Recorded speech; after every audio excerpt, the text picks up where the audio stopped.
I've got this one life, just got this one life. I'd like to think that it would go on forever, but I've got just one try. Yeah, I've got this one try. I remember when we were kids, you lost your parents, I heard the hymns. I swore that day that I would love you forever, if those were my last words, if those were my last words.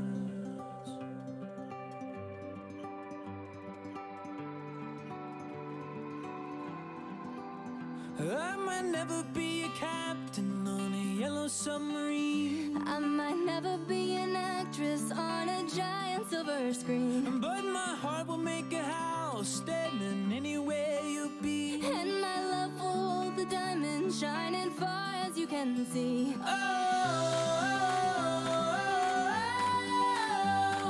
When we grow old, we grow old with me.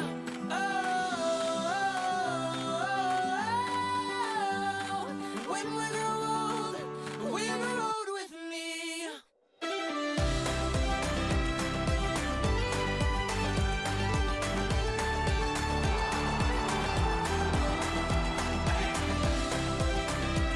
Sigmate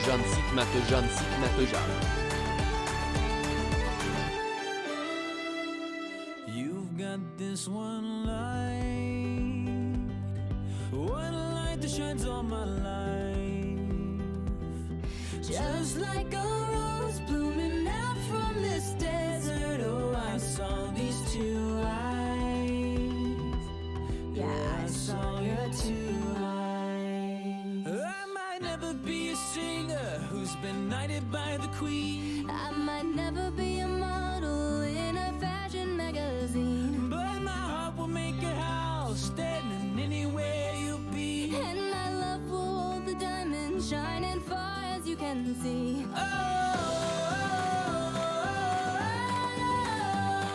When we grow old, we grow old with me.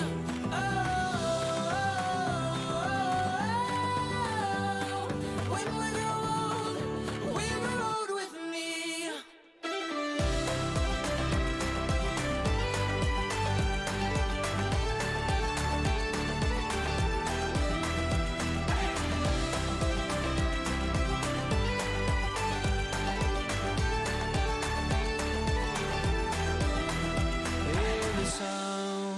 As people dance from your window, if you see an Irish band, and there I stand, guitar in hand, asking for my love if I could be a man. It's all when we grow old with me.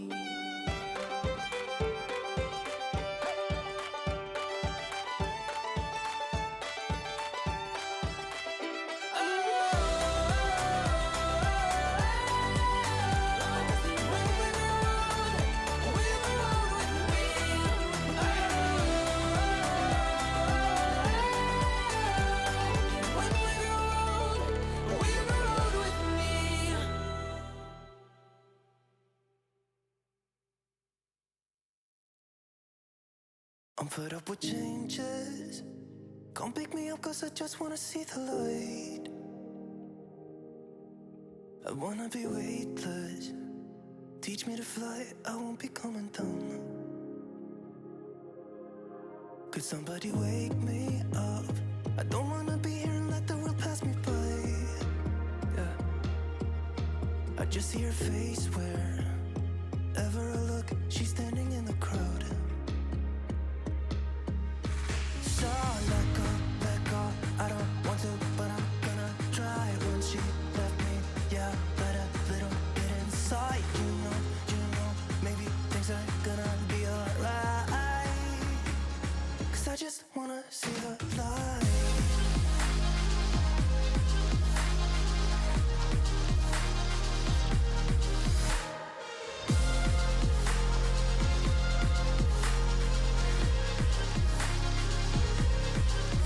I'm so sick of waiting and getting too restless to be in this dusty town.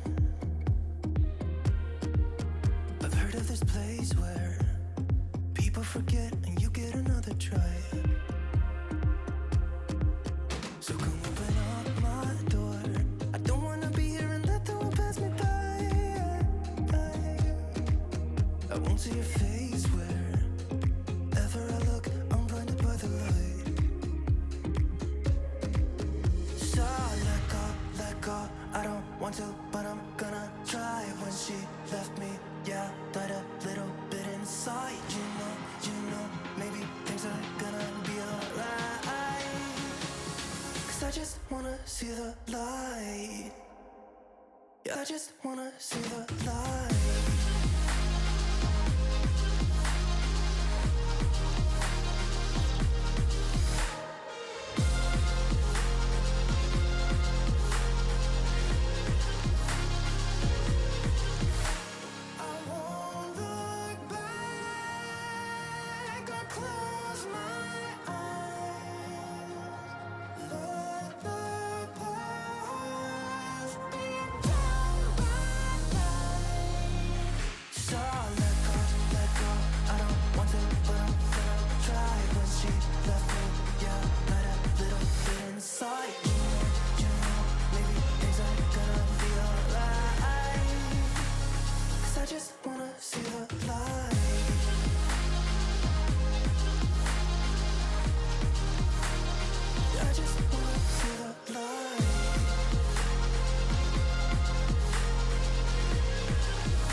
See the light.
Take everything we got, give it an honest shot, turning it on and off, we've been sliding, riding the highest dream, keeping the fire real.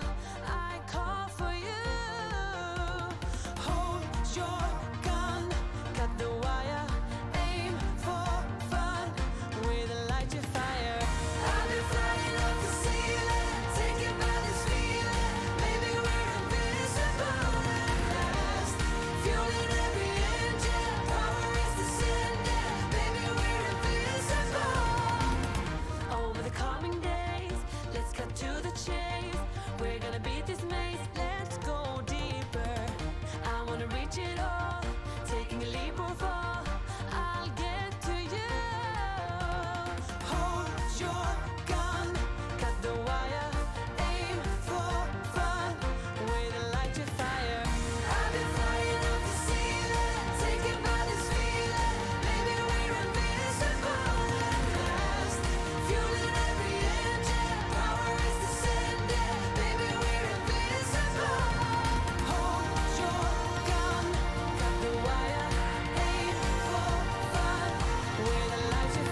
Chateau, it's Thursday.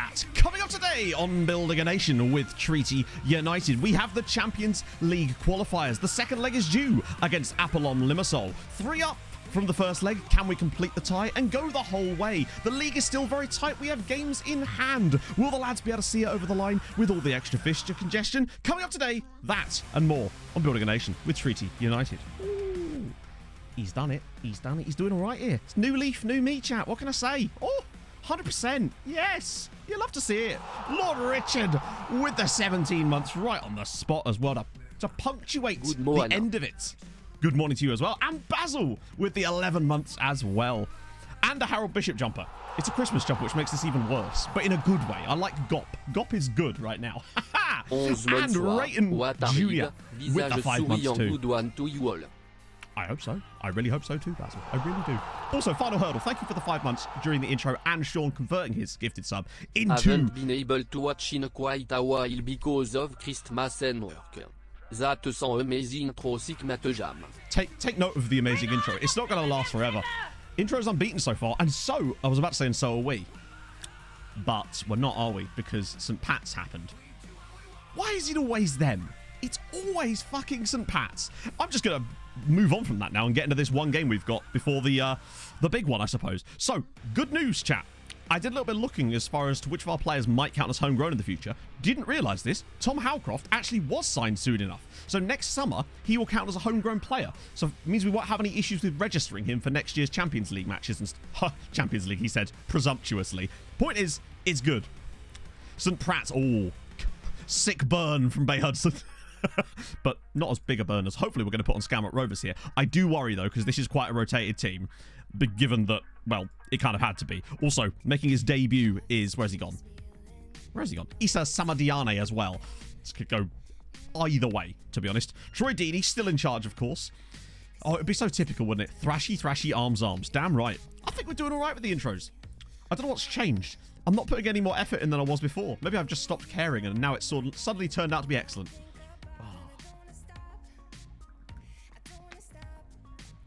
Yeah, we're building a nation, just not their nation. I hope they get relegated. I'd much rather replace them with Wexford and Athlone Town, you know? I feel like at some point during this save, we should pick a pet club in the second tier and decide that actually they're going to be the next big thing and force players their way. I think so. Maybe there is an element of that. It's just a case of, well, you know, whatever happens, happens. Besides, if I fuck it up, it's just a new meme. It's the beauty of it. I've engineered myself a wonderful situation where the bad stuff could become good stuff. Regional United, true. They'll suddenly get promoted out of nowhere.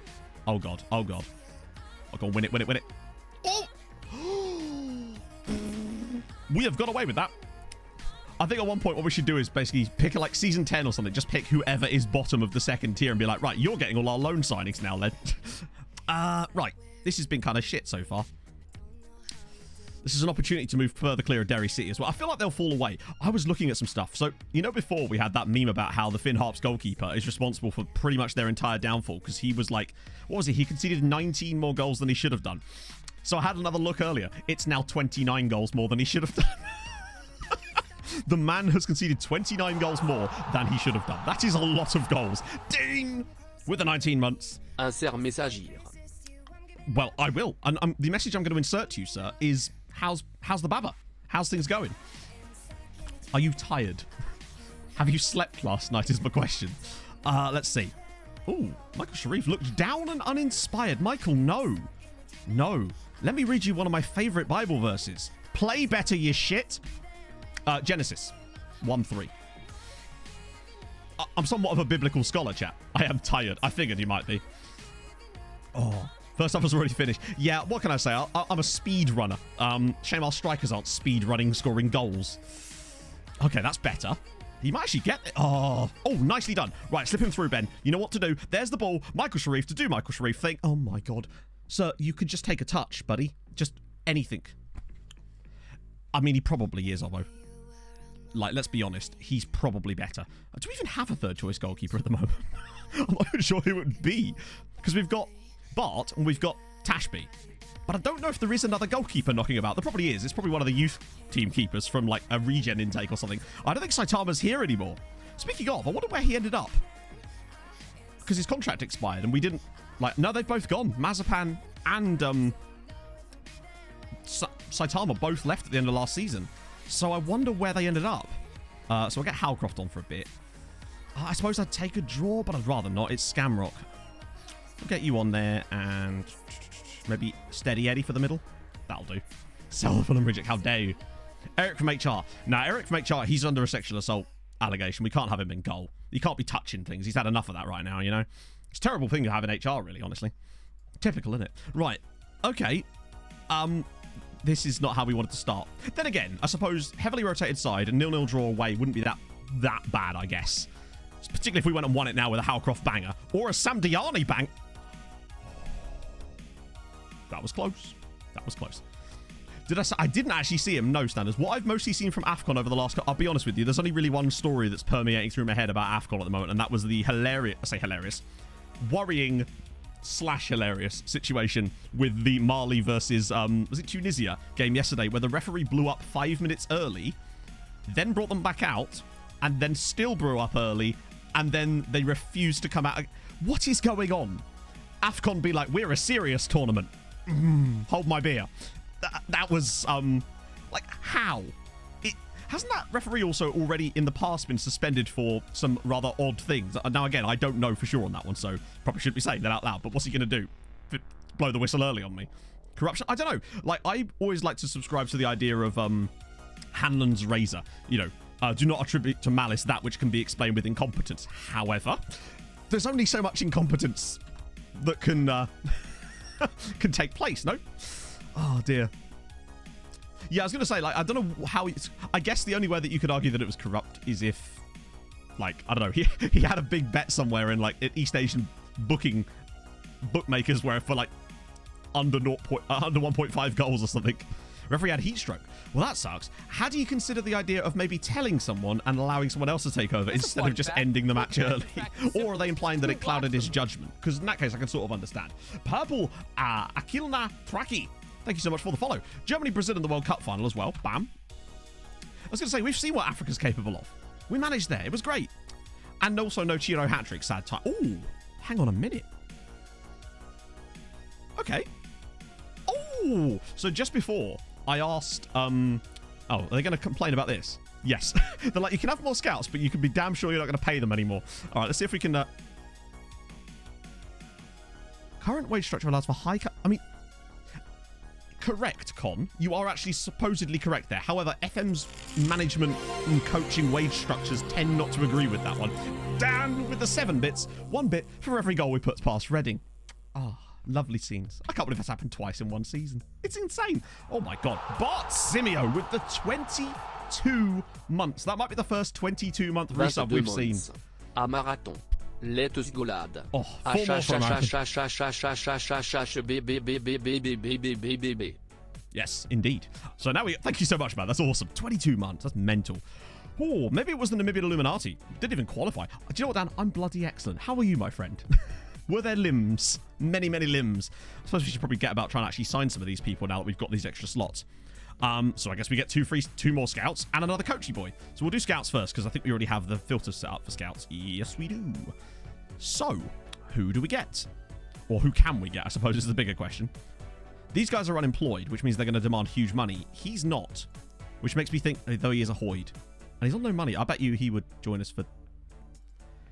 the question is whether he'd allow himself to be a scout here, but if he would, then that would be sensational. Damn it!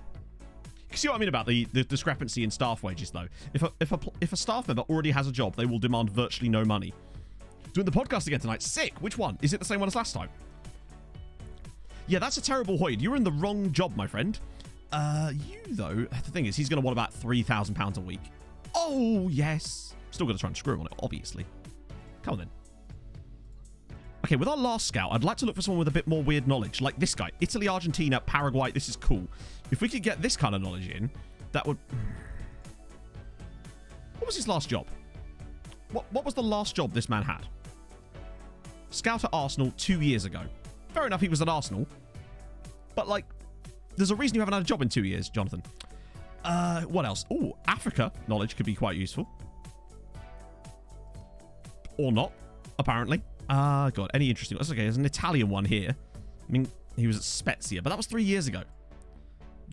actually wants more than the other guy. And I now introduce you to, if you haven't already seen it, the world of ridiculous staff wages on FM. See if we can find a guy who's got a job. The problem is his judging potential's garbage. The problem is these guys are all employed. Or rather, all not employed. This guy's quite solid, actually. Pablo Ibanez was a scout at Brighton. Nope, £3,000 a week for him. Good. Anyone at all? Sean St. Ledger. Formerly of Preston. Was it at Preston? No, he wasn't. Yes, he was. Yes, he was. I remember him at Preston for some reason. Go on. You were an Ireland youth coach. I mean, you were an Irish youth coach, and you think that... All right. Jesus Christ. It's not just regen staff. My experience with it is basically anytime a staff doesn't have a job, they will demand absurd money, no matter what the job is or what their reputation is, etc., unfortunately. Chaos of Trouble. Thank you for the 2 months. That's very nice of you, sir. We will get to looking up Saitama in a second. Don't worry, I did see it. I just want to try and get these This guy's got a bloody model citizen rating, but he was a lesser city scout, which means actually wants less than the other guy. Oh, God. Guy Branston. Where was Guy Branston? Oh, there he is. Yeah, perfectionist. Loan manager. This could only go right. Even he wants to... Hey, Exodio. They really do need to have a look at this stuff.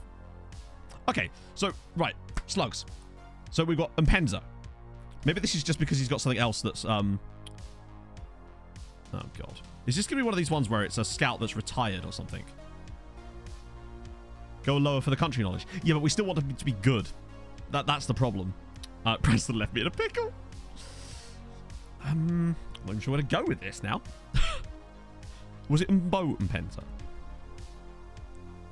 I don't think he's in my database. Or if he... Maybe he's retired? No, unless I spelled it wrong. Wanted 100k a week. Ralph, he knows his...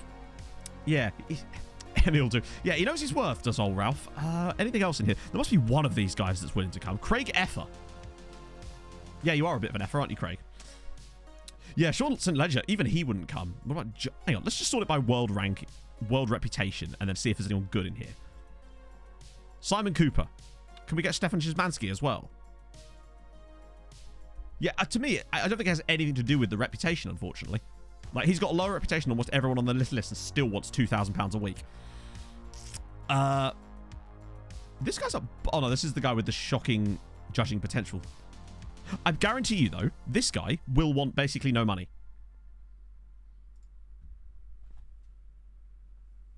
Because if they have a job, they don't demand that kind of money. But if they don't, they insist on stupid amounts of money. That, to me, makes no sense. Surely you'd have to offer them good money in order to make them leave the job, rather than the other way around, but... Oh, do we get him? Just because he's got good judging ability, but I don't like his judging potential. We've got to sign 2 of them. Let me just adjust our filters a little bit. Knock this down by 1. See if that opens it up a little bit. See if we can get a few more... Got jobs, maybe. Guy at Solihull. He's a bit more. Greg Abbott. I suppose, but it just doesn't make any sense to me. Right, this guy. Right, okay. I'm getting Greg Abbott. I did ask the board for more scout wages just so that we could maybe cover off a little bit of this, but unfortunately, we've got Dan Bent as well, who's not very determined, but he's got solid scouting, and obviously he will again want about £200 a week or something. All right, £300 a week. It's fine. It's annoying. Start on rating stars, it's not, though. Because... So, for example, if I go after David Wilson here, he's got 2.5 rating stars. 1.5k a week. Because he's not got a job. Whereas the 2 right next to him that have almost identical rating stars want £300 a week. Dearie me. It's just, that's how... It's the same as last year. We had this exact problem specifically in Africa. We'd be managing in like the Namibian top flight, and you'd go to look at a really bad staff member, because obviously, and they'd still want like £700 a week when your highest paid player's on like £20 a week. It's a real imbalance that I think needs to be looked at some point, but that's fine. We've got 2 maybe in there now. Oh dear. Right, so now we want to find a coach. I just want to find a good one. Perhaps like a double-decker or something. Maybe an FM30, if we're lucky, Amansa, maybe. Surely it can't be that difficult to adjust that balance, because it's very clear the problem lies in unemployed staff. Which is why I only try to find staff that have got jobs now, which is hilarious. Coaches. I should go general, actually, and not that down a bit, actually. And then I'll also knock this down to like 6 so we get a bit more fluidity on it. Where's my coach one? See if we can find some mentals. So 4-2-3-1 wide would be quite useful if he's any good. Stephen Wright, though. And they've all... None of them have got jobs. None of them have jobs, which means we're going to encounter the same issue here, I sense. Rob Jones. £3,000 a week. Every now and then you're right, Slugs. There is a random one. For example, Vicente was a random one that didn't. But, yeah. We're not going to be able to sign any of these guys because they all don't have... They're all unemployed. I just want to find someone who's got a job already. Right, okay, this guy at Cliftonville. Johnny Black. Actually, is he any good? He's solid. Good work. The picture. Oh, Johnny. He's a Northern Irish Phil Jones. Wait, yeah. That is top notch there. I mean, we have to now, right? So, this guy... What? Now it's happening with ones that have got jobs. Just to clarify, you're on £275 a week at Cliftonville, and you want 1.4k to join me. Oh, the picture does deserve the wage. If we could pay it, I would. Is there anyone else in here that actually has... Seriously? Okay, right, we're placing an advert. I'm going to do it. I hate doing it because it takes forever and it means that...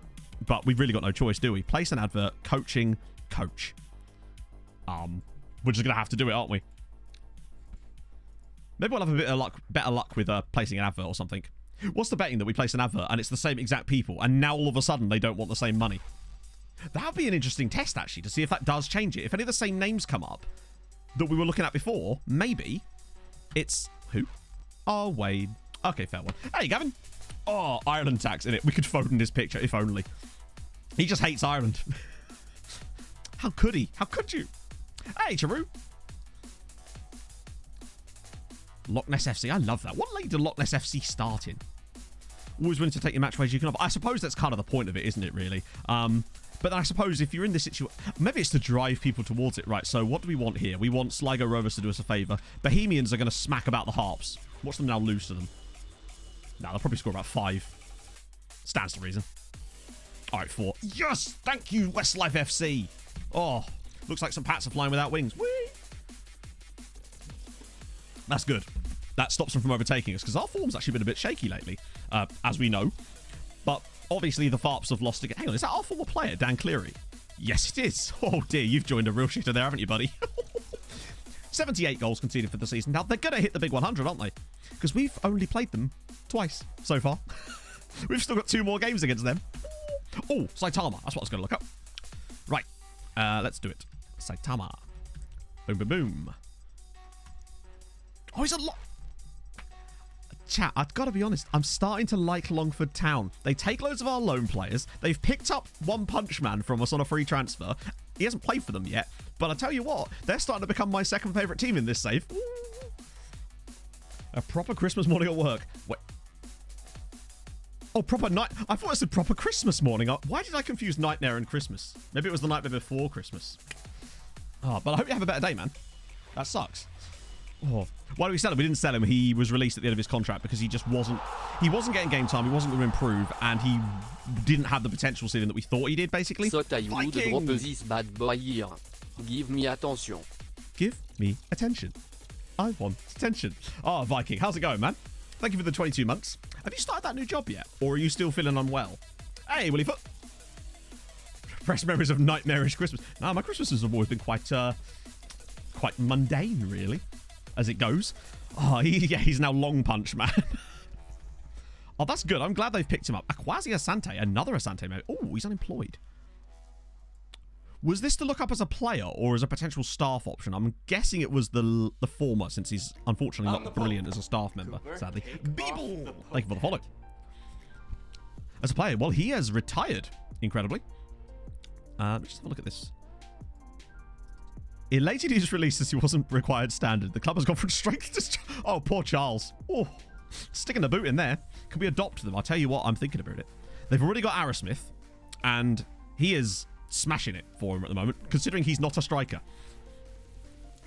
Start on Tuesday. Sick. Oh, of course, yeah, because you're doing 3 on 3 off, aren't you? Staff search and set a filter for applied for to see job applicants earlier than they show up in the inbox. David, if that is correct, I've never heard that before, but this might be another one of those moments, chat, where someone points out something that's really obvious to them, and we're all like, what? I imagine there won't be anyone there yet, but still. So what was it? A filter for... I assume it's in advanced, right? Or is it in condition? You have to give me a little... You have to help me through it here, David. It's like we're cutting a wedding cake. I'm holding the knife, but you've got my arm and like, there you go, man. Just That's how you cut a show wedding cake. appreciation for the content beau sirène on YouTube. Thank you, Willyfoot. That's so nice, man. And thank you for the 3 months. I know that the Nordic Nomads videos have not been as regular as they were before. It's been a lot harder to keep up what I wanted to do with the higher production value whilst maintaining regularity.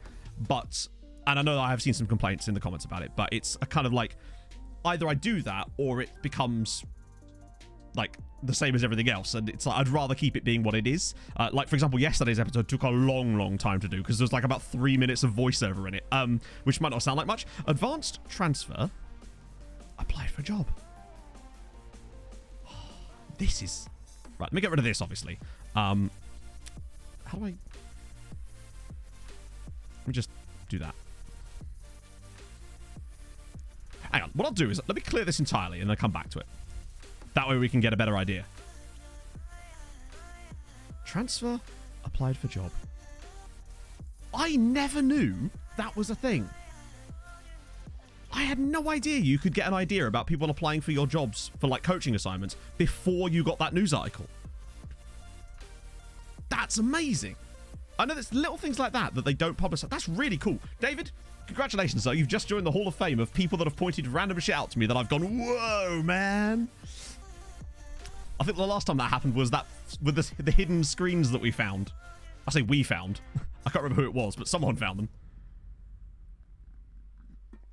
I do wish that they would make more of it. The David method. It's christened now, David. You can't take it back now. It's been christened. Well, to be fair, we've only got one set up, one job requirement at the moment, so this would probably cover that as well. The David method. 'Tis decided, chatto. Well, that's another thing that I've been actually quite happy with the save, is that I feel like the gaps have allowed people to not miss episodes with it, I suppose. Richard Redhead, that's amazing. He better be Ginger, Benji. Otherwise, just bin him off. All hail the David method. So, Kevin Zeff, God, I wish we'd got Zeffy, you know. Although, how is he getting these numbers with that and yet our 16 finishing streak? I think the inconsistency doesn't help. What about James Maxwell?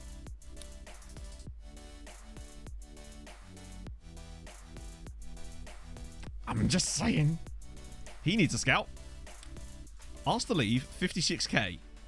Obviously, more scouting required. I want to see what he's like beyond that. But he's intriguing. Erlenschläger. That's a great name. Oscar Erlenschläger. Attacking mid. Norgeland as well. How do we know about him? Oh, I know why. Hang on. Amateur contract. Why is he on an amateur contract at Norgeland? Can I trial him? Okay. You are a 20-year-old Irishman, but you're at Rochdale. Is he good, though? He's got no right foot. Good consistency is good, though. This is that random Ukrainian lad. Oliver Burks. You're at Ghent. You'll be too expensive for us. Right. Favorite kind of cheese? I'm not like a... I just like cheese, you know? It's hard to say. I just like cheese. Okay? Yeah, we've got the Pablo method, the boat clause, the David method. It's all coming in. Jake Young. Did I miss someone? Shit. This guy. Yeah, but the problem is the wage it would cost would be... The wage would probably be too much, but also the value... We could afford him technically, but it's a question of whether it actually would be worthwhile for us to do that at this point. Right, I definitely have Mr. Lookup, haven't I? Or have I actually? No, I don't think I have. Your boy's on form here. Ovalar is in this save, but sadly, they've absolutely butchered my boy. Sadly. Dairy Triangles. Do you know what the thing is, Stas? I'm not even against those. Dairy Triangles have their place. Same as Baby Bell. They've accepted... What? Norgeland would just be like... Yeah, that... Yeah, sorry, he's... What on earth? Maybe his wage demands would be too much, I suppose. But still, that's weird. Right, so staff numbers update. That's good. Hopefully we'll get some applications in there, which... Old limit 8. It definitely wasn't 8. it very much definitely wasn't 8. Bart Verbruggen's making a positive improvement. I mean, how could he not be? Although, oh, his reflexes are 10 now, chat. We into double figures now. You're getting there, Bart. You're getting there, buddy. Bazza is making an improvement too. That's good news. He's actually... Oh, if you could just get this up a little bit more. He's a great player. Do the staff meeting. Standard stuff. Any cheese you can eat, indeed. Inedible cheese is not my jam. Neither is jam, for those of you wondering.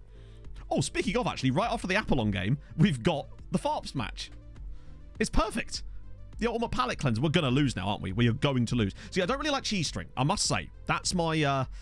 I draw the line somewhere. M, however, Pog is a huge fan of the cheese strings. Rune Esbjørn have signed... He signed for Bodø. Wow. Fair play. I mean, hey, if he's as good for them as he was for me in the first season with Tromsø, man, he was so good. Not allowed non-EU players in it. Technically, Staz, you are, but my God. I mean, you lot saw what I went through as Sassuolo, where every year I fell foul of some brand new rule that I hadn't noticed about signing non-EU players. So much so that there was that season when a player I'd had on loan the previous year somehow counted as my non-EU signing for the following season. It was mental. Boytel, no, he's complaining again. Dan Bent is in. Wait, is he a coach? Oh, he's a scout. Phew. That's fine. We'll switch that around. Current Tico makes him... Do you know what? Maybe, actually, because he does take our corners. So it can't hurt to have him be better at it. A couple of guys from Rangers. He's good and all, but money. Although do we need another centre back at this point? If we did, I think we could actually find someone better than him. Just saying something about Tim Akinola, another of the Akinolas. Okay, he's quite good. Maybe give him a scout. But then the money. We can't afford him, really, can we? Oh. Why is Dan Bent? I don't know. He's good at yoga. What can I say? Ooh, we want to keep more information on you. And... Well, in fact, and all of you, actually. Maybe not the guy from FC Honker, actually, as it goes. Too old. Not very good. And then there's also Warren Craven Maycock. If his surname was Mycock, Craven Mycock would be possibly one of the greatest double-barreled... MP, of course. Combinations ever. He's worth another scout just for that, isn't he? Mandatory optional fee. We tried that actually with Ovalar, didn't we? Sylvester you know what? To secure a move away. Alright, Sylvester. Pipe down? Like, you've got one good thing. Tackle. That's it. But you know what? Yes. If you'd like to go out on loan, actually, we'll let Booty try and crowbar in first. Oh, okay. Fair enough. Favorite breakfast. See, I'm not partial to much breakfast in the best of times, but I'm a huge fan of a fry-up. If I'm having breakfast and I'm like having breakfast, then I'm going full English, you know? It's been a long time since I've had one, though. Sad times. Balde, or Aliu Balde. But toast will suffice. Brynner is truly peak, of course. Ali Balde still at Feyenoord, actually. Oh, he came from Diambars. Of course he did. Which ones, Carl? I'm kind of interested now, because I don't think it will really affect us, but I am curious as to which ones it is. I've not got to 2030 to say for a while. Why is it full English to me? Okay. So, obviously, you've got your temp poles, right? Your sausage, bacon, eggs. I used to really like when Little Chef... I'm going back to Little Chef here, I realise, but come on. Your man can't. When we're talking Olympic breakfast, they used to do these like sauteed potatoes as part of the Olympic breakfast, and it was amazing. Huge fan. It's cornflakes. That was really good. Used to love an Olympic breakfast. Brynner is breakfast for dinner. Greg Abbott's joining us. Cool. I miss Little Chef too. It's... Who?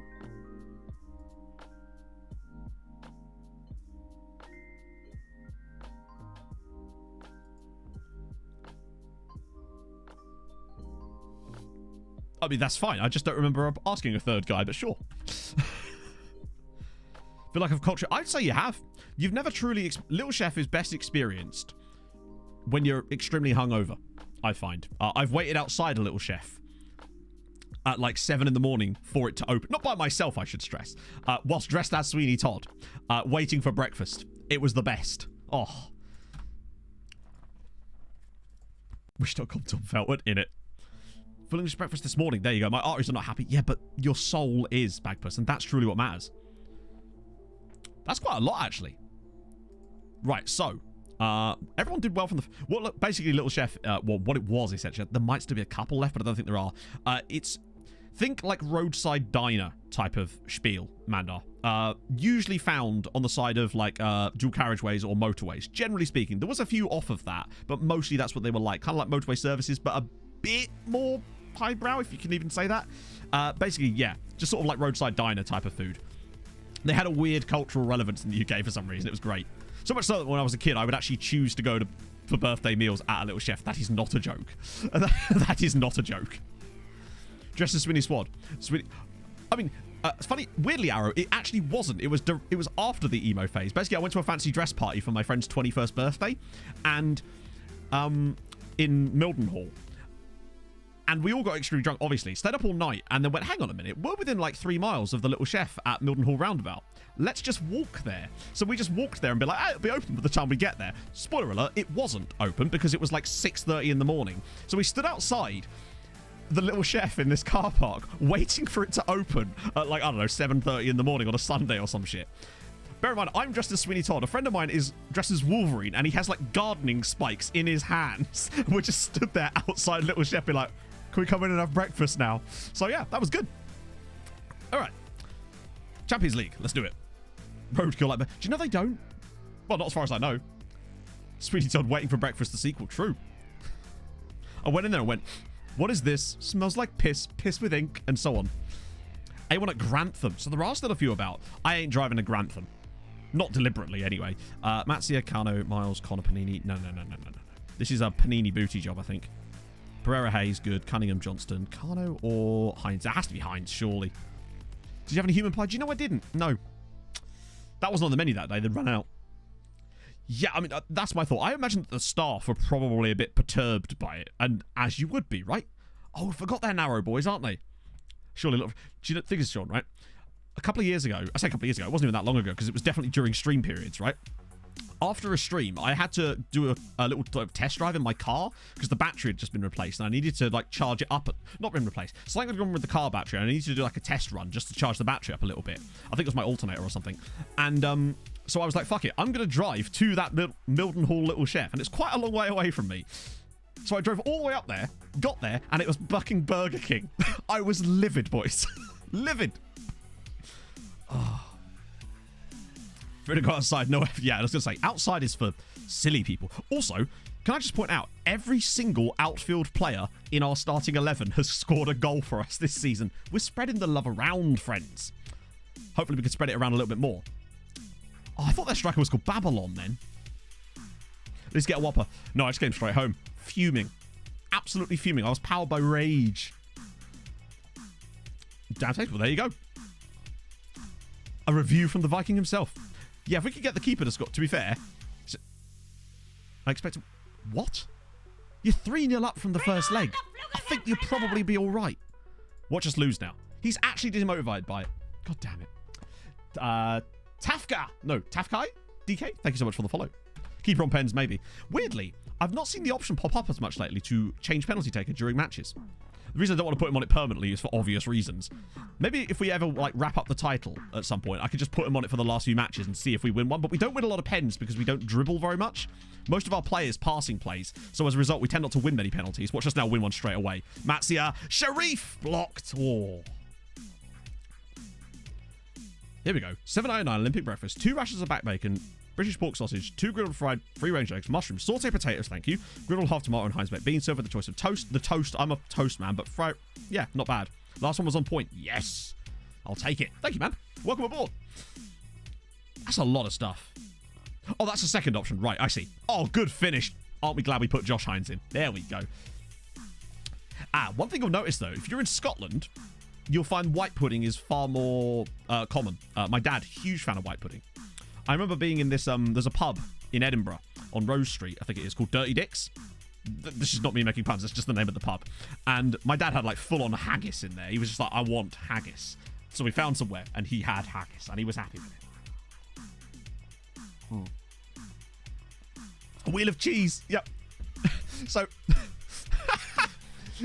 Viking's wife's aunt got them a wheel of cheese at Christmas. Viking is famously lactose intolerant. Brilliant. Then again, you did also eat a full pizza at New Year's. Great name for a pub. Yep.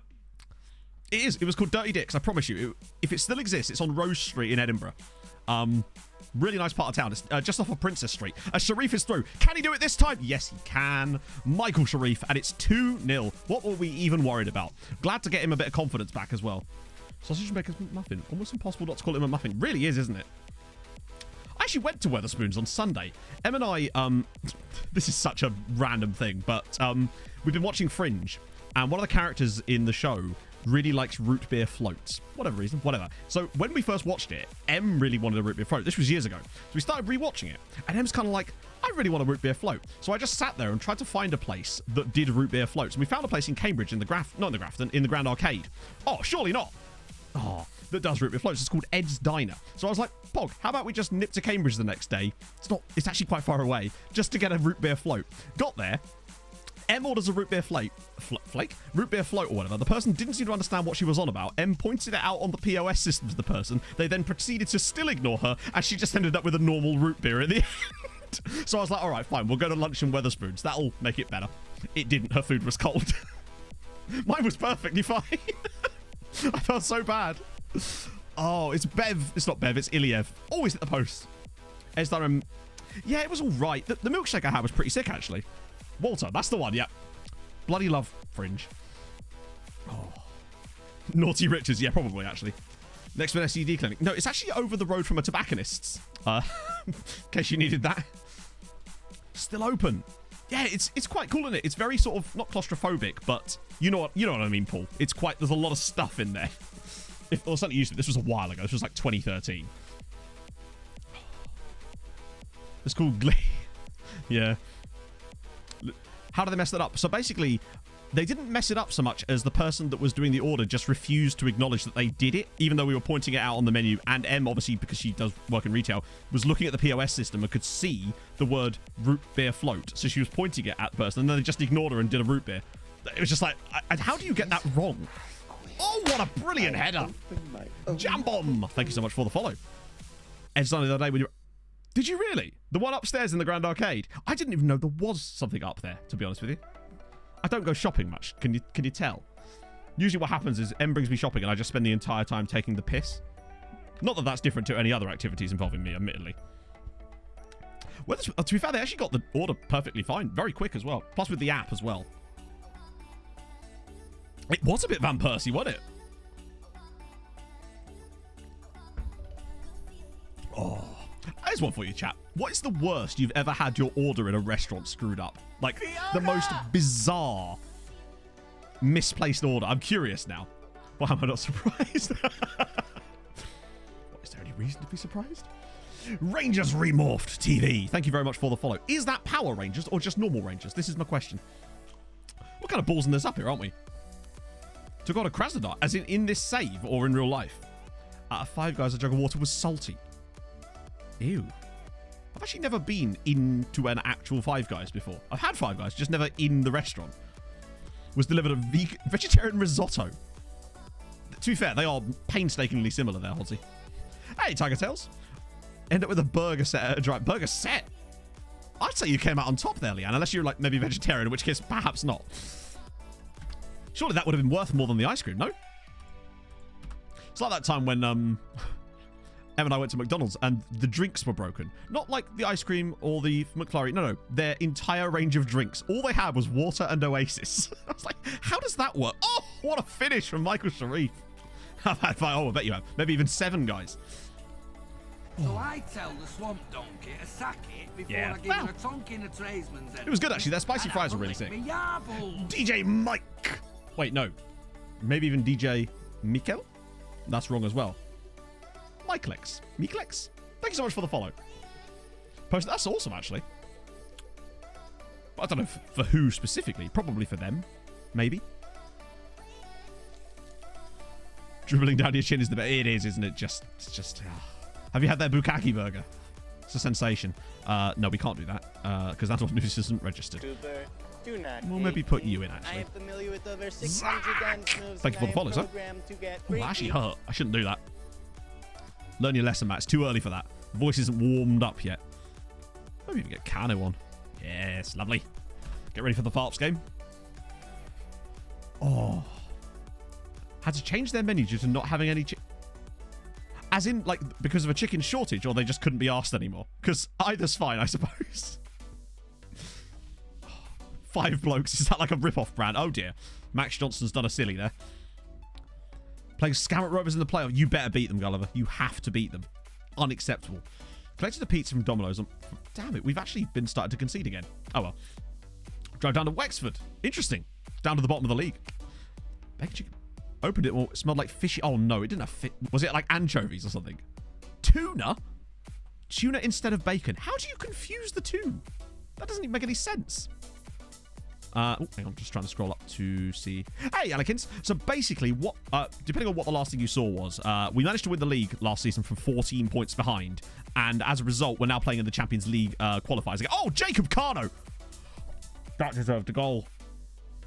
That deserved it.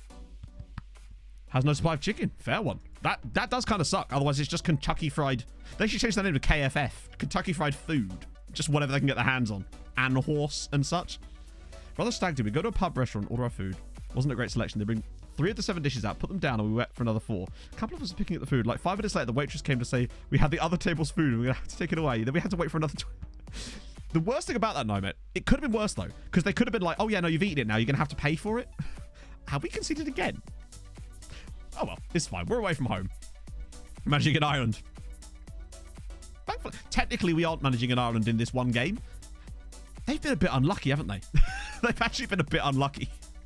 Although I suppose the penalty kind of made them look better, but still. Kentucky Fried Duck. There you go. KFD.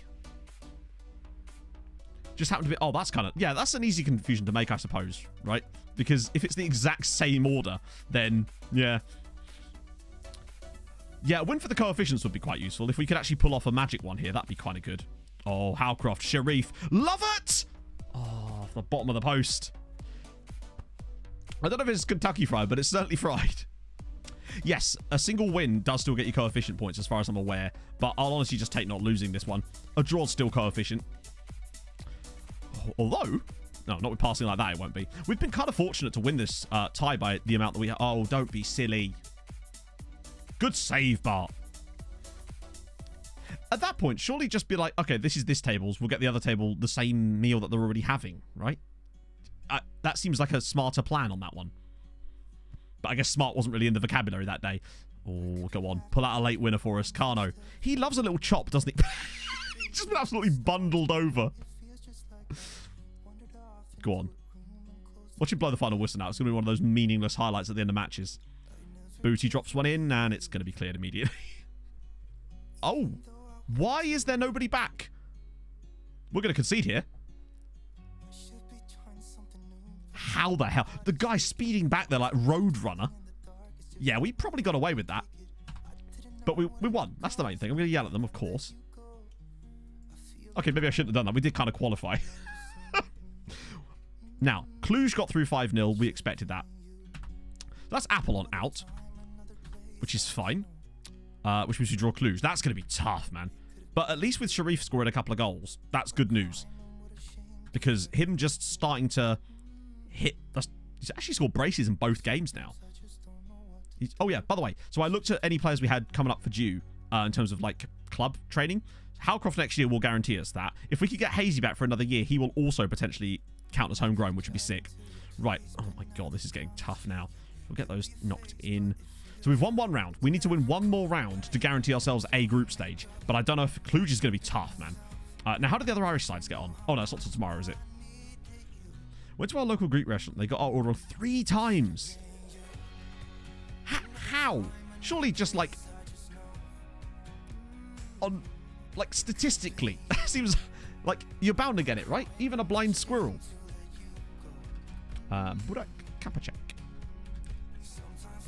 Bart's last name. I've been calling him Verbruggen, but obviously I'm sure it's completely wrong. He's a smiley man, isn't he? Does he actually start at Fenerbahce, or is he a Bursaspor in first season?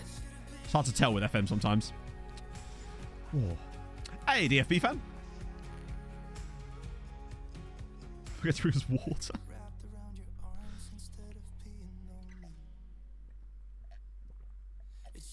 A classic story, but I bet it was a hell of a story, Leanne.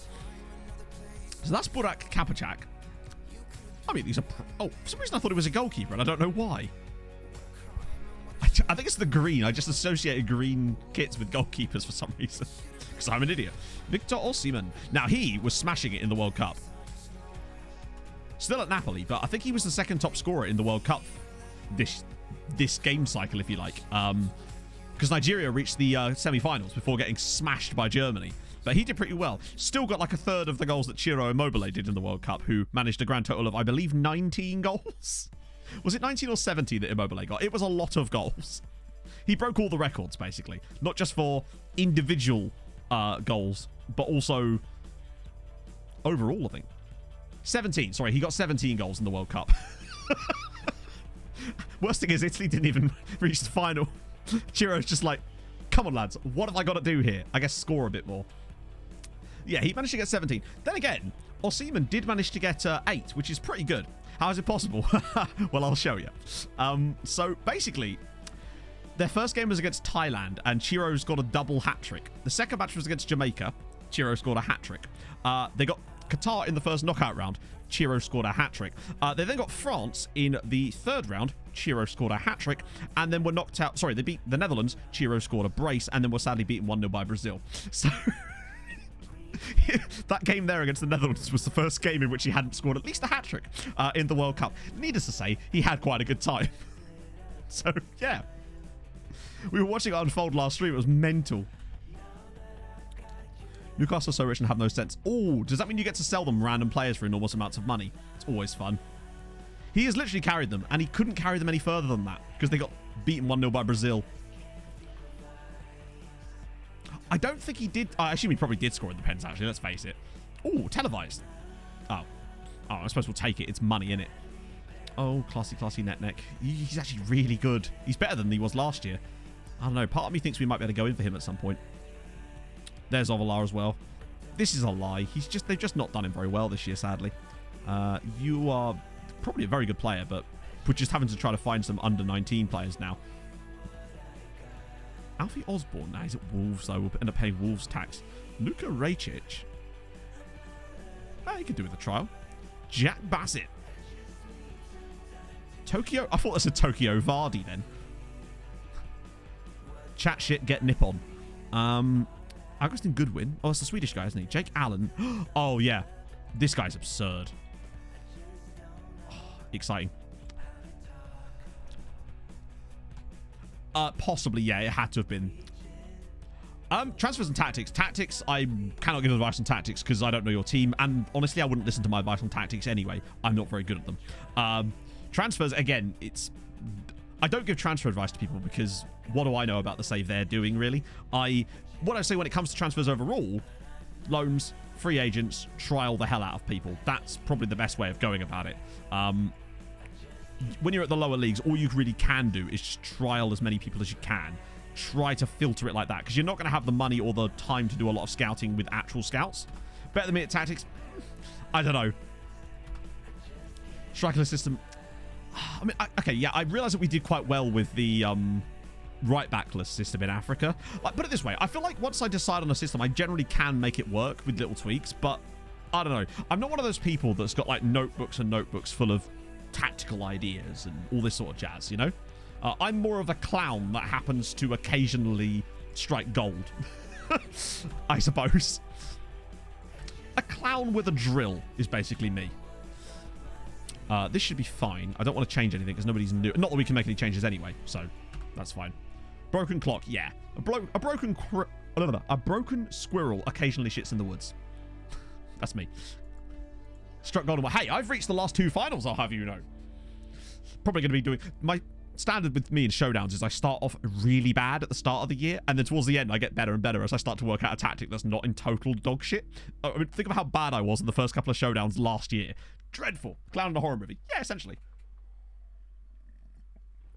A fave bar of links to ADF tactics. Most of the RDF stuff, actually, that I use is his training schedules rather than tactical stuff. I tend not to look at other people's tactical stuff because I'd rather just figure out my own, you know? I do try to play more obscure tactical styles. Not in this save because we had to sort of revert just because we needed to. But if I can and I find an opportunity, I do like to do that. Hence the older right backless and various other stuff we've seen. Oh my god, Dundalk won! And these two drew, which is even better news. Only their 4th win of the season. They're still 6 points from safety, man. Oh, see you later, Matt. Hope you have a good day, mate. Hello, False19. That's good for us, because now if we can win against Farps, if we don't win against Farps, then honestly, what hope have we got of doing anything this year? Yeah, I think that tactics is a good baseline. And once I find a tactical style that I'm happy with and it's like solid, at that point I'm mostly focused on personnel. That's how we did it. And I'll change if I absolutely have to. In the same way that with Tromsø, we did change our tactic about 16 seasons in, and that was the right time. But yeah. Now one of my next... Oh, God. Alter tactics. Different tactics home and away. Never. Not in a billion years.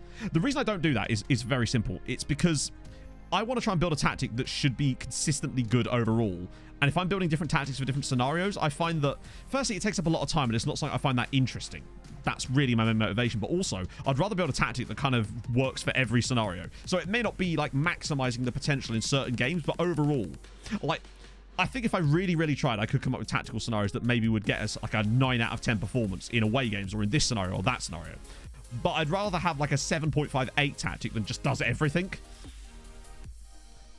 I can't believe that actually worked. And I think the reason that mostly worked was due to the lack of quality in the leagues we were playing in. There's very much... You could focus on a lot of weird things when you're playing in strange leagues. Expects to be loaned out. Well then, Enoch, buddy, have you considered being loaned out? 19, Jesus Christ.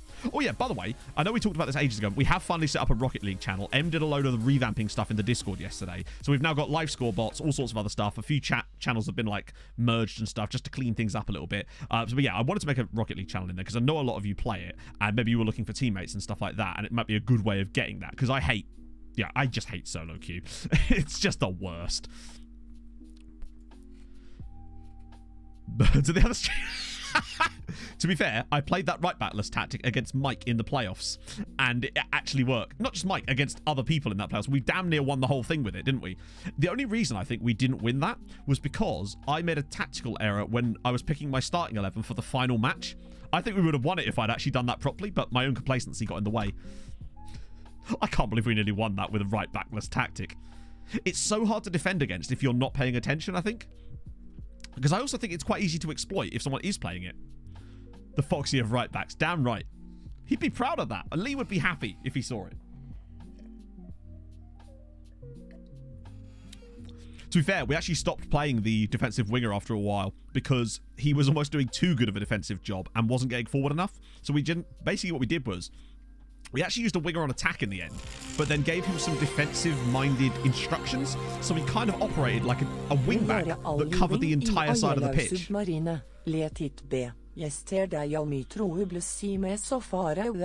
A guy can dream, Basil. Thank you so much for the 100 bits, though. With Alta. Oh, Morgans Pedersen. Of course they do. I love Morgans Pedersen. How old is he? He must be in his 40s now, right? Right, we change around a little bit. Shunt the competition, and we intend to. Thank you so much for the follow. 30. For some reason, I thought he was older. Right. Hines on the left. Might have to be, actually. Pereira and Hoare, Johnston, Panini. To be fair, defensive midfield shouldn't be so much of a problem today. Oh, God, if we lose this game. This is... Okay.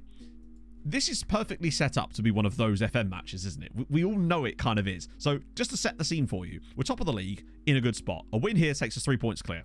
Finn Harps have conceded nearly 80 goals this season, nearly 4 goals conceded per game on average.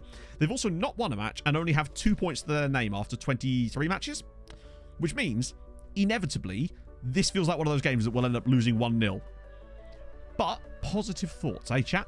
But I must say, it would be the most FM thing ever if we did go and lose this game. Oh, or we get smacked by them or something. We got Cluj in the next round, which is going to be tough. I mean, I'd much rather if we just actually stuck to form and went smashed them 5-0. So, this is definitely... We've all been there. You see the game coming, you're like, this is the game when it screws it. We've all been there where you're top of the league, smashing it. You come up against a team who've not won a game all season. Usually, they're not as bad as these guys are, to be honest. A back 3, back 5. Now, one thing I would say, Leaf Green, is if you don't want to play wide centre-backs, I would suggest that you do anyway. Because I was hesitant to use them because I didn't want to have wide centre-backs in Swedish 4th Division or the Icelandic 2nd Division. The moment I switched to wide centre-backs, we started playing way better, and so did the wide centre-backs themselves. So, yeah, I would suggest doing it no matter what. It feels like they've made them a little bit OP this year because they want people to use them a bit more. From 20. In which case, probably, you might not be able to do that. It begins. Heinz has had a knock inside a minute, nearly. So, my predictions here. We lose 1-0 whilst playing reasonably well, good enough to get the result. The player that scores the goal will be a player that's only got like 1 to 2 goals to his name all year. Let's go. Oh, my bad, actually. Oh, no, I was going to say they've got 3 points, but they don't, because that's the provisional point they'd have against us. Come on. These guys are trash. Let's beat them. Cano's ball in. Cleared away. Oh, it would be so nice if we actually just came here and absolutely spanked them. We're at home as well. Noose, Pereira. Now, it's a slightly weakened team, but it's still a very, very strong lineup from us. We've got Sharif through the middle, who's in great form at the moment. I think he's got 4 in his last 2. Miles, Cano. Good save. And this, then again, Cano's finishing is a bit sus from time to time, so he doesn't put those in as often as he should do. Knight's ball in now. Cleared away. They've got Zlatan. They've got... Sorry, Zlatun. Oh, God. Oh, wow. Okay, that's an interesting ball.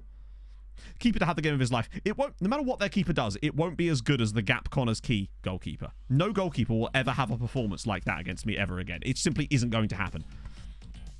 I can't believe that match.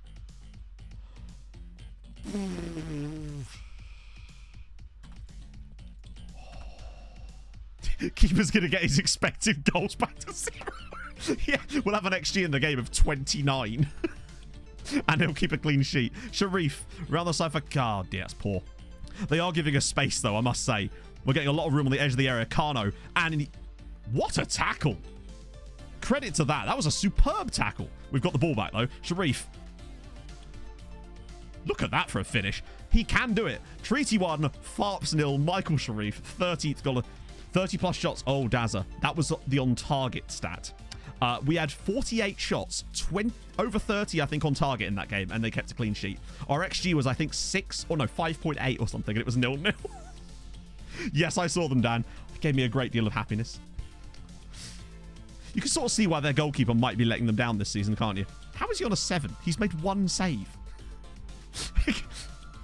How did he get a 7? I suppose the Kano save was pretty good, wasn't it? We've got the lead, though. That's the main thing. Now let's push. 48 is well over 30. True facts. It was a very good stop. We're not actually looking that good here.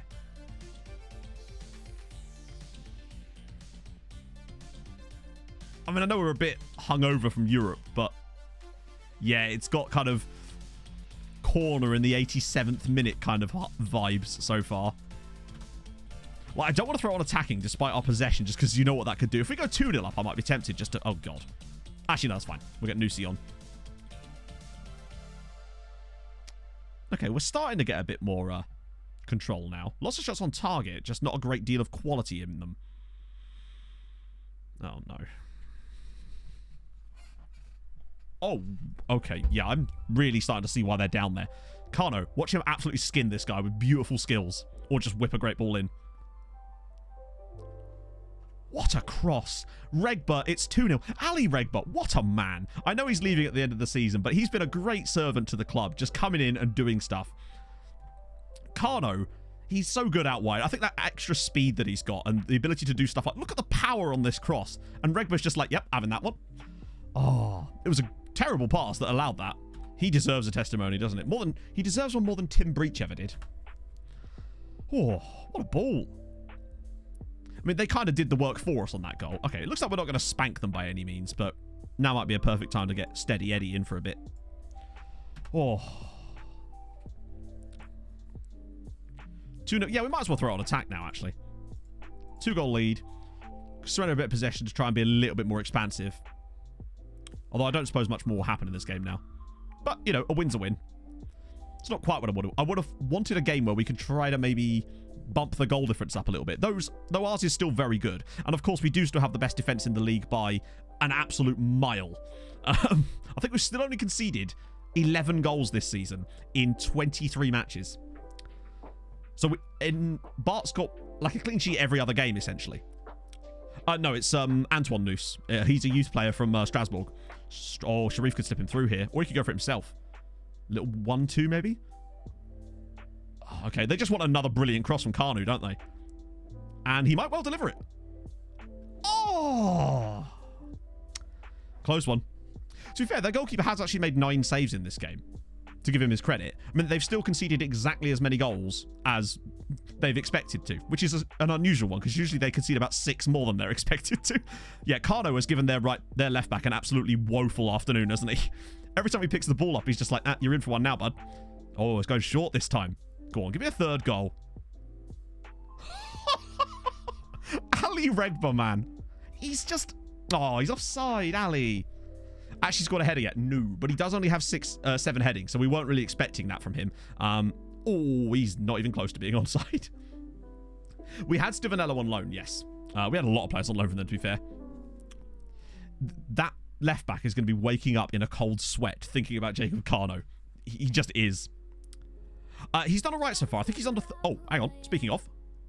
Well, there you go. That's his 13th goal of the season. Nice. He started picking up a bit lately. He's got, what, 7 in his last 3 now. He went on a bit of a bad run, but now he really is starting to find some form, which is awesome. Is that a hat-trick for Sharif, or is it 2 more again? Either way, he's really good at placing shots from there. That places shots trait really does help in these situations. Oh, dear. Hey, bogus. Okay, 3-0. Oh, hang on. Are they about to capitulate at the death here? It looks like the floodgates might just be opening, because all of a sudden we're finding a lot more space. Just put a few past them in stoppage time to really stick the boot in. Miles, love it. Sharif again. Oh, what a save from Mr. Terrible Goalkeeper Man. Another one? Jesus Christ. We have sort of started to tear through them a bit towards the end of this match. Pereira probably could have done with coming off, actually, now that I think about it. But, oh well. We'll just rest him out for the next league game. Although it might be the Cluj game, actually. We probably should have played a more rotated side here. We did a little bit. Kano again. He's just going to skin him in any minute now. He's just going to pick the ball up, go around his man, and score another goal, probably. Panini. Sharif. Oh, what a ball. Adam Miles now on it. Regba. Maybe a pen? Back for Miles. Back for Regba. Oh, all that for that. After the ball hits the post. Almost never. The only time I see those is when the free kick hits the crossbar and bounces back into the path of a striker. That's happened to me a few times. I'd say that's a pretty strong performance. 3-0, we'll take that. Their goalkeeper did an alright job in that game. But the most important thing is we got the victory and scored a few extra goals, and we now have a 3-point lead, and more importantly, a very comfortable lead over everybody else. I just feel like St. Pat's are not going to be able to keep it up. Yes, he's the guy from Gateshead. Didn't quite score as many goals. I think 4 would have been fair. Goalkeeper got a 10 rating. Jesus, what did he do? Okay, so Sharif's now got 10 in the league. Oh no, he's 1 away from it. He's not like setting the world alight, but he's getting there. 2 more goals. He's got 2 in each of his last 3. So that's something. Love it. Wait, what? What are you talking about? Okay, this is something that's starting to piss me off now. Why is this a thing? He's not good enough to ever be a regular player. What planet are you on, Eddie?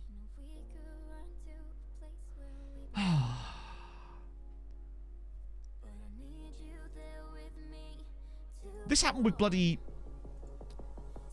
This wasn't a thing last year. Oh, it was, but not in the situations where the player is literally playing for you and has insane potential. Ah, dearie me. Low self-belief, but resilient personality. It's really dumb. Like, I could understand players who clearly aren't good enough saying that they're not getting game time, saying they don't believe they're good enough to ever be a regular player. Totally understand that. But this is the second time now we've had a youngster who's clearly good and getting game time say that they don't think they're going to be a regular player. But the worst thing is, and this is the worst part, when you try to talk to them and say, no, it's fine. You're good. You're going to be a regular player. They're like, no, I just can't do it. I want to leave. And it's like, what are you talking about? What's his happiness like? It should be fine, right? Morale quite good. Okay, mostly good. He still wants to get more playing time. He's played 23 matches this season. Okay, there's been a few substitute appearances in there too. Yeah, but the thing is, maybe. But it's weird. Maybe I'll just keep playing him. Because he is going to get loads of game time anyway. Oh, hang on. There was Marvashvili, the Georgian keeper, wasn't there? But it is weird that they'd be claiming that they're not good enough, right? Strange.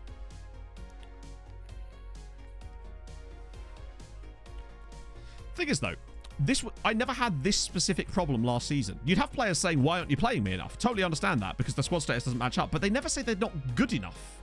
That's the weird thing. You can't then turn around and say, I'm going to play you more. Whereas now, this year, you get this, but not this, but the thing we were just looking at. That's twice now I've had that. When you're no longer able to say, oh no, I'll just play you more. Because the thing is, he complained about lack of playing time, so I played him, and he said he was then happy with the playing time. That was like 2 weeks ago. 300 grand. Wow. He's the most expensive man in Georgia. To be fair to him. We could, but I'm worried that we might piss him off. If you change their playing time, you can very often piss a player off by doing that. Unfortunately. It's a tough one. Hey, Dom. But we're going to have to do something, because we have to finish that discussion. But I just don't want it to go down the same route as Darbo did. Well, we'd get huge money for someone like Eddie Lovett, and he'll never be a homegrown player. But I would quite like to keep him about, because he's really good. Yeah, this is the thing, right? So this is how this is going to go. He said he doesn't feel he's good enough to be a regular player, which is bullshit, because of course he is. He's good enough to be a squad player now, and he's definitely going to get regular football in the future. He just needs to develop. Stinger! Thank you for the raid, my friend. Welcome in, everybody. Would it really? Interesting. We could always adjust that before. So what are we looking at? Happiness. Playing time.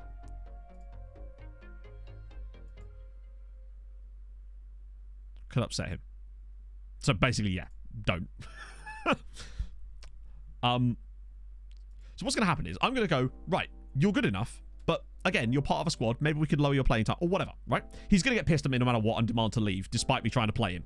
But let's move. Right. Is there anything you have in mind? I'm starting to think I might not be up to the standard. Right?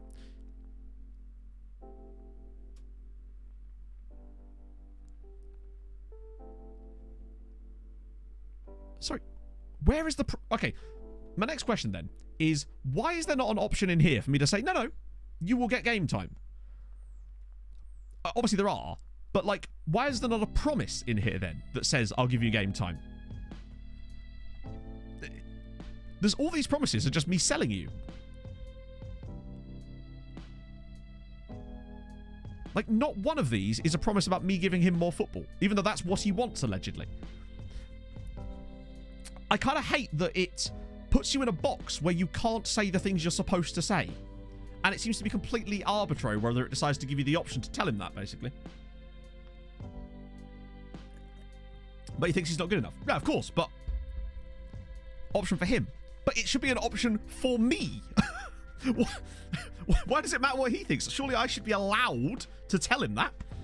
I can understand that he doesn't think he's good enough, but why am I not allowed to tell him that I think he's good enough? Surely that is how a dialogue like this would go, no? He's had an existential crisis. Oh, dear.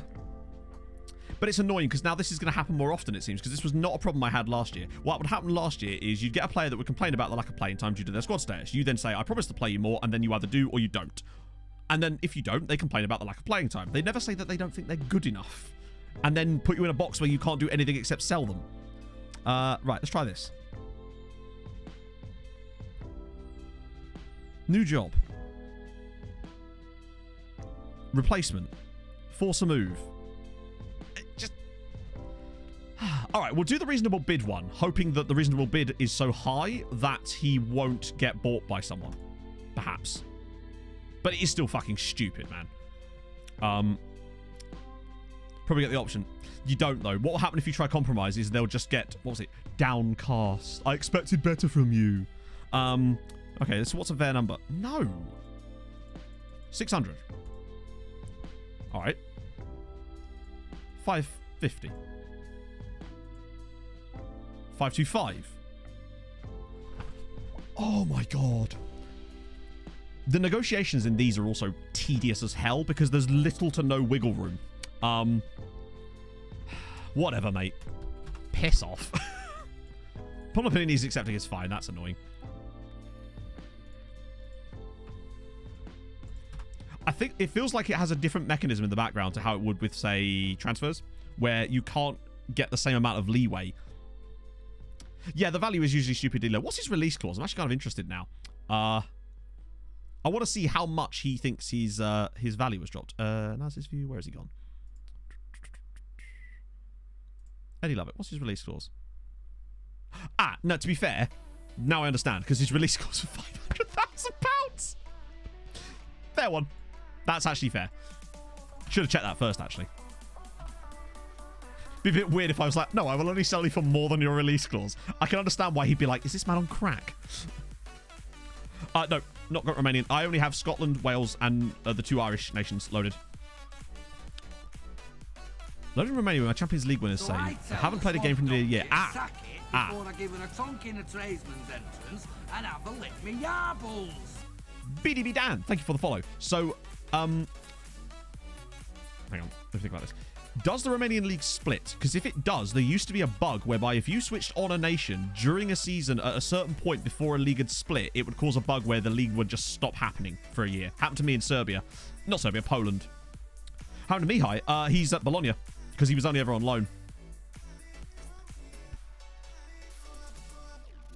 First season. Yeah, we do that and then we... This probably has the same effect doing that as declining the meeting, but I've never been totally sure if that's the case. Yeah, I fucked that. Oh, well. 36. Fuck, yes. Which season's that, Slugs? Marco Polo. That's brilliant. Bohemian winning again. They're on a bit of a march now. 2037. I've got a lot of catching up to do. Rakov and Norwich held the Polish captive. Yeah, that's the one. Any excuse we could come up with. Oh, we got a draw. Not the... I don't know, actually, right? Pereira's going to be missing for this game, though, which kind of sucks. And so is... Oh, no, he won't be missing because that was a different match, wasn't it? 2 matches. Cool. Right. We've got 2 league titles so far. In that case, I don't know then, Yokeza. That just sounds like a bug. I would have a look on the forums to see if there's anything like that. Because when you said that, it reminded me of what happened in Poland for me when I tried to add the Argentinian league in midway through a season. When the league split, the second half of the split just never happened, and then we had a whole season without a league. It was very strange. We still had Champions League, though. It would be nice if, when I'm in that discussion, when I try to offer the money as higher than his release clause, it then says this, like... Because the game knows that information, so it'd be weird that it sort of lays traps like that. It just seems like basic stuff that you would have, but whatever. Be smarter, I suppose. Anyway. Time to refocus. And show off Harold Bishop in all his glory. Well, sort of. There you go. Lovely.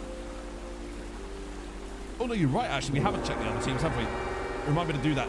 Actually, I'll do it now. Well, not now. I'm busy with yoga chat. I actually don't need it. My back is killing me, though. Oh, that's better. Also, nice purple for old Hazard there. Things you like to see. Music? Hi? Oh, it was in between songs. Right. Okay, let's quickly check the other Irish sides in Europe, and then we'll do the draw.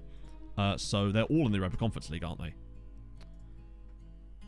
So that's second round. We want first round. Okay. So, what happened? Please tell me good stuff. Wait, they would... That's last year. Oh, I clicked that. Wrong one. I've done it before, haven't I? It feels like there should be a little thing up here that allows you to select between the rounds rather than using drop-downs like this. But I suppose because there's different ones, that probably would be the reason. Anyway, first round. Sligo Rovers beat Trey Penne 7-1. Excellent news. They won both games, which is great. What about the others? Bohemian beat the Kosovan lads. Excellent. Well, you know, it's I start at 11 a.m. UK time, so it's pretty normal schedule for me anyway. I realise, obviously, for people around the world, it can be more complex than that. Running's been good this week. I've actually managed to get 3 runs in a row. I'm back on it now, so I shouldn't be able to fall off. 42 in 21. That's nuts. What's crazy money? maybe time to cash out. If you think you can do better, or rather at least plug the gaps, then yeah, I'd say so. Because the highest, we had a couple of strikers get 58 in a full season in Norway. Not in like the league, but like overall. So 62 is insane. So they're all through. Who do they draw in the next round though? That's the question. So Sligo Rovers got Ludogorets. We know that. That's terrible. That's just awful. Shelbourne got Rijeka. They're going to get resmackered. And Bohemian got Chavez. This is going to be really tough. Like, I think we might lose all 3 other Irish sides at this round, which is far from ideal. Hopefully... Oh, God. So, what did it say about seeding? Have been seeded for the draw. Will play against one of 12 teams, including... Some good... Oh, actually, that'd be lovely. It's not going to happen, though, is it? So we are seeded, which means we get to play against one of this lot, right? Oh, no. Chat. Sheriff. Chat. Sheriff. It's going to be Sheriff, isn't it? It's going to be Sheriff. Okay. Oh, we've avoided them. Okay. I don't know if that's good or bad. Ferenc Varos? Nope. Trying to work out which side. That's not... We can't get them, can we? No. So... Okay. Right. So we're playing whoever the other team is left. Actually, that's not bad. If we get past Cluj, I don't think that CSKA Sofia or Hammarby are that much better. Arguably, they're actually worse, I'd say. It's hard to say, but I think Cluj are a better side than either of these two. No, it's Michael Sharif is the guy we've got. I'd say if we beat Cluj, we've got a good chance in this. But I think beating Cluj is going to be the tough part. But that's not bad, actually.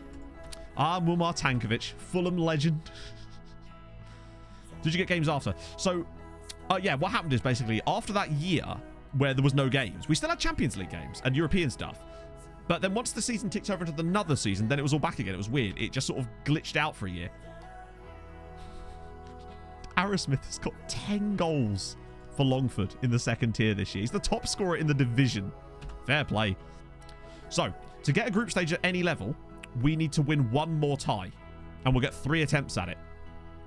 I think, yeah. When the season stopped working, during my Polonia save, it randomly... Well, I say randomly. It wasn't random. It was actually a well-known glitch at the time, which I thought was caused by my database, but it turned out later, actually, it was a thing that was like a reported thing. Did Kacaniklic go to Hammarby? They just love Fulham legends. What can I say? I don't blame them. Like, they just knew that later on that same club would go on to win 7-0 twice in the same season. This is Graham Carey. Was this the guy, I assume? Oh, yeah, he was a player at Siska.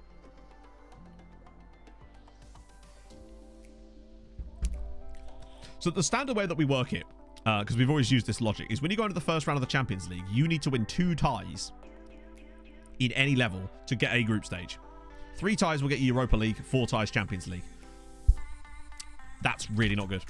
Reverse Southampton. Oh, if only. Right. This is big. Like, mahoosive. But, ooh. Good lord. Worth a trial. You're well out of our price range. You are very good as well, but same problem. Jan Danda, 27. I would...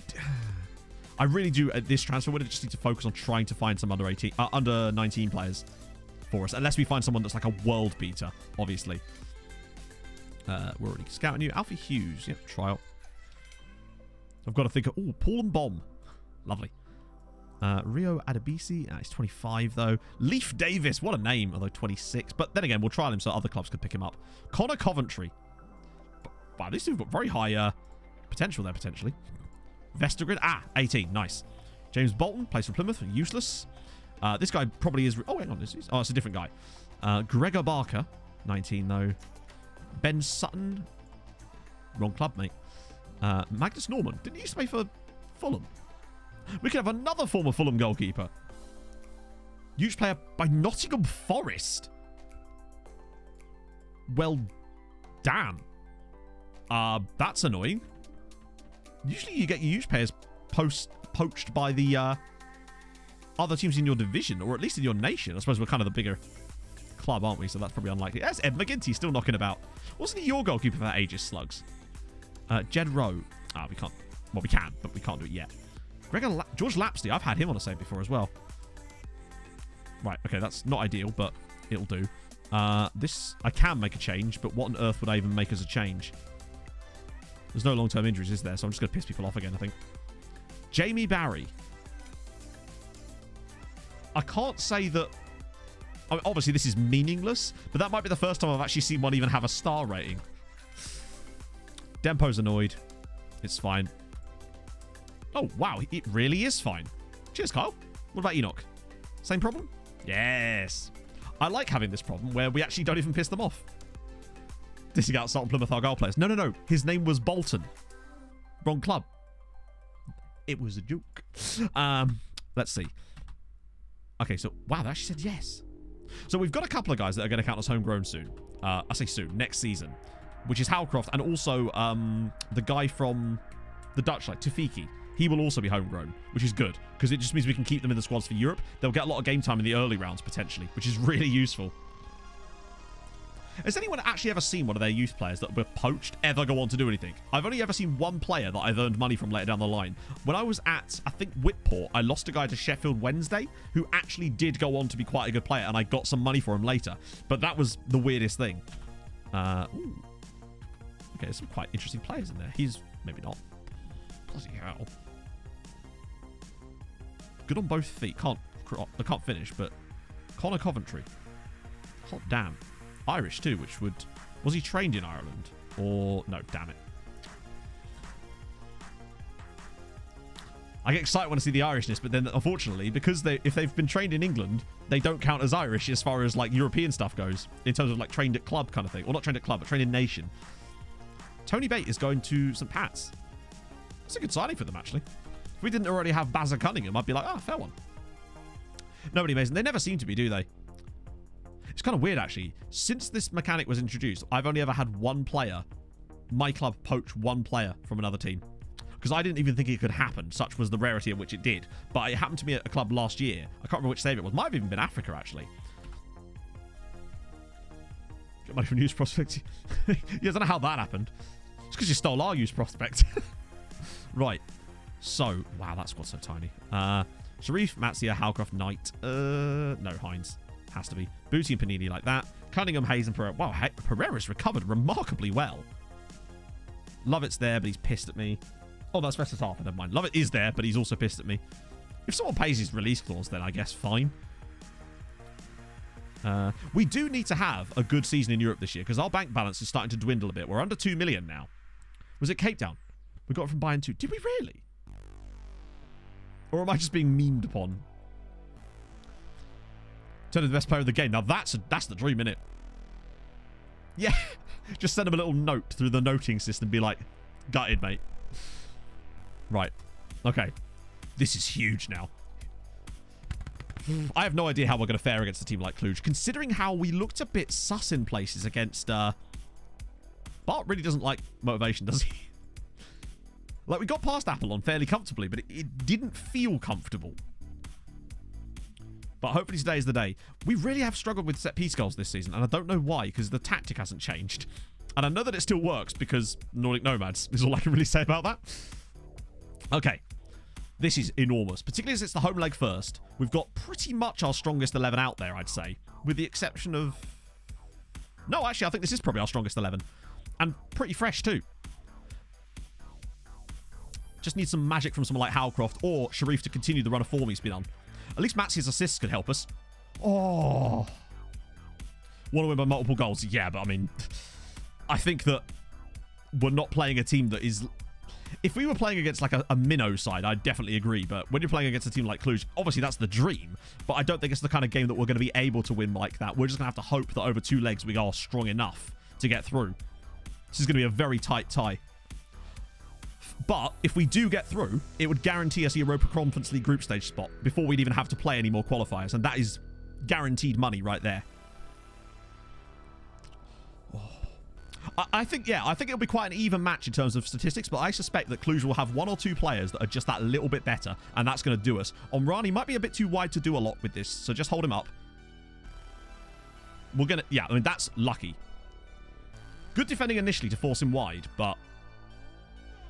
This is looking very, very tight indeed. Didn't we beat CSKA Sofia before in a tie? I can't remember when, but we definitely feel like we've played them again. I played against them before because I remember asking if it was pronounced as Siska for the Bulgarians as well, and then someone told me that it means tits in Russian. So yeah. 0-0 at half-time is not ideal. But nobody's really doing anything. Neither team, for that matter, is doing anything in this game so far. I mean, I say we're edging it, but we're not really. We're edging it in the barest of edges.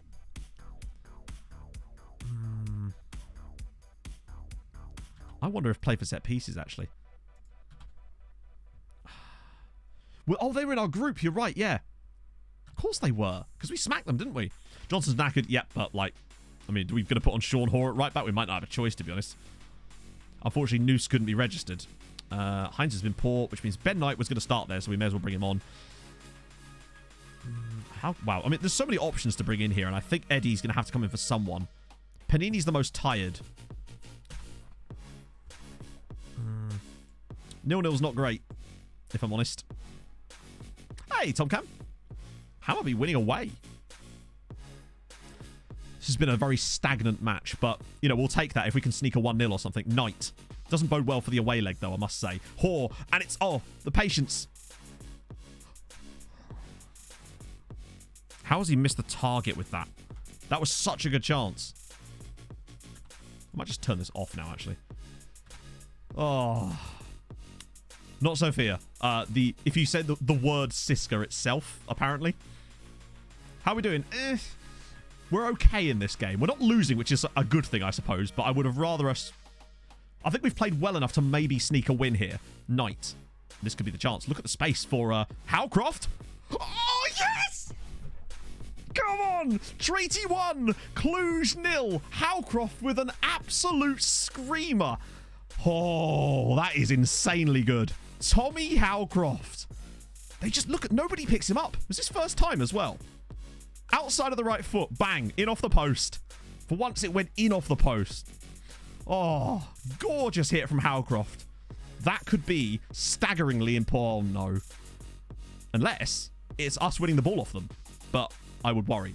I think we would deserve the win. On the night, I think we've been the better side and the win would be deserved. But we need to be careful here.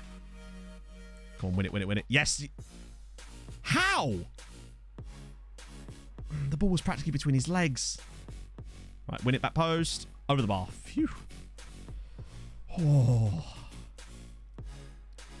Yeah, I'd say on the balance of the play. Oh, they've actually had a few little chances really late on there, but not enough. I think, yeah. Oh. No, the play crew wasn't good enough was Lovett, who ironically did not exactly play well.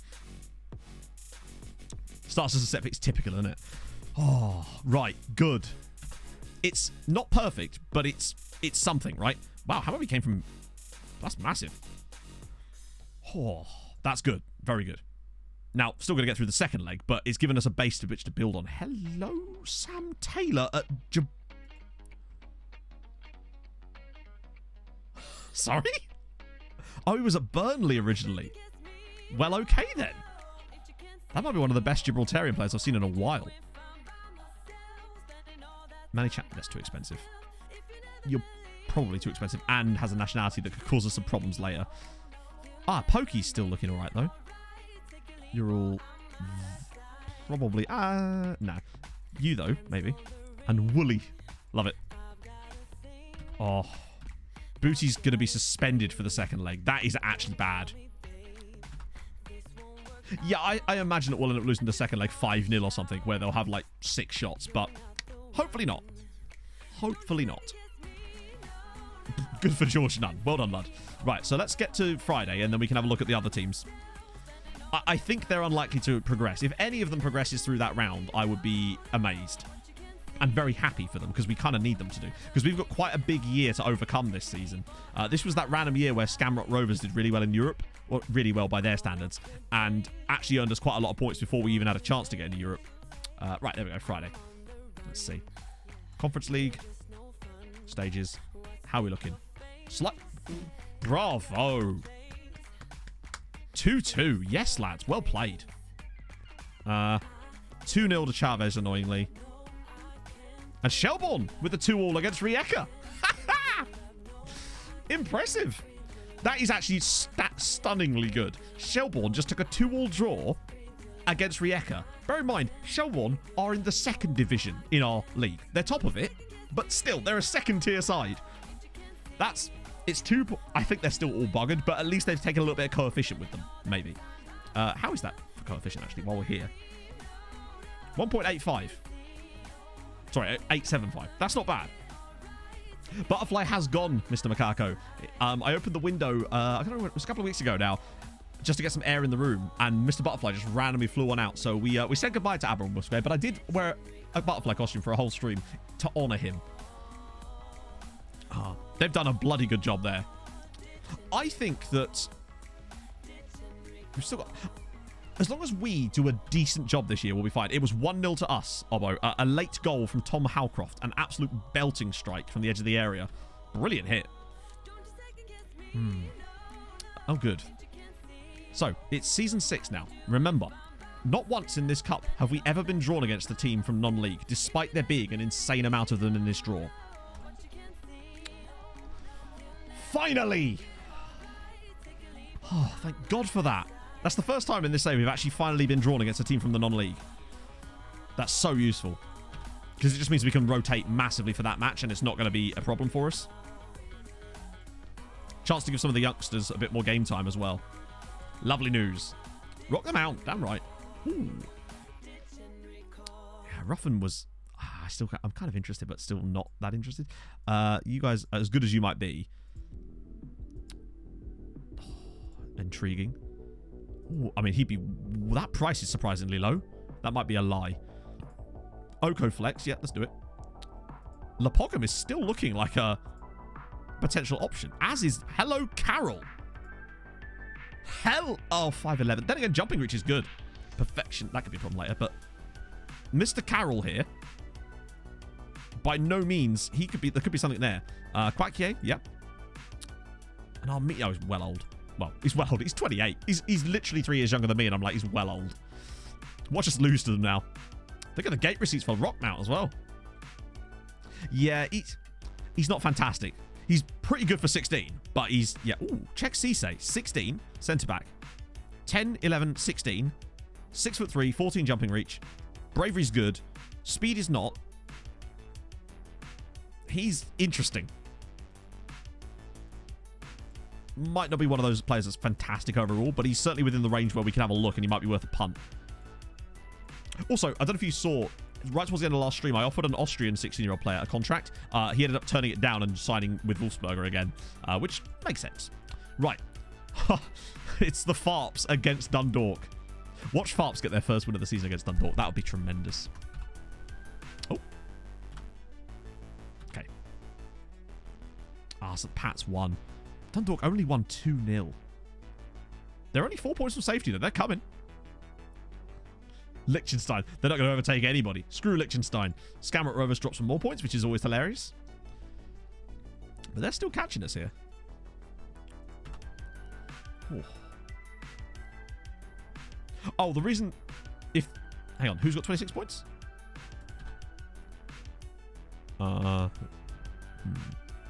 are relegated. Ooh, how long? Well, 7 games. At the moment, they're looking at match day 29. So with 7 games to go. No, wait, hang on. Officially, so in terms of official nailed-on relegation, it will be 7 games to go because of the playoff. But in terms of guaranteed at least the playoffs, they're looking at possibly 8 games to go. And by the time they get there, more likely 9. Incredibly. Don't inform me again. That's going fine. Oh, job advert. Right. Let's look at the applicants then, shall we? What have we got? I want to try and find someone that plays our same system. Oh, it's Jim McGuinness from Derry City. Do not ask him to do fitness training. Christ. Let's see who's got good, like, actual coaching. 4-3-3. Do you know what? I actually think he might be the one. Even though he's a bit sus and so... They're not great, are they? None of them are really that good. Honestly. Which one do we want? The only thing I like about him is that he does have the same default formation as us. So does Seamus Connolly. He's younger too, but...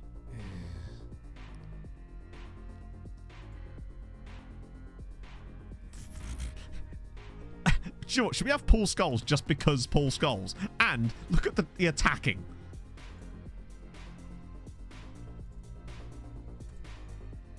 I kind of just want him because it's Paul Scholes. Also, model professional. Can't hurt to have a model professional around the club. Attacking them toes. Damn right. Yaya Santiago. He's very good, oh. He's actually really good.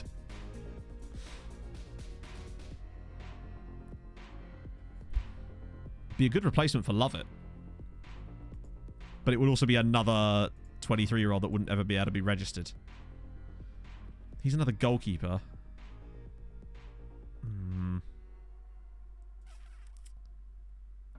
Had to pass like a pro. Maybe, exactly.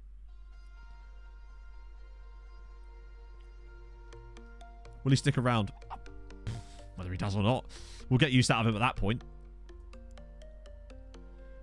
Yeah, he's got decent tackling and positioning as well. I wonder if it... Fringe player. That's weird when they want fringe player salaries.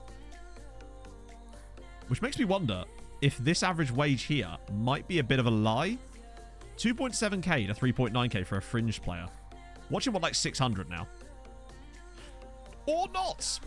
Right, okay, cool. Cheers, Iago. 5k for a fringe player.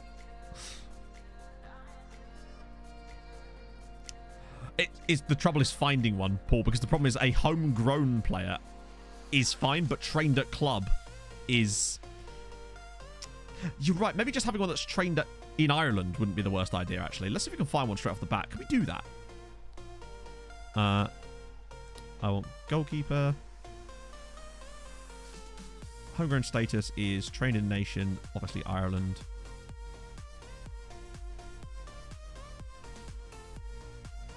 Should we steal McGinty from Sligo?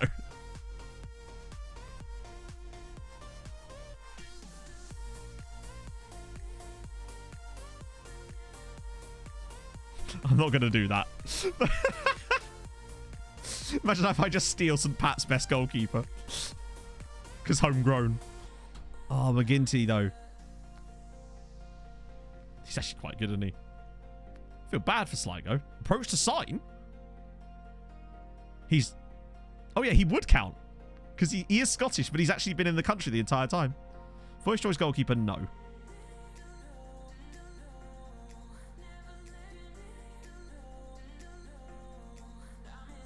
Fine.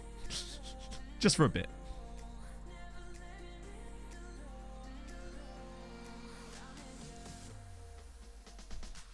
He tries a hard bargain, he do, doesn't he? Get him on a free transfer. There you go.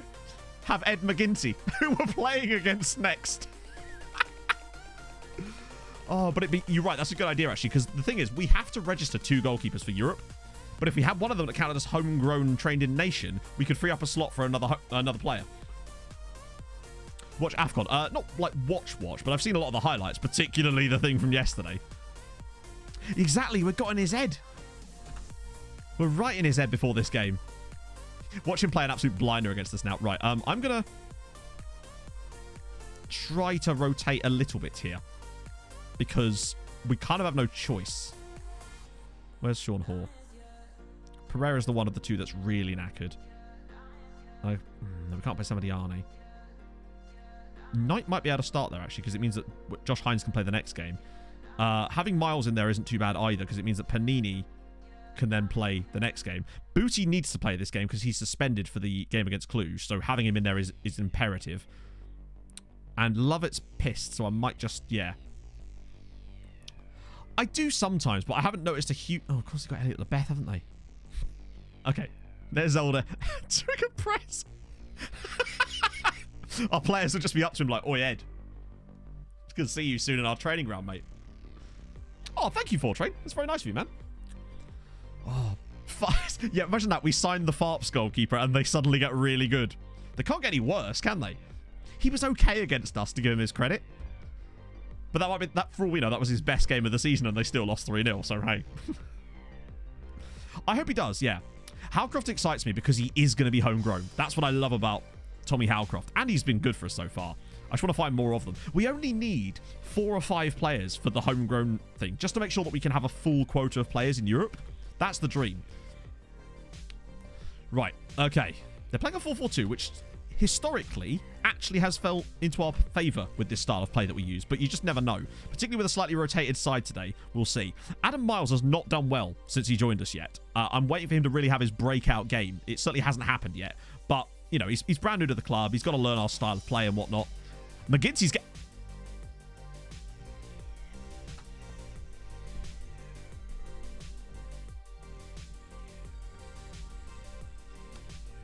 What in the actual fuck was that, chat?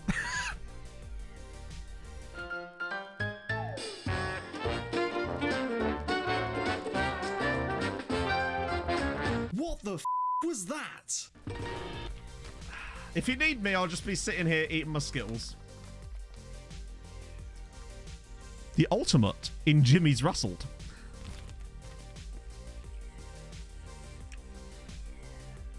What?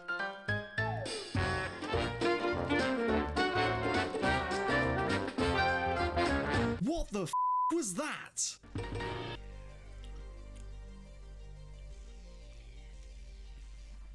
Well then, that's good. You'll see that again later today, chat, on Twitter. I'm going to clip that. Oh, God. I need to make a little video of what's just happened there, including us trying to sign him before the match. Okay, so for those of you that missed what just happened, actually, I'll set the scene for you. Prior to this match, we had... Paul in chat had the bright idea of us trying to sign a homegrown goalkeeper to allow us to have an extra slot in Europe next year for our goalkeepers. Good sign. We put an offer in on a contract for Ed McGinty, the goalkeeper of Sligo Rovers, to join us at the end of the season. We've got in his head. First thing he does is the next game against us for them, this happens. This absolute gold dust happens. Man gets a little overconfident here, runs out of the box with the ball for some reason, kicks it straight at the head of Michael Sharif, who actually, I think it hits him in the cock actually, then falls over and the ball rolls into an empty net for 1-0 Treaty United. He's already our best goalkeeper. What an assist. Great goal from Michael Sharif's penis. It's fantastic. Oh, goodness me. His cock has just got a better header than he has. At any point since he joined the club. His cock has 9 heading and he has 7 heading. Fair play. Oh, what a start. Penis power. Particularly as we're playing really badly. But we're still a header. True. Here's 6 for 5. True. Hoare with the clearance. Wow. This is FM's particular stuttery game today, which is always fun, isn't it? Is that Glurson? What is that for a header? Oh, it's a penalty. Brilliant. That's it. Foul a guy who's not even close to the ball. He's a cock in the box. His penis has a higher XG than Finn Hops. Right, well that fucking Alexander Glurson, of course, scores against us. It's the rain, chat. I blame the rain. Damn it. We're making silly errors. We can laugh all we want, but damn it. We've literally only had one shot, and it was that. Oh. Oh, hang on. Ed's on the ball again, chat. Worry not. Damn it, he's pulled out a really good... What is this, FM? Can you, like, give me some of my frames back? Oh. That's right, Ed McGinty's holding on to some of our frames for us as well. He's just that much of a gent. Howcroft. Oh, Matsia around the side here. Takes a good first touch. No, he doesn't. Terrible first touch. Yes. Michael Sharif again. Yeah, this is ridiculous. One day I'll figure out what the hell causes it. But yeah, once per stream, FM goes, this is the game that you're going to have stutteries to days. 2-0 Treaty. Lovely work from Matsia again. Matsia's so good at this. Going to the byline and then cutting one back for Sharif, who's just scooped one in. He's in great form lately. Sorry, not 2-0, 2-1. I'm ignoring the penalty. Good for us, though. Nice brace for Sheriff. Oh, is there more, though? Howcroft. Good lord. I kind of hope that this just finishes 2-1 with no more highlights now. Oh, we could square it. Oh, it's 3-1. Michael. Okay, now he's starting to become the player that we signed. It's 3-1 to Treaty. Andrea Mazzia really does have the ability to do this in games now. He just takes them by the balls. He is a regen, yes. Really good play. Mazzia again gets it in there, whips it across, and they're just a little tap. Oh yeah, it's a perfect hat trick. 2 with the foot, 1 with the cock. Oh, 3-1 at half time. We bought him from Crew for £500,000 because he kind of just ticked all the boxes for us. 6'5", great finishing, massive cock. The standard, like, you know, the Holy Trinity, as it were. We have sort of stepped it up a bit now, in fairness to us. So what I might do, once we get to sort of 70 minutes, is start taking out a couple of guys who might be featuring heavily in the Cluj game. Although, if they score here, perhaps, it might change. Which they actually have. Hey, Marco. Oh, it's 3-2. How did he... That's a weird one. Usually they don't score those. They usually don't even shoot, honestly. Like, it's a really... That touch is superb. My friend Mickey has a 10xG Willy.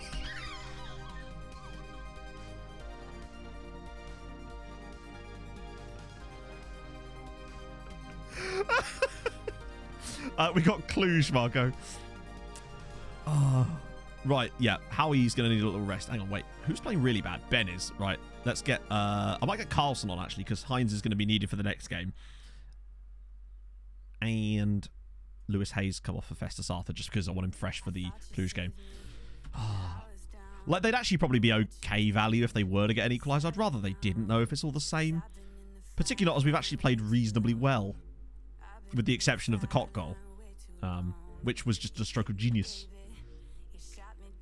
Middle name Willie. I don't know if he has a middle name, actually. Maybe. I'll have to check. Also, Bo's losing to Derry City, surprisingly. And we have beaten Westlife Rovers by 3-2, mostly thanks to Ed McGinty. Oh, lovely stuff. Also, genuinely excellent performance again from Sharif. Huge credit to him for really putting up some numbers lately. We go 3 points clear at the top of the game. Still only lost 1 game in 26. We'll take that. Right, can FM calm down a bit now? 8 shots in this game. On target, sorry. No wonder he did all right. He's got a middle name? No, just Michael Sharif. Crew supporter. Agent Jack Collins of Fulhamish Podcast or something. You'd love to see it. Huge fan of... He just loves Booty and Bell, which doesn't really surprise me a great deal. Oh, the cock was a stroke of genius. Already loves the booty. Yeah, well, don't blame him, really. Okay. Ooh, 26. I got so excited for a second there. Tim Zimmerman is a great name.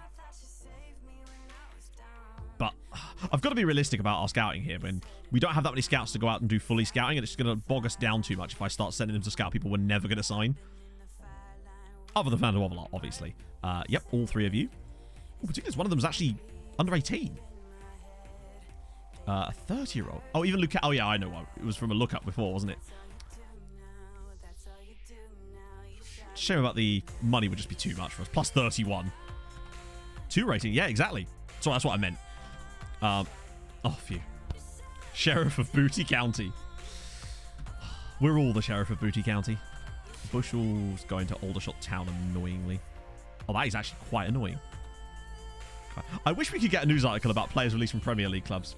Kind of the same. I mean, I suppose we could sort of do it ourselves. Have I done all these lookups? Yes. Good. Lovely. We have at least started to catch up on the goals scored one now. Who? Kenny Yule. I've never heard of him. But Longford, if you fancy it, crack on, boys. How are we doing statistically now? I'm curious now.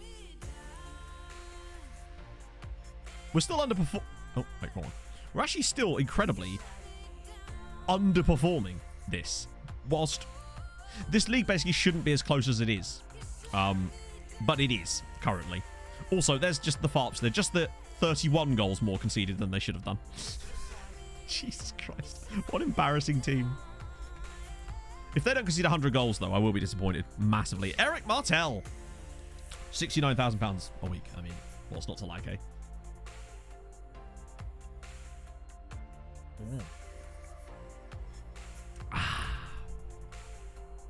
Gorgeousness. So, oh, it looks like he starts at... Does he start? Wait. Where does he start? Does he starts at Leipzig and then moves to Hertha for 21 million quid? That's a lot of money. Oh, yeah. Farps will almost certainly bounce back. Maybe, actually. I don't know. If they keep the goalkeeper, maybe not. They could be the new Wexford at this rate. How are they doing defensively in the league now? What are they up to? Sorry, they've conceded 83. 17 more in their next 12. It seems pretty doable, doesn't it? Like, I think it's pretty likely that they're able to concede 17 more. Bear in mind, we still have to play them again. So, I think they'll probably manage it. Hello, Hobo. Did I see, sir, that you are going to become a father? Or have just become a father? Because if so, congratulations, mate. McGinty sets aside, I bet he is. He has been ran out of town by Sligo. He needs the refuge of being here. It's all right, Ed. You did us the biggest favour possible. We literally won that match because of what he did. You're welcome. In you come. By now? Chat, is it worth us paying 80k to get him now? Because that means that for the next round of the Europa Conference, for European stuff, we could register him straight away. And then free up an extra slot in the... Wouldn't have to register Tashby then. It's 80 grand, isn't it? Might as well. We've got the money. Scunthorpe signed him in the end. Cool. Wonder how he actually stacks up. Tell you what, right? He ain't bad at all. He's very much... He's not as good as Bart, I would say. But he's right up there for me.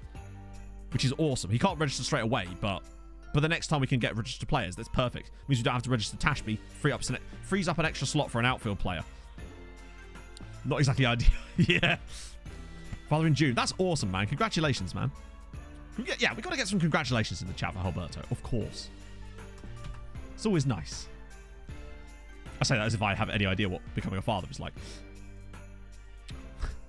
Yeah, to be fair, as long as he doesn't start making those mistakes for us, you know. Yeah, he then gets banned for match fixing. Hey, Jordan. Hopefully you're all right, man. I forgot we sold Vokins. That's basically Jake's Vokins transferred to Ipswich has basically paid for that. Dundalk actually made signings. Christ. Maybe that's why they're suddenly good again. Except they're not. Okay, this next game is massive. This really is enormous because it would give us such a huge head start. Okay, yeah. This is, I know I've mentioned it before, but this to me is something that does need fixing because it wasn't a problem. Like, if you say you want to go out on loan and I try to loan you out and no one's interested and I click persuade to join another club and you do that and no one wants you, how the fuck am I supposed to do anything more with that? Then piss off then, mate. Last year, they used to be okay as long as you tried to loan them out. But if no one's interested in the player, no football team's interested right now. Well, if you're so sure of that, then fucking do it! Oh. Like what? Oh, dear. Inge Editor. No, not at all. Oh, Paul Scholes is covered in. No, well, firstly, I couldn't use the in-game editor if I wanted to because I don't have the in-game editor, and I've also got it set so that you can't use the in-game editor because I just don't see the point. Like, what good is me using the in-game editor going to do other than have people go, well, you've obviously fucked with the save to make your team really good or whatever, so it's just, nah, it's not worth it. Cool, we got Paul Scholes. But last year, you could just get away with actually trying to loan them out. But now, this year, unless, yeah, I don't know, it's just dumb. To me, if you've tried to loan them out, what more can you do if no one's interested in the player? It's not my fault. Be a better player. Right, okay. Oh, Scholes training Booty, exactly. Think of the passing. The raking ball. So Booty is suspended, which is not ideal, but Panini can come in. Hines is there. Knight. I'm glad we rested some of the defensive options. Cunningham's still a bit knackered, but... so this always comes up a bit loud. Howcroft or... Knight might be okay there.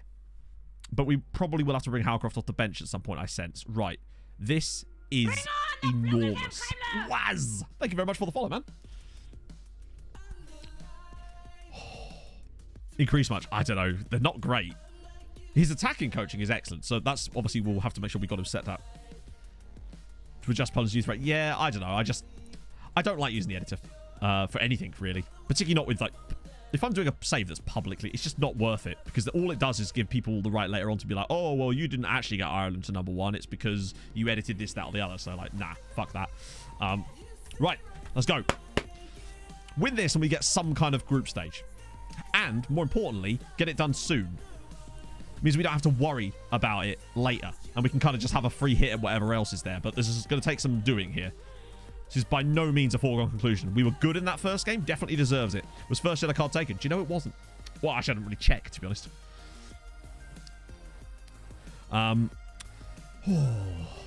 We played well enough in the first game. We were the better side. We got the win thanks to the Howcroft magic. If we could just play as well again in this match, which I don't think we will. I think they'll be the better side here because home advantage will just... They'll try a bit harder. Unless the Sharif and Matsia partnership continues to flourish. And Michael Sharif is on an insanely rich vein of form at the moment. It's 2-0 to Treaty. God, Matsia is so good. What a ball, by the way, from Adam Miles into the channel there.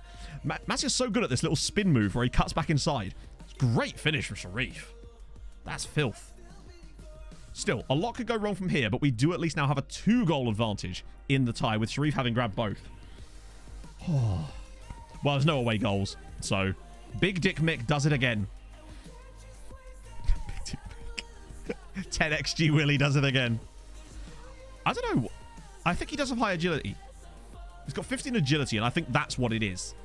Because his balance is decent, but it's his agility and... It's his agility. That's really what it is, I think. That's why he's able to do those incredibly sharp turns and get away with it. Right, hopefully we'll just... Oh my god, what a clearance. Holy shit, it's gone straight to Sharif. It's not really where I want him at the moment, but what a pass to Matsia. Oh my god, if that had turned into a goal. Sort of, we had everybody in the wrong position, basically, where I would have rather had Sharif on the end of that. Cunningham now, flying down the left-hand side. Miles to Panini, to Ben Knight, to Max Johnston, over the bar. We're playing all right here. They didn't even stream. Useless. Oh, double dick Mick, maybe. This has been a really good first half performance. Look at this. No possession, but they've had 1 shot in the whole first half. This is a much better than the first. Now, this does, however, open the trap door for a potential they score their first shot on target kind of solution here. But at the very least, we would be in a position where it wouldn't be... Also, Hammerby absolutely Hammerbying CSK. Oh, now it's 3-1. Although, I think it will probably be Hammerby in the next round if we do get through, which isn't the worst result. Like, if we could play against Hammerby, potentially, touch wood, that could give us a real shot at Europa League groups. Panini. Gotta be careful, though. Lots of players goal side here. Oh, there's the ball. Adam Miles from midfield. This is what I mean about Adam Miles. He has got into those positions a few times and fucked it several times now. He has to at least hit the target there. I think Ben Knight's... Right, so I'm going to make it now. Knight's going to come off because... And then Hines as well. Damn it. Ah, we got no choice. Miles is going to come off for Love It because he needs to. It has to be one of these three, really, doesn't it? But unfortunately, options-wise, it's a bit light in that area. Daly? No, I can't bring Daly on out wide there. We might just have to leave it as it is and hope for the best. I do worry, though. Jamie Bourbon, thank you very much for the follow. Oh, God. What do you reckon? First shot on target, first goal? Feels like one of these games. We've done well here. To survive as long as we have done here. Oh. That's good. We've got away with one there, potentially. I might just start playing for set pieces here. Slowly start to slow this game down a little bit. Matsia. Here, speaking of set pieces, they're all offside, I think. Yep. They were all stood in offside positions. Hi, guys. We've worked on this, surely. Like, what? Why? Why? Just don't. It's not like they've done a trap on you. You've just stood there. Oh, God. Right. That would have been perfect if we'd managed to grab one there. I think if we score there, this is curtains. But as it is, we can afford to concede, but I don't want to. Because you know how that can swing momentum. If we actually did get home and away wins, though, that would be very, very good. Particularly coefficient-wise. Hines, nice build-up. Howcroft. We're looking for that one amazing pass. Love it. Oh, there's runners. One of them's Howcroft. Sharif's there. Oh, no. There was such a good opportunity for a pass through the middle there, and they fucked it. Nitsa, thank you so much for the follow. Oh, no. Good save from Bart Verbruggen. That could be a crucial save at the end of this. Particularly as we should have probably done something good at the other end. So to make sure that we didn't at least suffer because of it is something. Go on. Michael, please, push the ball. Right, 10 minutes to go. Oh, God. Right, you're marked. You two aren't for some reason. Scoops it in. Cleared away. Oh, time wasting. Yeah, actually, we're into the final 10 now. Even if they score off this play, we're still going to be time wasting. Omrani.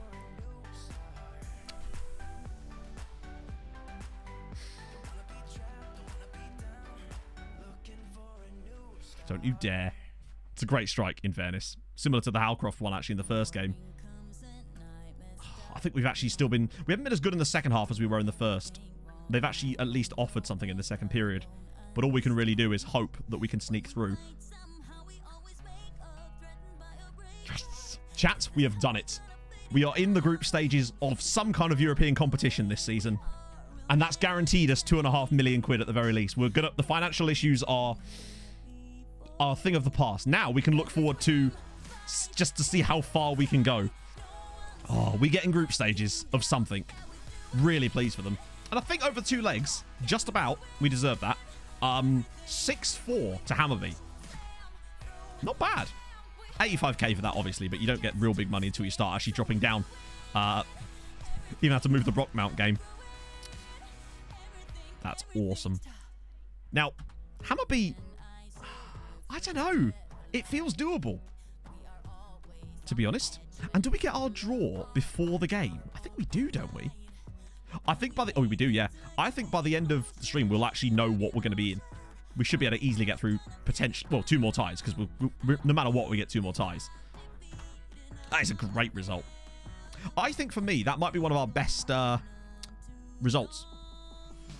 Because Cluj are not a muggy team. Like, we played Craiova before. They're not as good. What is Hammarby's reputation? 3-star. Cluj is 3-star. So, similar. Merrick with the 13 months. How's it going, man? He to you too. Yeah, before they've got Zlatan. Oh, right. So it's not Thursday yet. Hello, Michael. Can I get a whoop whoop? You damn right you can get a whoop whoop. Whoop whoop. No, wait. I can do better than that. Whoop whoop. There you go. Which is how I feel right now. Because of what's happened in the last 2 matches. 1, getting through in the Champions League, and 2, that ridiculous own goal from Ed McGinty. Oh, I'm going to make a little video out of that. I have to. Right. Except I can't make any replacements, which is dumb. Oh, worse than slowest. Scott, can I just say, I love you because you clip stuff in streams, and it's great for when I'm having to find stuff for recap videos and just general enjoyment that you clip stuff. So big shout out to people who clip things from stream and give it titles, I should say. That's awesome. Draw after the next league game. Yeah, so that's fine. Where's that? Oh, it's a staffing one. Paul Scholes. You know what? Yes, we could probably do with helping Scholesy out. Trials finished for Henry Cartwright. We've got that other guy that I'm more interested in, I think. Niccolo Niccolini. What a name. Inverted wing on the right, though. Wrong one there. It's so awesome to have someone that does lots of clips because it makes it really good when I'm looking for things for the recap videos, because I always try to include any clips that were funny in the recaps, but sometimes there aren't as many. Probably just because I'm not that funny, but also because sometimes people don't clip stuff. So, and sometimes I remember myself, but I like that you do that. Ooh, here we go. Here we go. Oh, that's that. I'm still curious about him, actually. There's a few ridiculous options in here, potentially. Guy at Plymouth. Fabrizio Riccardi. Great name. You two are a bit... Not beyond us, per se, but just... Yeah.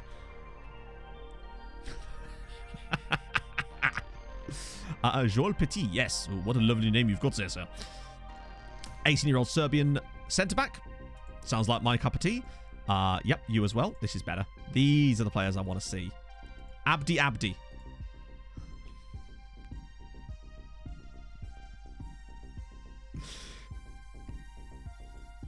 Yes. Yes, please. Other Irish teams. Yes, I was just going through these notifications first. Ronan Lyons. What a name. Ooh, youngster. I don't mind stealing the player off Scamrock. End of contract? I'm going to scout you, Ronan. I'm going to scout you. Plus your name's Ronan. You should really be playing for Sligo. That's Boyzone. Damn it. Where are Boyzone from? Couple more. Oh, there's a guy. Okay. A couple of Bulgarians, actually. Ironically, neither of which play for Siska. Okay, cool. He might be interesting. From the Boyzone. True. Right. They should have done a girl zone. Maybe they did. Europa Conference League. Let's see. How did they do? Oh my god. Oh my god. I mean, you'd have already seen it, but you're going to see it in a second. Sligo. Wow, they lost 4-0. I'm presuming that was the away leg was the 4-0. But needless to say, it doesn't matter because Bohemian knocked out Chaves. They were 2-0 down after the first leg. They won the second leg 3-0 against a Portuguese side. But the question now is, how does Shelbourne do? Oh, they got humped 3-0 by Rijeka. But fair play Bohemians. They're one of the few clubs in this save we haven't had beef with yet. I'm liking them. I feel like they could maybe be a Mulder or Brand for us at this point. Plus, they've consistently done well in Europe. Certainly this season. Anyway, who did they get, though? Malmö. Then again, just remember how close Dundalk got to knocking out Malmö last season. And Dundalk are shit. They could actually be in with a chance there. Dundalk only lost to Malmö on penalties last season. Hang on. Copenhagen got knocked out by Farouk Constanza. Jesus. And that then allows Farouk Constanza a tie with bloody Neman Grodno. Who are they playing? Who is who playing? Bohemian are playing Malmö. Which is... It's doable, given what we saw from Dundalk last year. But I think it might be tough. Then again, they were able to knock out Chaves from a 2-goal deficit. That's insanely hard, even if you are good. Like, a good side would be struggling to come from 2 goals down in a tie like that. Oh, lovely. Right, Waterford now get to play against Farps. Watch Farps actually win one. I'd hate it. I would hate it. Farps got a point! Dundalk not in Europe. No, Dundalk had a terrible season last year, missed out on Europe entirely, and this year are having an even worse season. And are currently sitting in the relegation playoff zone. They were further away. If it wasn't for 2 straight wins, they'd be in real trouble. Also, Skamrock Rovers losing to Drogheda. Hilariously. With 2 goals in stoppage time from Simon Power. Excellent news. Right. So we get through the Derry City game, which is going to be tough. I think it'd be tough for them to actually get relegated just on account of the fact that they end up playing against the winner of the playoffs, and I think they'll probably win that. They're actually not as bad as their league position would suggest in terms of their output. Like, that's what makes it funnier in a way, that they're allegedly the 4th best team in the league.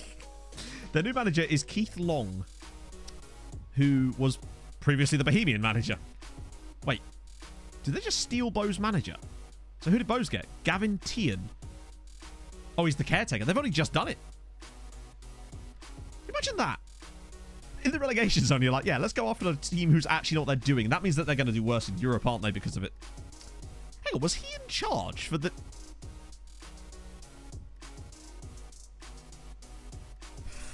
The caretaker manager of Bows, Gavin Tian, was the guy that was in charge of the game against Chaves. He's made 1 match in charge. And it was a 3-0 victory to put them through to the next round. Gavin, give him the job now. Up Gavin Tian. I actually don't even care who he is. Give him the job. Oh. Give it to Giggsy. He needs a statue. I'll build him one outside the treaty ground if they don't give him the job. Which you know they won't, unfortunately. That's the worst thing. They'll give it to Troy Deeney or something. Sharif wins Player of the Month. That does not surprise me. Well done, Michael Sharif. Really happy that he's finally started to pick up a little bit. He had a rough start. I say rough start. You could see how he's really stepped up lately, though. Ignoring the friendlies, actually. Let's just go league. Obviously, I haven't played a lot of league games lately because of all the European stuff, but you can really see that his last few league appearances have been really good. In the Champions League, 5 in 4. It's not bad. Regularly getting good opportunities in there. Yeah, we'll make a statue that looks just like the photo. If they don't sign him, we will. We won't. Okay, the dynamics are still good. Regan Booty's the only team leader left now, bless him. Right, Derry City. This is going to require some switching, I sense. But at least we can be a little bit more freedom. Knight on the left. He's very versatile, isn't he? Eddie through the middle. Sharif definitely needs a rest, but I actually think I'd rather... No, I might have to be steady, Eddie. Except the only thing steady about Eddie at the moment is, well, nothing. Samatiani's in, yeah. McGinty's there. Bless him. At least we've basically given ourselves an extra player. Gary Keaton, yeah, maybe, but not this one. He can play against Rockmount. Why is Love unhappy? Well, you're going to love this. Because he decided that he was no longer good enough for us, and I had no option to tell him that he was. So it's the same as Fabio Darbo, where he thinks he's not good enough. We know that he is, because he's a 3-star player in our team with 5-star potential, and I had no option to tell him that he was good enough. All I could do was agree to sell him, which I refused to do. And, yeah. Booty should be very close to Irish citizenship. Oh, that is not what I meant to press, but sure. 150 days. He's less than half a year away from Irish citizenship. There's no way he's actually going to get a cap, but hilariously, it'd just be nice if he became Irish. Regan or Booty? Oh. So yeah, Lovett might end up leaving, or he might get over it, but players very rarely do. Do you remember when I refused to loan Max Lebert to Anderlecht on my Sassuolo save because I wanted him to play matches in my first team, and I had no option to tell him that I wanted to play him in my first team? He was then pissed at me for 18 months, which then completely hindered his development and ruined him as a player. I do hate that stuff like that sometimes goes on a little bit too long. But what can you do? I just wish that there was a few more options than it at least gave, even if it doesn't think it's going to work, give me the option to try to tell him that he's a good enough player. Yeah, Lebert gave it an insane grudge. I don't know who the island manager actually is. We'll check after the match.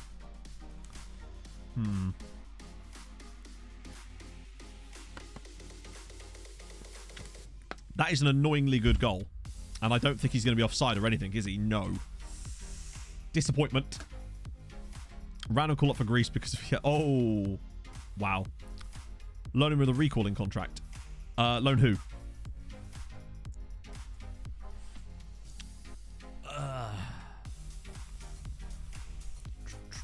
That was a poor start from us, as is the rest of the game so far. Come on, lads. I know you're knackered after the Cluj game, but we've got to be better than this. Don't want to give some Pats anything. Particularly with Derry City breathing down our necks as well. See, now, Eddie, there is a reason to tell you you're not good enough to play for us. I'm going to put nipples on. I can't risk Michael Sharif here. Not when we need him for the... Love it. What would that do? As in, what would loaning him out with a recall clause do? Other than have him not be at the club. With the Irish nationality. Maybe we will. We did it with Cristiano Fitzgerald. And then we took him away because he got Singaporean nationality. Bastard. And then it also cost us a lot of money. Because we hadn't realised. Leffer Triple. Thank you very much for the follow. Chance for nipples to show him. You can recall him after 3 months. Yeah, no. Sorry, I understand that. But to what end? What does that do? Recalling him after 3 months. Sorry, I'm trying to understand how that would help us. We just lose the player for 3 months, and then he's back, and he still wants to leave. So I don't understand what difference it makes. Oh, nipples! Oh, over the bar. Maybe we'll be happy. But there's no reason to think that would be the case. So it seems a bit wasteful when we could just keep him around because, yeah, he won't suddenly become happy and think he's good enough after a loan spell. Also, he won't go out on loan because it's a weird one where they think they're shit, but they also won't go out on loan because they think they're better than the clubs that they would go out on loan to. It's kind of, you can't really win, basically. That sort of thing might have worked with the Max Lebert thing, but the problem is I didn't realise that it couldn't work until such time as we'd already done it with him. Because the reason with Max Lebert was that he told me he wanted to go out on loan, but then I had no option to tell him that I wanted him to play in the first team. Like, to me, if a player's asking to go out on loan, I should be able to tell them, actually, no, you're going to get a lot more game time this year. Stick around and you'll give it. And I was, but then, hey. Oh, well, it happens. Sometimes it works in the other way as well. You'll have random players that will just be happy with no matter what you do, no matter what their squad status is. Like, for example, Fernando Ovalar, who just never used to ask for wage increases, no matter how good his squad status or his play was. It was kind of nuts. We were at a situation where Atletico are bidding £50 million on him. He wants a new contract, and he's asking for like 4k a week, when other players at the club want like 60. It's mental. Nipples! He's offside, isn't he? Oh. You can't really win. Yeah, I don't know. You got to take the good with the bad, right? We're scouting in Africa. Well, I mean, yes, but like that's not how we do our scouting anyway, so it doesn't matter. Like, scouting in Africa works. It's hard for me to say because I don't like scout. For example, I don't scout in X or Y. I just scout. I'm not bothered about where the players come from as long as they're good. I feel like if you concentrate too much on scouting in certain places, you're just going to miss out on all the players that are in the other places. Right. This is dreadful, by the way. Max Johnson does need to stop. I should have put Noose in, actually. Now I think about it. His nipples are offside. It's probably cold out, you know? If we can at least earn a draw here, I'd quite like to not lose at home to these guys. Booty. Oh, that's a good save. We were actually pretty close last window, Inferno. I did use them a little bit, but I think within the next couple of years, we're going to be scouting Filter Central. Because we'll actually have the knowledge and the ability to afford those players. And that's when things get really tasty. I did use them to find a few of those 18-year-old players. That's why there's a few more coming through our scouting report. Because I had a little bit of time the other day, and I just sat there and looked through a few of them just to see if there were any that were viable. Most of them weren't, but... Oh, Antoine Noose. Damn it. Hey, Henry. A collar the caterpillar that serves 40 people. I'm going to need a picture of this. Immediately. That sounds amazing. Em won't let me get... So she was like, if we get married, right? And I was like, yeah, we're getting a Colin the Caterpillar cake, right? And she's like, or was it a Thomas the Tank Engine cake? Either way, I will be the winner of this particular argument. Like, I cannot abide by a situation in which we have not got a giant Thomas the Tank Engine cake. Ben Knight's through this time. Oh! Ben Knight with the equaliser. What an assist from Tom Howcroft. That was Fernando Ovalar-esque right there. That was Filth Merchant Central. Party rings, nice. What a pass from Howcroft. What? Look at this first touch from Knight. That is sensational. And then to take that extra touch and then go for the dink. That saved us here. Brilliant, Knighty. I'm glad we signed him. He's been a good servant so far. Oh, imagine if we turned this around with the weakened squad. That'd be even better. Although, watch us now fuck this up. No, we've got positive thoughts. Scooping it long. Nipples is not the greatest in the air. Oh, dear. In fact, so much so is he not the greatest that it might end up costing us here. Because I promised to loan them out. Couldn't find the club that wanted them and they wanted to go. Then they got good enough and played regular first team football. Still angry because I didn't loan them out. Yes, that is one of the slight problems. Is it? I think that context could be used a bit more with some of that stuff.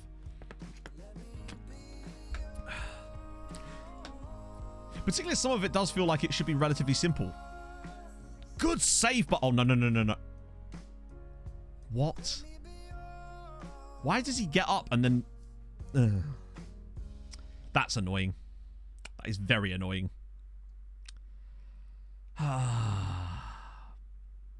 It's a great save. But then... when he gets up, he starts walking out of the goal, almost. To provide the gap. I mean, we don't deserve to win this match, but Christ on a bike. That's annoying as hell. Oh. Oh, a short one from the booty man. Okay. What a goal. Oh, it's not, is it?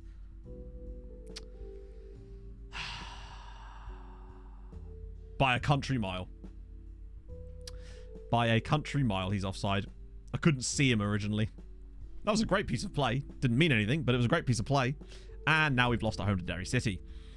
Oh, just when we start to get something good going, it's like, yeah, but wouldn't it be good if you didn't? Oh, well, we move. That was embarrassing. They're a good side, but really, lads, come on. They were the better team, though. That second goal's annoying, though, because the keeper makes a great stop and then just doesn't get up.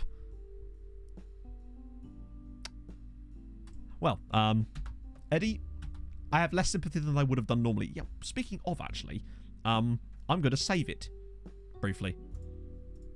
Because I haven't done that, and I forgot to turn on the autosave again. 22 games in and unbeaten. Fair one, Dylan. I think we didn't even make it that far. That was our second defeat as well. We were doing all right. It's still going to be a good year as far as defeats, I would say, but not as good as it could have been. Champions League going good, Seth. We are into the third round of the qualifiers, and which means guaranteed group stage. So we managed to win our first 2 ties. We beat, who was it? Apollon Limassol 6-3, and then we beat Cluj 2-1 on aggregate. Was it 2-1? It was, wasn't it? So we are through, and we're playing... Yeah, that was a mistake, Con, but really? Oh. So it's looking good for us currently. But now we've got to play against Hammarby, which actually I still think is a potentially winnable tie. And if we win that, it's guaranteed Europa League, which would be sick. Right, I'd quite like a win for Bose here, if at all. That's the dream, because that would stop us from losing ground. Oh, wow. That's not good. Surely they're going to fall away. Are they the second best team statistically in this league now? Yeah, they are, in fairness, but they shouldn't be anywhere near us. But that's our fault. Actually, it's not really our fault. We're kind of doing exactly what we're supposed to be. They're the ones overperforming, annoyingly. Wigan. Hey. That's kind of fun, though, when you see a team that's dropped down massively and you get a chance to rebuild them. It's like on my... I think it was my Wimbledon save, where Bolton ended up in the National League North. And I put the save file up so people could play as Bolton in National League North. It was mental. They just got relegated. Right, yeah, exactly. Next game, St. Pat's, which is far from ideal because it's going to be in between our games against Hammarby. We're not seeded. That makes sense. What is our coefficient personally now, actually? I'm curious. 16's not bad. In fact, we're one of the lowest ranked teams left. So, our options here are a bit slim. There's Ferencvaros, Shakhtar, Podgorica, Zagreb, Astana, or... It's going to be Red Bull Salzburg, isn't it? See you later, face kicker. Right, let's do it. What do you reckon? Shakhtar? I reckon Shakhtar. That's my prediction. The old enemy. Oh, here we go. Treaty will play Dinamo Zagreb or Odds. Astana would be beatable, but they're also playing against Red Bull Salzburg, so they'll probably get knocked out by them. Do you know I did, Matty? I actually did. Chat will back me up on this. I did. You're right, Dylan. In the lower leagues, no matter where you are, having a tall centre-back for corners does help. I mean, look at what's happened for me in Iceland. It's... No matter who I put there, as long as they're like 6'3" and above, done. There's no way we end up playing against Odds. Also, just to clarify, that means Odds won the Champions League. Sorry, that means Odds won the Elite Syrian. Which... Yeah. I think that's gone under the radar a little bit there. That's their first ever top-flight title. What are the odds of that? Also, poor Bodder. 3 straight runner-up slots. Titles for Vålerenga in there as well. Strømsgodset come 3rd. Hey, they're sponsored by Sparta-Bank. Same as Tromsø. Oh, well, we'll take that. Okay. If we do get through, it will be Zagreb, won't it? Let's face it. But still. Got smacked. Yeah, Astana are a weird one, but I think that they'll get absolutely spanked by Red Bull Salzburg, to be fair. Dylan, thank you for the follow as well. Kyrgyz team seems to breeze through the Champions League groups. Jesus Christ, that's a lot of money. We can only dream of that. At least we are going to get lots of money this season, no matter what. It's just a question of how much and from where. Because our money was starting to slightly dwindle. Right, now I should be able to register my new man.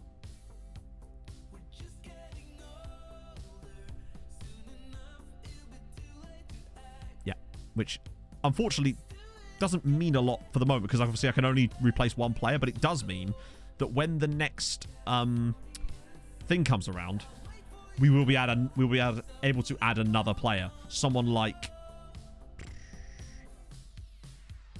maybe like Antoine Noose, potentially. Tashby's going to get pissed at me now, but like, Dundalk bring a lot back to the club. Was he the manager before then? Oh, as a player. Okay. Bohemian got a new manager yet? Nope. Yeah, I was going to say Zenit have, maybe they've had a few poor seasons. Morning, ranks. Right. Okay. Champions League. Oh, how's the Lone East getting on? Aerosmith's doing brilliantly. Tyler Morton's actually doing well. Sinani's less well. Tafiki, despite that, is doing okay, numbers-wise anyway.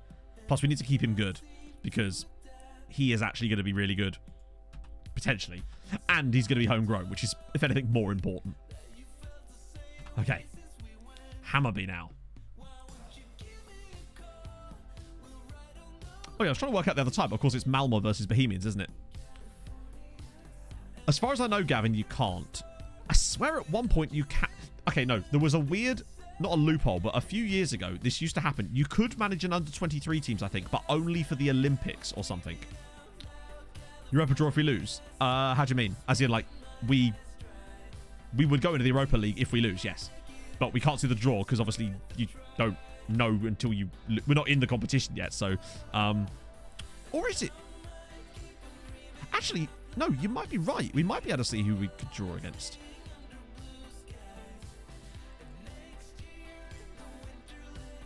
Yes, you're right, we can see. So yeah, if we get knocked out here, we'd play either Ferencvaros or Podgorica, which is annoying actually because they're both Champions League dropout teams, but it's certainly doable. And I don't think we have any more knowledge beyond that, do we? No, we don't have it going that far down yet. Not that it would matter, of course, because... Managed... Oh, okay, I thought you couldn't. See you later, Alberto. Slightly happy. Yeah, it's like, pick one, mate. Of course, yeah, if we lose that with CCL groups, isn't it? There's no lower dropout. Yeah, of course, I'm an idiot. Oh, Lord. Sharif, Knight, Howcroft, Matsia, Horin. Yeah, it's going to have to be, isn't it? Because Pereira is... Nah, Pereira can start. We kind of have to start him, really. Booty, again, actually, we'll do Booty and Panini because they've got the link. They're playing well. Building actually with Iceland. Wow. That is tough. No. The only countries we have playable in the league, in this save, are Scotland, Wales, Northern Ireland, and Ireland. The rest of the players from all the other leagues in the whole world are turned on, but not the leagues themselves, because computer. To be fair, no computer's going to handle that well. Right. Oh! Franzen with the 7 months. Thank you very much, man. Hope you're having a lovely afternoon. Who's squad number? Oh, of course, McGinty, yeah. Welcome aboard, Ed. Don't touch a football. Or, if you're going to, at least hold it in your hands. Starting to feel like a big club 8-1. Yeah. I remember that happened with Tromsø when we finally broke through into the knockouts one time and got absolutely destroyed by, I think, Chelsea or something. Because they had that ridiculous striker from Northern Ireland, whose name was Darren Shaw, who was just next level. Best striker in the world at the time. It just ripped us apart. I'm sure we'll come up against that later on in the save without a shadow of a doubt. Even when we're really good, we'll still find that. Oh, okay. That's a... It's an ambitious system. I've never seen a... We've never played against it before, so I don't know how this is going to go. Making all leagues in the world playable? Yeah, it's just not going to happen. When I do Outcast to Icons, I do turn on almost all of Europe, including extra leagues that I've got from databases, but... The reason I tend not to do that sort of save on stream anymore is because it slows it down so much. When it's off camera, it doesn't matter. For like YouTube, it's fine because I can just sort of sit there and listen to a podcast while it's processing. But for stream, obviously, you want a constant stream of things happening. Okay, well, an okay start from us so far. Yeah, we've no team domestically has ever played that against us so far. They all play pretty boring systems, to be honest, and neither has any team in Europe. But thus far, I assume we're playing in what stadium is it that we always share for Europe? Eventually, we'll get around to building a new stadium, but that's going to be a long, long way off. Like a long, long way off. What should be called the Regan Booty Arena? Because the club has... Oh, no. Damn it. I'm the Pope. Alyosha Matko with the goal. Scooter! Scooter! Thank you for the follow. Thoman. That's it. Thoman Park. Yeah. No shipping place like that. Ooh. Well, this seems to be working for Hammarby. Because we just lost him entirely. And now we trail at home. Oh, and I can't even say anything now. Oh, what the hell? Well, that's not a red, is it? It's not 2-footed or anything like that. What? I'm sorry, just what? two-footed challenge. Shows challenge not being two-footed. Every challenge is a two-footed challenge. You have 2 legs. That to me just looked like a tackle that was... You see that tackle in the highlight system hundreds of times... Not hundreds of times, but like tens of times a game. Just looked like a foul. Okay, well, that's kind of fucked us there, hasn't it? Who are Treaty? They're essentially a brand new side for this year in real life. They took over from Limerick, which went sort of out of business. Right. Whoa. I nearly made substitutions then. Actually, we're going to have to make one, aren't we?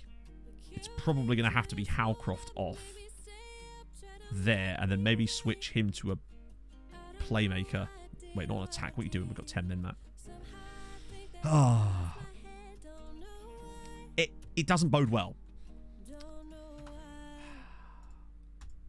That's a really bad setup. Oh, well, we move. I think that might well be costing us any chance we had of progressing further in the Champions League. That we were already a goal down, which doesn't help. Manager went for an interview with Rosenborg, so they fired him because he was disloyal, and now Mama hired him. GG. The worst thing about it is we've probably still been all right and good value for more than this result, but it happens. Usually FM has the same animation for every one of those like red card challenges. You've all seen it, where they'll literally lunge in at like knee height and just randomly get a red card. But that was not that, which is why I'm surprised it was given as a red. But oh well, it happens. There's no one else on the bench that would come in and make us better here. I think we just have to kind of press with what we've got and just go attacking, because why the hell not at this point? Odds, by the way, 4-3 up against Dinamo Zagreb. Toffee Yogi with the 2 months. Thank you very much, mate. Hope you're having a gorgeous afternoon. Better than ours is at the moment, anyway. The Harry Kane card, yeah. The one where he stabbed someone on the way through and went, yeah, but it's fine. I'm England captain. So, to increase shots on target, what I tend to... Please no. Good tackle. I find slowing the pace down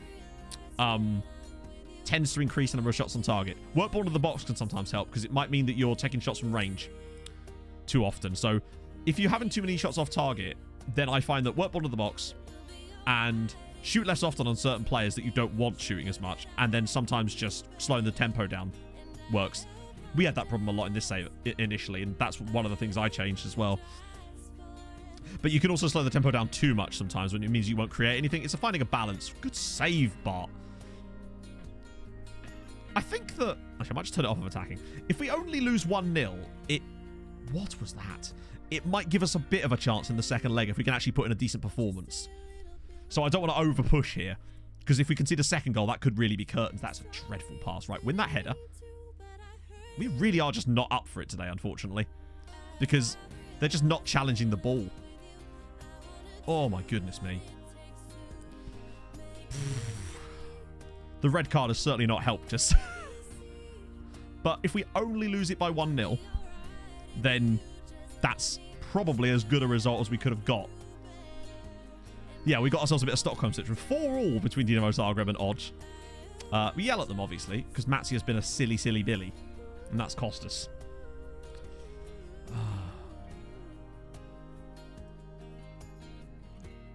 Why or what? Rangers? Let's see. Yeah, 4-4 in that game. Matthews banned. Silly boy. That's going to cause some problems for the second leg, I would say. Obviously. Particularly as we've now got bloody St. Pat's straight away. Record gate receipts. Oh, money, money. Yes. Wow, that is actually a lot. 250k in gate receipts from that one game. What was the attendance like? 8,000. That might be our highest ever attendance for a Champions League, for a match so far in this save. I guess it's just each round we progress, they get a slightly higher home attendance. Oh, because it was a different ground as well. Because we played in that park, didn't we, for the first couple? Bonucci heat map, I did not.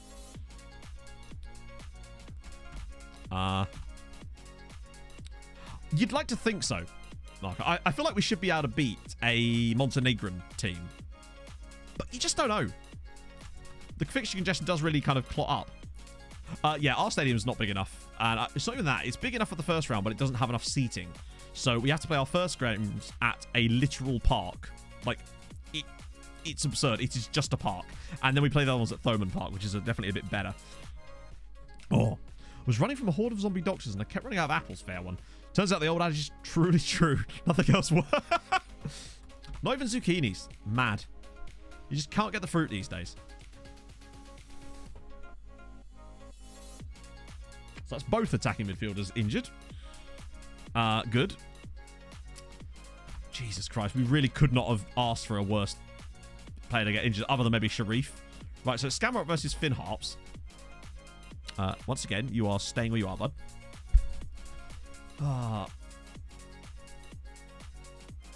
Farps just took a point against Scamrock Rovers. That's nuts and brilliant at the same time. And Derry City dropped points against Dundalk. That's not the first time either that they've had a player net a hat-trick to get a 3-3 draw. They got a 3-3 against Dundalk earlier this season, but they're still well on for the 100 goals conceded. They've still managed to bank 30 goals themselves. Yeah, they're doing it now. Or maybe they got a new manager. We're good, Vice. We're good. We're struggling a little bit. I say struggling in the Champions League. It's not really a struggle so much as we got a very early red card, which I thought was dubious, and we're now a goal down against Hammarby. But we have at least guaranteed ourselves group stage football of something. We're just not sure what that something is yet. This is going to require a change. The problem is now, Howcroft's... With that injury, Knight is going to have to carry us, and... Oh my god, there's so few people that can even play. I kind of want to rest out Knight for this game, but like, who the hell comes in? I know who. Matsia does, because Matsia is going to be suspended for the next match, which means he must play here. Regba can play on the left. This is not ideal. Panini may have to play. Someone else is suspended. I can't think who that is for the next match, but Booty needs rest. Pereira and Hayes need a rest. Thank God we've got Arthur and Hoare. Yeah, it's St. Pat's, which means it's a guaranteed defeat. Asante can play. I mean, he can play, but he also dislikes me immensely at the moment and has no match fitness. So I actually think I'd rather play Josh Hines through the middle. Even though he's been rubbish lately. Actually, no. I'll play Nipples. I'll save Josh Hines for the Hammarby game. We'll give Tits a little run out. This is a defeat waiting to happen. One, because of the squad rotation, and two... Oh, shit. I will check it after the match, Sculliver. Because, no, I didn't. I always forget that. Exact Revenge. I mean, they did end their unbeaten run, annoyingly. Yeah. Oh, yeah, no. It's just they are forever Scamrock Rovers now. It's so easy to say. Certain team names just become that. It's great. It's actually easier to remember to say Scamrock than it is to say Shamrock now. It's just become part and parcel of them. Such is the size of the con job they've done on everybody. I wonder how Matsi is going to do through the centre. Don't think we've ever played him there before. Oh, look at the... He's got such wonderful, like, agility. I reckon he could win us a penalty or two, potentially. Hoare now. Lovely build-up. Everybody's in their half. Just got to find that key pass. Oh, why? Why? Just keep the ball moving. Shoot later, or take a touch and get it out your feet and shoot. Oh, Scamrock. It's from back when they were able to do those weird signings that were seemingly impossible. Where they kept signing players for £350 a week that demanded like $2,000 to play for us, despite us having the same rep. And they had identical contracts down to things like their appearance fee. It was really weird.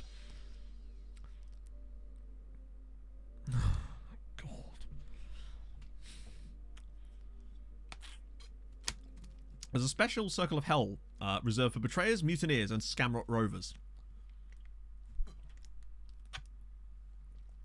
Okay. I've got to ask.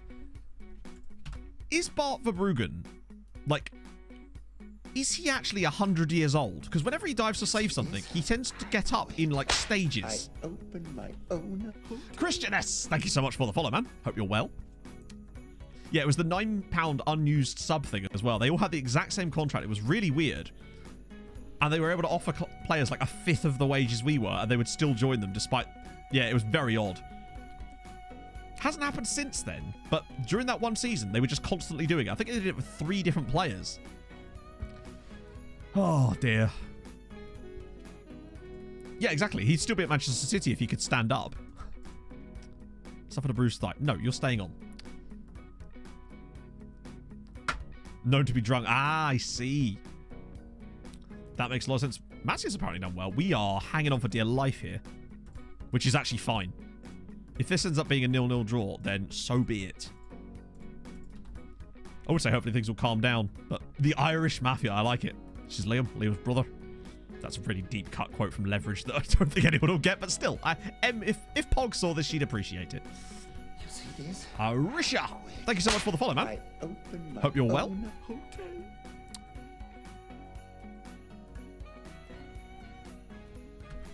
Stephen Christopher's just missed an absolute sitter. That's amazing. Our former player. Just, how has he not hit the target with that? That is a good, solid miss. Cahoots with the Namibia... Yeah, they could be in cahoots with the Namibia Illuminati. True. Who do I even want to bring on here? Maybe Dempo? That's literally... Yeah, I don't really want to make any more subs because they're all players that I want to play in the next match, and I don't want them playing here. I mean, some of them that are on the pitch will also have to play the next match, which makes it worse. I might just go to play for set pieces for a bit. Maybe Troy Deeney is the reason, yeah. Oh, enjoy your Mandarin classes, man. You'll wake up with half a potato, the head of a potato in your bed. It's a very large one. It's King Edward. This is fortunate. That is extremely fortunate. Well done, lads. You've just mugged off St. Pat's. Still going to yell at you because you were shit, but you did mug off St. Pat's and not get a defeat, which is very important in that match. Because it stops us from falling below them in the league. I think it really does feel like it's between us and them. And at some point, surely they're going to return to the... Don't know what that was. That was weird. Thank God for saving after each game. An 8.4, by the way, for Bart Verbruggen. Well done, Bart. Big man. All right, now I need to check what happened with the other games. There's no way they won. They didn't win, but they didn't lose either. Bohemian won. Malmö won. That's good. Gives them a chance. And it's more coefficient points. Speaking of, how are we doing on that now? 2.2. Yeah, so we're nearly there. I think there's a strong chance that we're going to get, particularly as we're in a group stage of something, we should probably be able to get to at least 4 this season, I would say, unless we got an absolute group from hell, which is definitely a possibility. Knocked us out of the Libertadores in the 2nd year in a row. That Shakhtar moment. Right, that guy that we had on trial is about to leave, and I want to have a little look at him before he leaves to see if he's actually as good as we thought he is. Where's he gone? Given that I can't see him, it would suggest maybe not. Oh, there he is. Oh. Oscar Erlenschläger. Insane agility.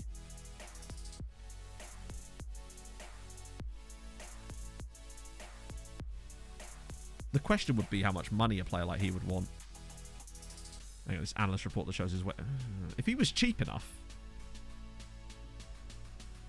Fringe player. Between 700 and 1,000. Wants 2.2k. I don't know. I just don't like that. I think we could do better. 2 position. Yeah, but he's an attacking midfielder. Ah, dear. At what point in the save do you reckon our scouts and coaches are actually going to be able to give us a realistic estimation of a player's wage? One of these days, right? Oh, chat. It's that time of the year again. Giga Chad! Let's see what Millsy's got for us. Any newbies? Oh, no, literally. Absolutely none. Jackson, step your game up. If anything, you're losing players. Where's all these young bucks that you were representing before? I mean, other than all the ones we've signed. Who's his highest valued player? Did he finally get Mason Mount to move, or has Mason Mount sacked him?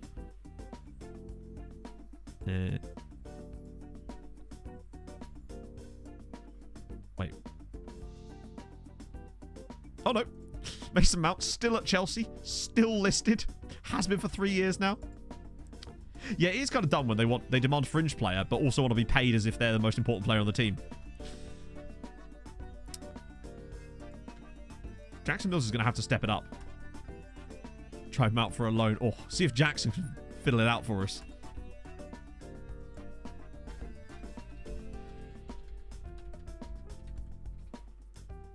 I don't think we're even in a transfer window anymore, are we?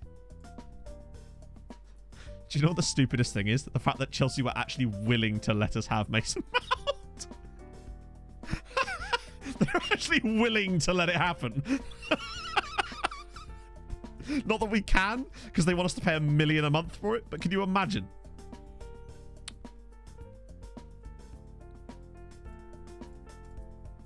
I just want to try something.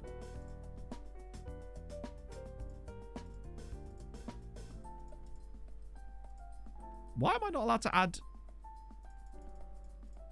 fees? What? I'm sure there's a reason for this. Why am I not allowed to add in these? Contract running out. I could be, yeah.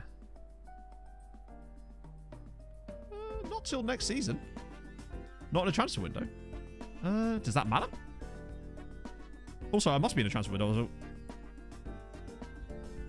Can you not do it in less than a year? I thought it was 6 months. I thought it was 6 months that you couldn't do that. Oh well. Now, I was going to try and see if I offered them like a £300 million optional fee, if they would actually lower it enough so that we could actually have to ask him. He would say no, of course, but it would have been funny. And that's most of my motivations for doing anything. Oh, true. So it would have been 6 months when we actually got him in. Yeah, I forgot that our transfer window had shut. Let's see what that does mean. I think that's the EA Sports Cup that no one cares about. Right. Oh, really? Already? It kind of shows you, right, how good Bart Verbruggen's been. That he's already on the verge of that. Mental. Explains the how dare you. My Lego hair is wonderful. New note? How do you mean? That's a repeating note. It does it automatically if you mean the GigaChad one. Right. Oh, Dundalk, if you've ever loved me. That'll do. That will do. Maybe they love me a little bit. They just love me a little bit. That's fine. That gives us a chance to go back in time. Right. Oh, and it's Rockmount after that. Which is perfect. Because I can play basically nobody. And probably still progress. And if we don't, the bot don't care. Yep, you two can definitely do that. Nipples, aerial. Reactions. Nor a weakness. Disagree. Continue to improve. No. Oh, that's a lot of people. 10 million quid now, that guy. He is very good. Admittedly, like, he is very, very, very, very good. I just kind of want to see how expensive he would be at some point if we could find some outrageous deal. It's not going to happen, but a guy can dream. Robeck's still out of contract at Bohemian. Oscar Cedar Sivertson. More scouting required, please. Alan Granger, of course, the definitely facing the game. Fabio Sinfield. We could have Seinfeld. He's not good enough, though, actually. Another Boreham Wood guy, though. Your Armenian goalkeeper at Bray is fun. You're too expensive now. Martin Fellows, I say. And the Panthers guy is gone. Roback, we do that. Right, let's do this. Look up. Callum Styles. I recognise that name. Oh, yeah, because he's Ukrainian. That's definitely what I recommend. Ah, dear. Oh, no worries, man. I just love streaming. I love hanging out, you know. It's one of those things where, in some ways, I prefer streaming to YouTube. There's less, obviously, room for creativity on stream because I can't do loads of heavy editing. But put it this way, I've never once come to stream being like, oh, God, what are the chat going to say? Whereas with YouTube, unfortunately, that is a thing that is always there. £40,000 a week at Barnsley. Ooh. Damn. These championship wages, man, are so inflated. There are 36 games in our league season, which is quite a lot. Oh, you're right. So it actually worked, Paul. See? The trial thing, it works. That's kind of cool, actually. And he's got 12 caps. He went back home. That's what it is. Right. Here we go. Can we do a miracle and turn it around? Oh, my God. Who's even going to play? Sharif Daly. Oh, no, it might. No. No. Oh, actually, yeah. Oh, got it. Wait, what?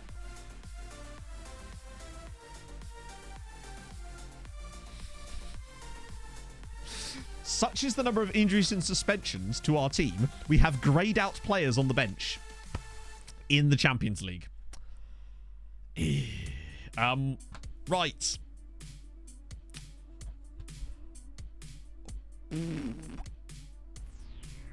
Right, Arthur, Connor Panini. Yeah, I'm going to start Connor Panini instead. Apparently, yeah.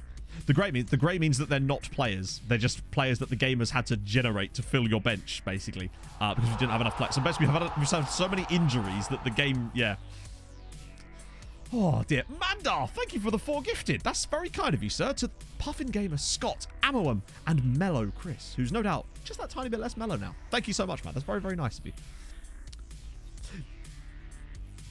Oh, there are. Yeah, Samstorm. But there was also players in the championship playing for Luton on £70,000 a week, which is a tiny bit more than it should be, you'd like to probably say. There was players playing for Wimbledon on £50,000 a week. I just mean that in this save, championship wages have got... Lower league wages in England have got stupid in certain places. You can save them. Yeah, you can sign them, yeah. Oh, no. Yeah, you can. They're sort of just players that fill out the squads because we've had so many injuries and suspensions for this game. But this is the beauty of... At least we've got Ed McGinty, though, right? That's the gorgeous thing. Big test for Nathan Daly. Yeah, he has to play. There's really no... Oh, my God. Orbo with the 10 gifted. To...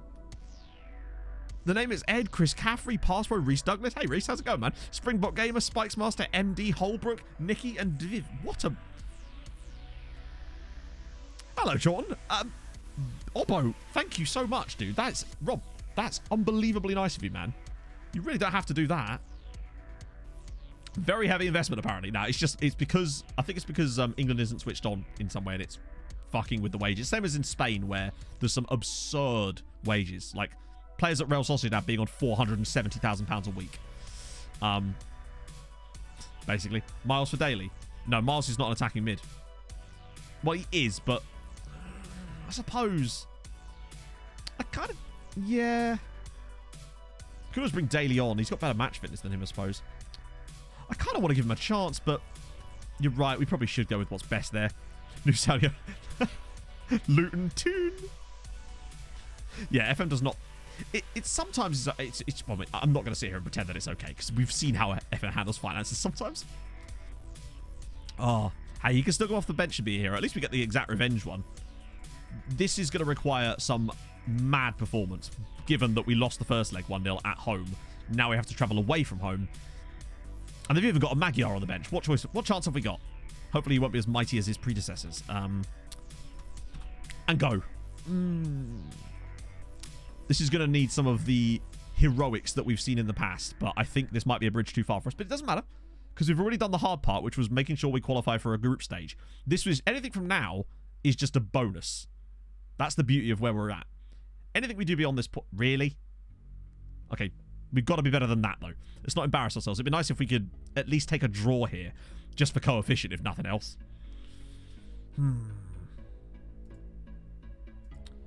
Bigger challenge in FM21. How do you mean? Like, I'm not sure I understand the question. Usually when people say, what was your bigger challenge, it's usually out of what and what. In terms of save, I suppose, like... I guess the Tromsø one, trying to get... Doing this save, basically, but in Norway. So trying to get Norway to be the #1 league in Europe. That was pretty tough. In fact, yeah, that's comfortably the biggest challenge, I'd say, on FM21. Broke his finger mid-left. How did he do that? Oh, no. Oh, no. Oh, no. Oh. I thought we were going to do an Ed McGinty there. Oh. We're always on the verge of a really good pass, and then it just doesn't quite come off for us at the moment. The final... Oh, Panini? Connor Panini? Connor Panini? We're in the Irish League, Chorlton. And it's hard to say. Depends on how you aim your goals. It's... We've won the league twice, but what we're really trying to do is improve the whole league. So that's sort of a slow burner. But this is a good way of doing better than that, as Connor Panini, of all people, slots us a goal up in Sweden. And thank you for the follow as well. Let's go. But if you are interested in more about what I'm actually trying to do with the save, Chorlton, if you do !save, there's a little description, but there's also a video. But what we're trying to do, basically, is make the Irish League the best league in Europe. So, top of the coefficient charts, essentially. It's very hard. For obvious reasons. But it's very fun, because it gives you more objectives than just win Champions League kind of thing. Because I always like to have a bit of an objective beyond that to keep things interesting. I'm the Pope. Not that we're even at a stage of doing that yet, of course. But we're at least winning here. This is nice. Indie Pindy, thank you so much for the follow. What a run that was from Panini. The Panini press has finally come out in force. Hello. It's a nice build-up again. Ben Knight. Oh, no, Ben. We're looking good here. But that was a chance. Knighty has... Where's the dink? Break out the dink like you did against Derry. Maybe we could have a corner goal for once. Oh, what a save.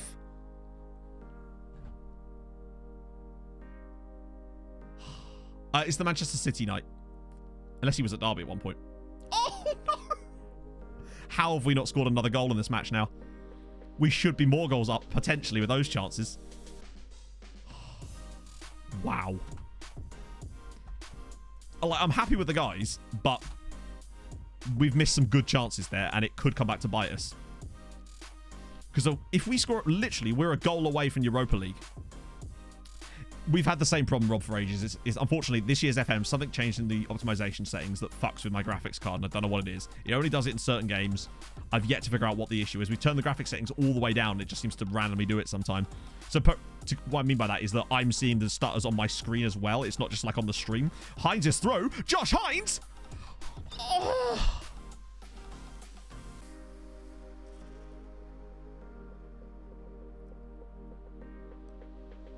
Just buy a new graphics card. Simple, mate. This is the game. What on earth was that? Yeah, exactly. It's only a mortgage amount to get one. Oh, dear. I thought it said... Wait. It does say Milky Joe. I thought it said Mikey Joe for a second. Thank you so much for the 2 months. Unless it is Milky Joe, in which case that's even better. Michael Sharif's throw. I don't know. We're doing everything we can in this game except fucking score. Download some more RAM. I actually did buy some more RAM the other day. I haven't had a chance to install it yet, but I have. Every chance is... We've been having good chances from corners and we're missing them. Ben, keep it in. Keep it in. Sweep another cross in. Okay. Hey, you've got to stay on the ball, Ben, right? You've got to go from complaining about graphics cards to commentating. Wow, Josh Hines has been dreadful. Might even swap those two over. Panini has to come off. Oh, God, but does he? Like, who's going to come in? Actually, no. Panini's going to come out. Miles will drop back, and Daly. It's time. It is Milky Joe. That's perfect. Arise, Sir Nathan Daly. It is your time. Look how tired we are. Yeah, Hines has had a shocker, but I feel like playing him on his more correct position might work out for him. Whereas, I mean, it won't. But I actually don't want to bring any of these players on. The only players that I could bring on are centre-backs, and we're doing fine there. Okay. 10 minutes to go. We've been so good. Extra time, Mo, might be the death of us. Look at this. We should be winning this match by more. I say winning by more. We should be... Then again, we were a bit fortunate in the first leg. It's Daly to Sharif. Oh, imagine if we... Oh! It's a red card. Utara's gone. We're going to get 30 minutes at least, potentially, against 10 men.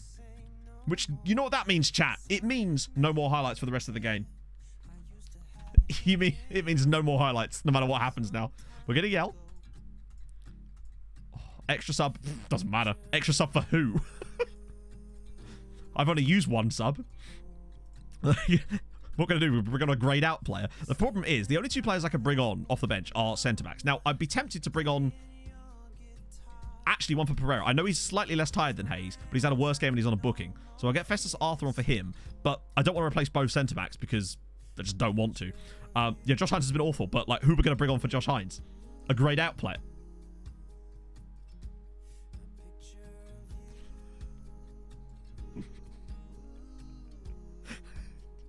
What do you reckon? Grayed out player. Roy Galvin about to galvanise the boys. He can't be any... You know what? Fuck it. He can't be any worse than the performance. Just take him off. Don't bring on a sub. Just take him off. I like that. Roy Galvin for the winner, eh, boys? Imagine if Roy Galvin was involved in the winner. Right, win that header. What? What the fuck?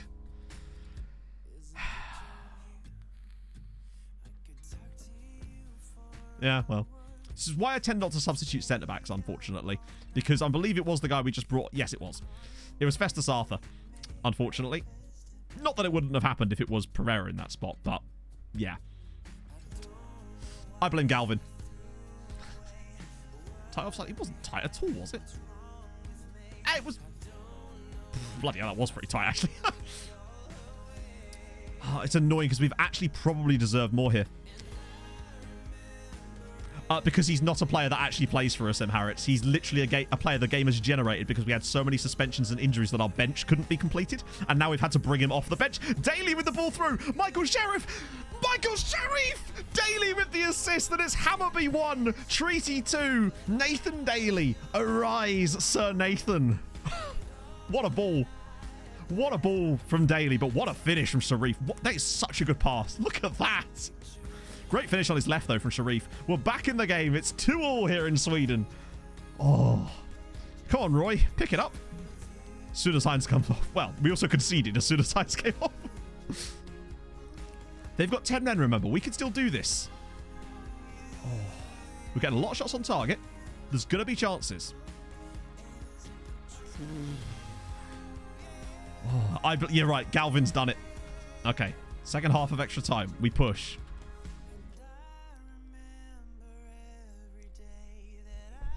Oh, God. Oh, God. Hey, Roy, do you fancy playing the centre of mid? I don't think we have an opportunity to bring in penalty takers at this point. Okay, Sylvester Mathurin is in. Jesus Christ. We better not let this go to pens now. I might actually throw it on attacking. Just try and hose this. See if we can find one last chance in this match. Got booty crabs. Oh. Hor not the better option. Well, Mathurin is an actual midfielder, whereas Hor is only a centre-back. No, no, no, no, no. Good save. Because clear-cut chances is a meaningless stat. Basically, the only time the game gives clear-cut chances is headers from corners most of the time. It's just, I don't know why it's even still in the game. Unfortunately, yeah. Unless we can see it off this corner. Good gone, Bart. Yeah, Festus Arthur has not done well off the bench, has he? And penalties it is. What's our... Roy is not even bad at penalties. He's going to get to take one. I know they've got better composure, but I'm putting Roy in. Adam Miles. Sharif. Cunningham. Galvin. Johnston. Daly.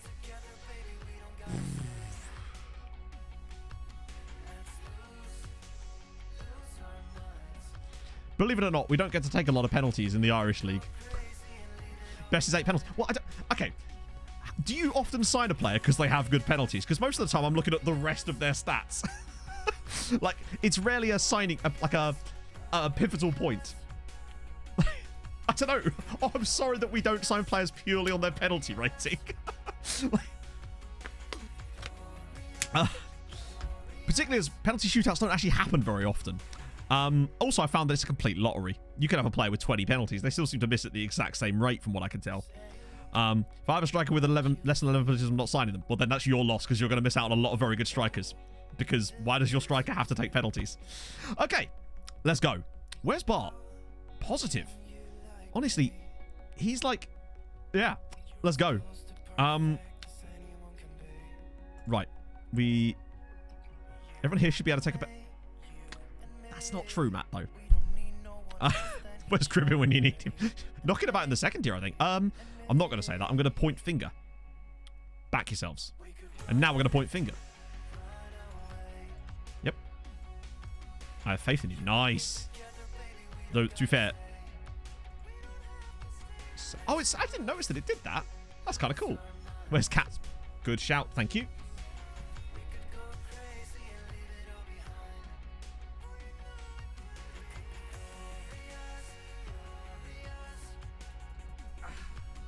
It wouldn't be complete.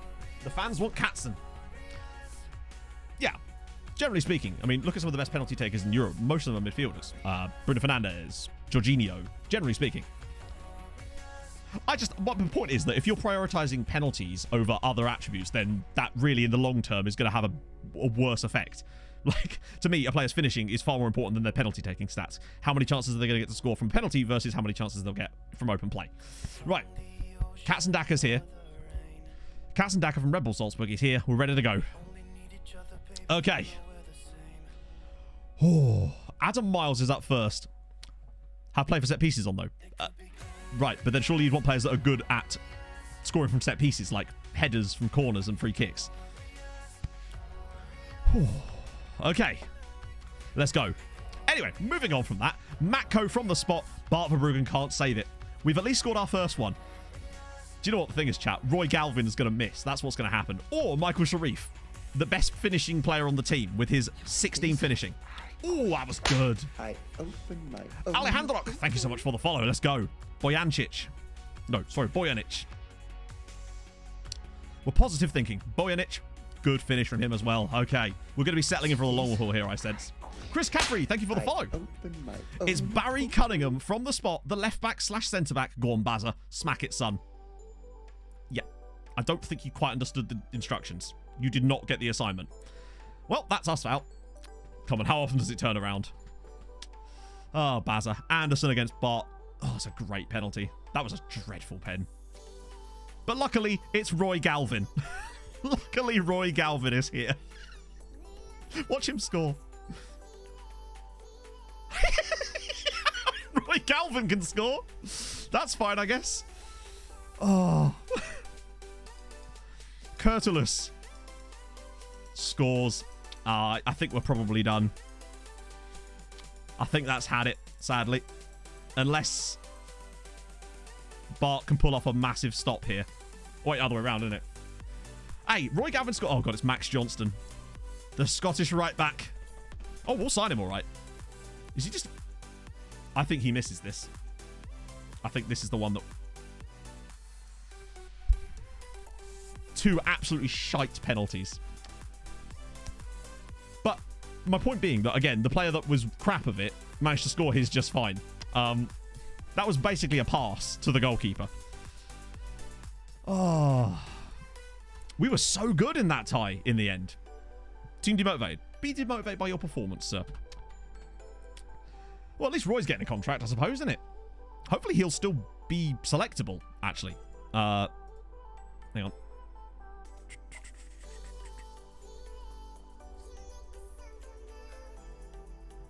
Do I not get to, like, actually... what am I offering him? Exactly. Oh, dear. Oh, fuck off.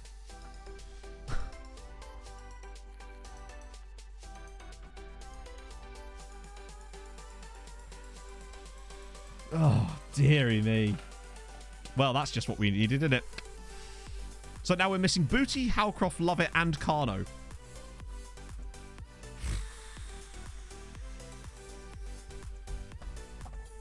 Damn it.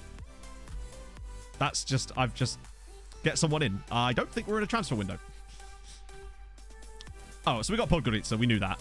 And even if we are in a transfer window, you still have to scout people first. I don't just do, like, knee-jerk signings if I can avoid it. But luckily, we've got Roy. Yeah! Go on! Roy Galvin's in. He's dreadful, but he's here. Free agents. Yeah, but you still got to find them. You can't just go, I signed player now. Like, it's not as... People will say, I just sign a replacement. It's easy. Yeah, it's fine. Like, because players just grow on trees. You do need to actually find a player that's good first. It's not as simple as that. Plus, also, there's no point in signing a player on huge wages for 3 months and then have the issue of then not being able to fit them in the squad later, you know? Santiago. Santiago who?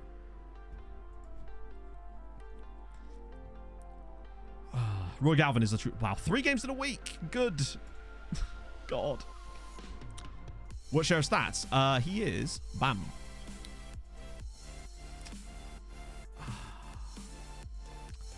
Oh. Where did Roy come from? True. True. Roy Galvin Stadium. Oh. So that's Michael's... I mean, he did his job, really. He is very good, yes. What's he got? 19 and 27 this year is pretty good, despite the lack of consistency, allegedly, which he did show a bit of, but lately he's been very good. Oh, that's disappointing. But, remember, it just means that we get Europe. We're in Europe anyway, so it's not a big deal. Only wanted 5k, so only wanted a wage that we are literally not allowed to offer. GG. Like, what do you expect me to do with that information? he wanted 5k, which is a wage I am not allowed to offer a player. Nor would I anyway, even if I could. Again, because 3 months is not worth paying 5k a week for. It just means we'll get more game time out of Adam Miles. I'm glad that we're getting a lot of good notes about these two, though, regularly. Why aren't you allowed to offer it? Because you have a wage cap. Like, am I the only one with a wage cap at my club? Like, the board has a limit to how much you're allowed to offer a player in a contract. Doesn't every club in FM have that? As far as I know. Right, let's have a look at Bohemian. Hang on, I must have missed him. I'm sure I did. Let me just do it a different way. Oh, what? Have they got no extra time? They have. It's 1-1 in the second leg too. Well, within wage budget. Yeah, that's what I mean is, like, I'm not going to sign a player for 5k. Our highest paid player is on 3k. I'm not going to sign a replacement player for 3 months for 5k a week. That's nuts. International cap trick. No, you can't. Because if the wage he's already demanding is higher than our max wage, then what can we offer him? Like, the reason the international cap thing works is because you've got such a huge gap between what they're asking for and your max wage. So you can then put the international cap thing as the max wage, which then allows you to drop their base wage down. If what they're already asking for is already above your max wage, you've got no chance. Oh, dear. Oh, max wage.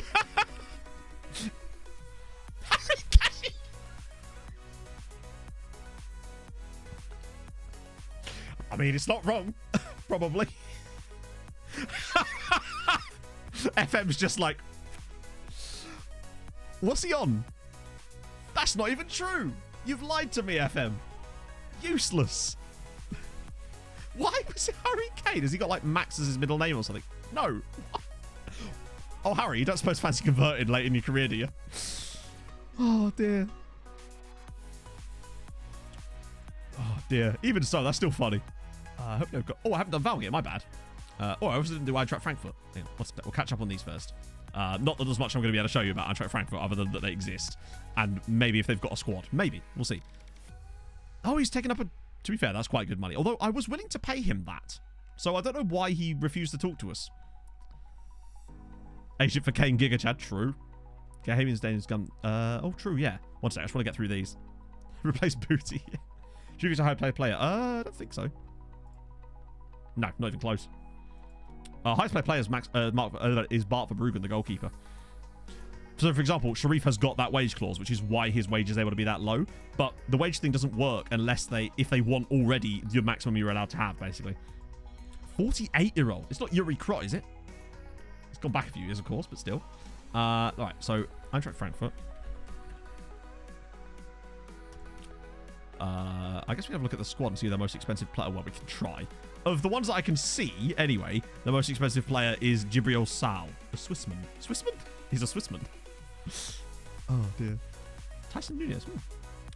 Yeah, I've had it backfire, Baron. In fact, I had backfired earlier in this save. So we had a player called Cristiano Fitzgerald, who is an Irish youngster that we brought in from Portugal, that we gave a wage cap thingy. And he turns out he had Singaporean second nationality. Then got a cap for Singapore, and his wage jumped from £200 a week to £1,200 a week. So we sold him straight away to a club who then paid him 3k a week, by the way, in Portugal, I think. So yeah, it does backfire, but my point is that it backfires less than the money you save when it doesn't backfire. So it's still a net gain. It's really useful in the lower leagues of England, particularly if you're in the real lower leagues and you get a lot of English players that don't have second nationality. It's great for just lowering your overall squad wage. No, we're in the Europa League now, Rob. It's great. Sharif was from Crew Athletic. Crew Athletic? Crew Alexandra, which... for 500k. Which is still a good deal. Sadly, no Finley Cook in the database, but we do have Ainsley Maitland-Niles, apparently. Because those two are connected in some way. Oddly. Like, to give you an idea, that game against Hammarby, I think we should have gone through, but it doesn't matter if we don't. Because it would have just been like a plus more than anything. Oh, yes, Finley. very soon. They are building it now. Is this another one of these ones where the FM regex just doesn't work properly? There he is. Civil service. Fair one. He's doing his part. Becca, thank you so much for the follow. There it is.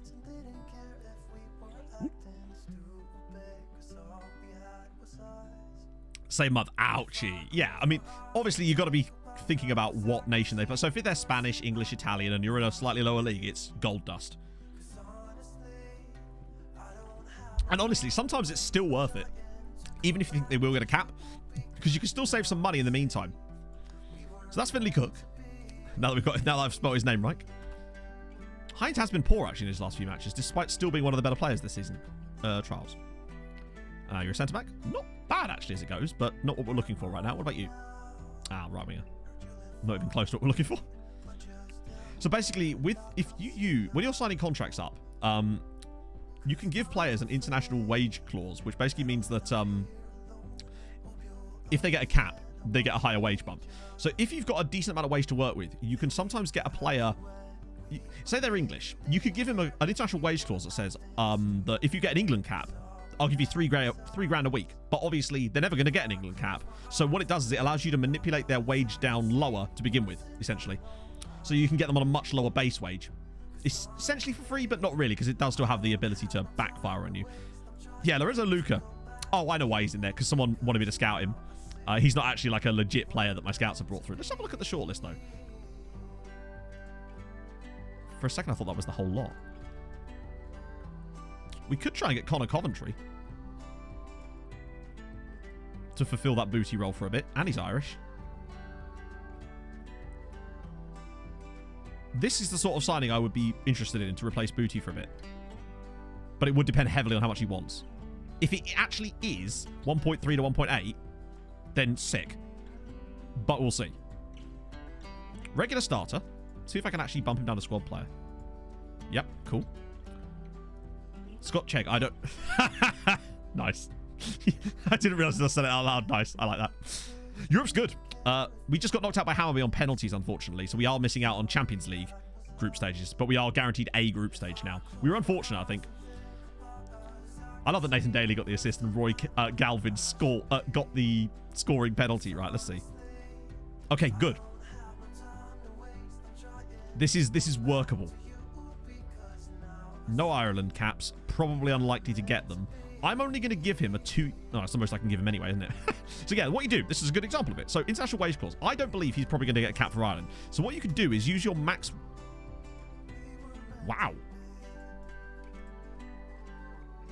Let me just... You can manipulate it. So you give him a really high there, but that allows you to drop down the middle side of things to be like that. And then you can get them on a lower immediate contract. But Drew P... I don't know. So that one went completely over my head, DJ. So yeah, we'll get Connor Coventry. Add the bonus in as well. Which bonus? It's done now. Whatever. We move. Be a good replacement for Regan Booty. Just as well, actually, because, damn it. Isn't that an exploit, though? Isn't what an exploit? I mean, the contract exists in the way that it exists. If your player gets like an international cap, you have to pay the money. Like, it backfires on you. That's why it's there, like, just as any other contract does. Non-contract, maybe, yeah. Yeah, second nationality will screw you if you don't check, but that guy we knew was Irish. Probably got English second nationality, so he's probably okay. He could still get a cap for Ireland, though. Right. No, I can't change it anyway, so... Oh, dear. Won't play for his nation. Well, he might. Like, it is physically possible that he could play for his nation, is it not? But, I mean, hey, end of the day, play the game how you like. That's the beauty of it. It's a single-player game. Let's see. Right, okay, so this is Rotation Fest Mark II. Pick youth prospects, which obviously does mean that Daly will get a start. But moreover than that, so will Roy Galvin.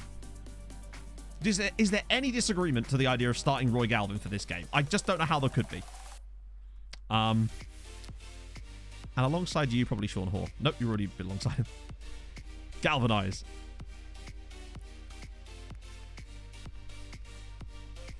Roy hat-trick incoming. Just want to make sure none of these guys are actually playing for us. No, that's fine. Roy Galvin's about to tear this team apart. It is the FM Rentsy Dark skin, Anthony. If you do !! skin, you'll find a link to it in the chat. Hello, Pog. Keen at centre back. Oh, is Keen around? He might be allowed to play, actually. There he is. Gaza. Right, so Gary Keane's in, but more importantly, Roy Galvin. Train Roy as a winger. Wow, I mean, what do you mean? He's clearly a very good winger. He's a tremendous winger. Right, actually, I want to quickly check the Irish national team before we get into this. There we go. So what was the actual lookup? I want to know if they've increased the team rep. Hang on, increase the team's rep to get an Ireland League player. Oh, you mean like if there's an Irish League player in the national team? No. In fact, the youngest player in there is Padraig Purcell, who is that guy we looked at before, who does now finally have his cap. Still no Irish League players in there, I don't think. No, sadly not. But there is a guy here, Ryan Johansson, at Sevilla Atletico, which is their second team, is it not? That's a strange one. That's Sevilla's B team, isn't it? I assume. So he sort of plays for Sevilla, but kind of doesn't, and yet somehow managed to wangle away to the Irish national team. Any other surprises in here? I think the rest of these guys aren't regens. X's quiz question is still correct. Apparently so, yeah. It will happen at some point in this save that they will get called up. Hang on, didn't this guy... Oh no, I was thinking of someone else. For some reason, there was a guy that used to play for Limerick that's now at Rotherham, I think. He's going to be on the Treaty United podcast next week. And then apparently, and I'm going to be on there soon at some point too. Right. Okay. Let's go. This is going to be funny as all hell. Yeah, maybe on that. Was he highlighted in blue? Because if not, then he's there full time. Ogbene, that's it, yeah. Coordinate to the end of March. Nice. So that means money for Pog, yeah? Good stuff. Confirmed contract and money for Pog. Always good news. We rate that. Roy Galvin's about to bang a hat-trick for you. In celebration. Yeah. Never I think we will. I think we'll probably press him. Gary Keane's aggressive. Lovely stuff. We've got our own Ryan Porteous going on here. What's Roy thinking? Normal. He's not even nervous. He's just like, been there, done that. I've played against Hammerby. Who are these mugs? Nathan Daly's up for it too. All right then. It's Rockmount versus Treaty United, and Roy Galvin makes his debut start for the club. A cult hero to some, a joke to others. But we don't care about them. We only care about the good. Let's go. Oh, God. There's some teams in here are going to get some spankings, I sense. I love that it's Scamrock versus Sligo as well. That's perfect. We'd be better off playing Roy Galvin in a more familiar position. Yes, like Dinner Lady, but still. Needs must. Oh, God. Oh, God. Oh, God! Sylvester Mathuridge just pulled a man down. Oh. Rockmount have a chance to take the lead against us, and they have. It's Rockmount 1, Treaty United 0. Non-league Rockmount, through Dermot Buckley, who sounds like a farmer, have taken the league. The board don't care, but I'd quite like to not lose to a non-league side. Oh. Jesus Christ. I suppose it is quite a rotated team. Roy's having a good game, though. He's actually probably been our best player. Here we go. Blakey. Nice to see him in there. Oh, over the crossbar from Gary Keane. At least Ed McGinty's doing it. He just knew that Roy Galvin was coming, and that was enough for him to throw that match against Sligo. Right, come on, lads. If you could play a bit better, that would be awesome. Just a tiny, tiny bit better. How much is Roy? £100 a week. That little substitute foray in the Champions League has earned this man £100 a week for a year. He's just basically guaranteed himself 5,200 quid for just turning up occasionally. Okay, we got to turn this up. Oh, we pissed off Roy. Okay, I'll make some subbies in a minute. Try and sort this out a little bit. Oh my God. You are useless, Sylvester. Useless. Okay. Well, that was not quite what I was hoping would happen. Let's get Nunny on. Move you to the middle. Move you to the middle. Jesus. Maybe Hazy for a bit instead of Hall. And Enoch Asante through the middle. He's not had the best run lately, has he? Let's go.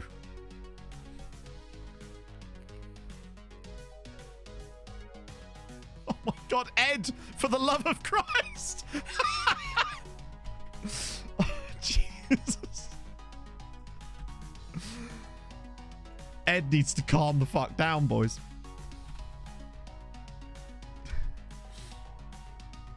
Tell you what, Rockmount might have us here, you know? This is what we're all here for. Screw your Champions League nonsense. It's all about the Irish Cup when we get knocked out by a non-league side. It's all right. Oh, George Nunn to the rescue. Gets it back onto his stronger foot. Smashes it home. Take that, Rockmount. Mount this rock. Go on. It's 1-1. Lovely news.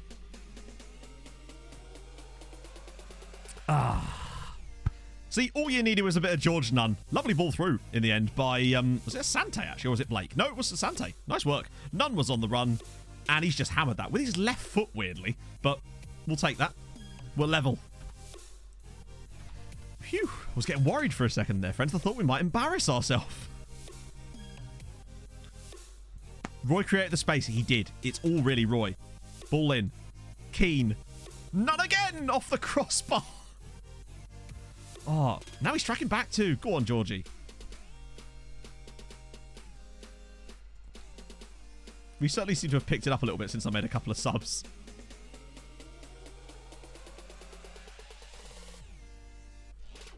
Although it does look like extra time is forthcoming, which is really not ideal.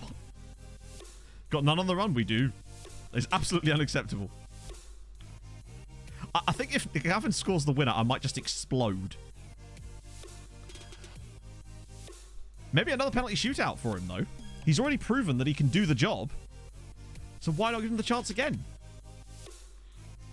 I bet he'll give a better penalty than Max Johnston. Extra sub and extra time. I don't think you do domestically, no. Which is weird, actually. But yeah, as far as I know, you don't get extra sub and extra time in Ireland. Lord Roy Galvin, maybe. What on earth? Like, is that a shot? What do we even call that? Ibekwe with the long ball downfield. Won by Hayes. Here's Roy. Oh, good pass from Roy. He set this up one. If none scores here, Roy's the legend. Oh, what a save. What an actually great save. Jesus. But Roy started that move.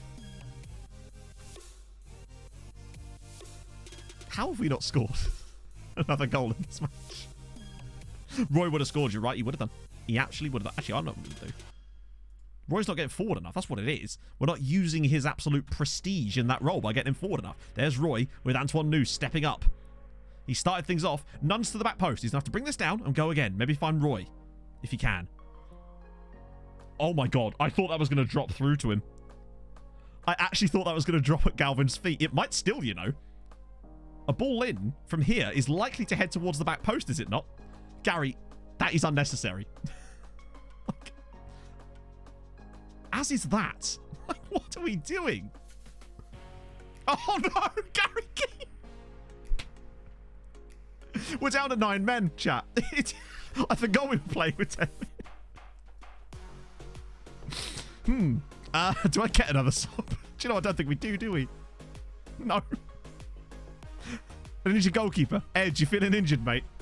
Can I, like, put the keeper in here and then bring Tashby on? Does that work? Damn it. He started aggressive and he's ended aggressive. Oh. Okay, let's do it. 3-1-3-1. Difficult to do that with 9 men. Oh. Come on, lads. We got this. Our midfield is no. That is our current midfield.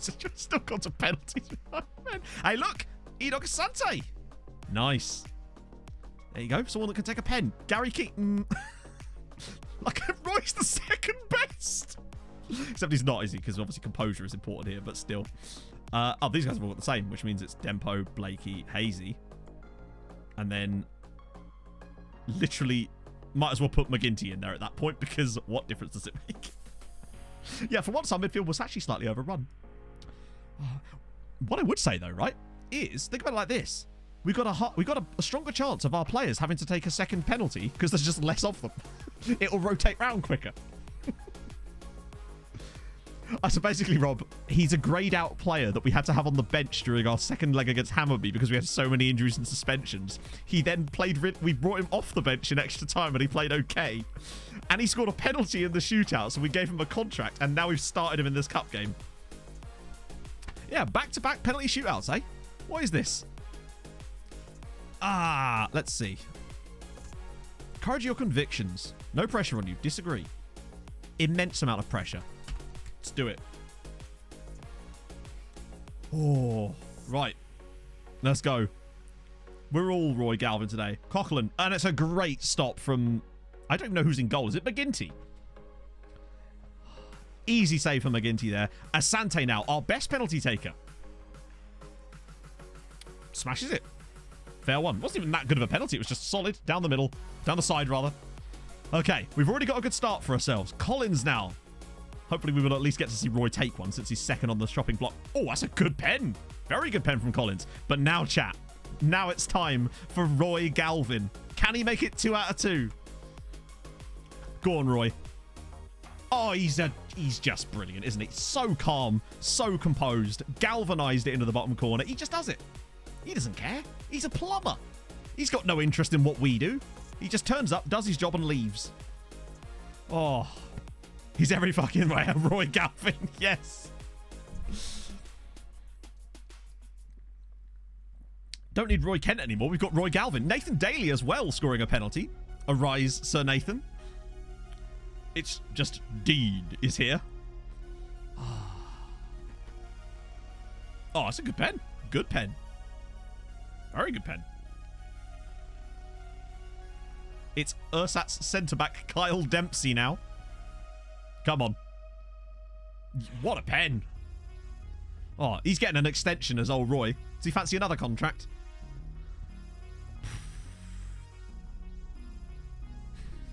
They do love a side foot, yeah. Returns up, scores penalties, refuses to elaborate, leaves. Giga Chad Roy Galvin. Exactly. Where was this against Hammarby? Oh, it's a good pen again. But now it falls to... I don't know who's taking our last penalty. Is it Lewis Hayes? Roy the Panda Galvin. He eats, shoots, and leaves. Superb. It's Matty Blake, of all people, with a chance to put us through, and who better to do the job for us than Matthew Blake? And instead, he's decided to fuck it! Cooper, do not. You're leaving at the end of the season, I am Blakey. familiar with over 600 dance Christian moves in our Rolando, program thank you to for the get follow. freaky. The keeper is a DM. Wait, that is...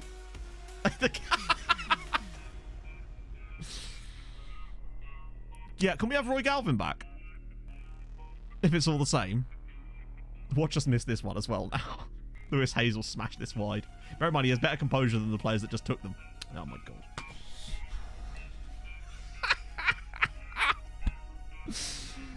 It's typical, isn't it? You play well. When you dominate a game like that, it goes to pens. You know you're about to lose. Knocked out by Rockmount. Do you reckon the board would be like, we said we didn't care, but come on. Oh, Lord. Why did who take what pen?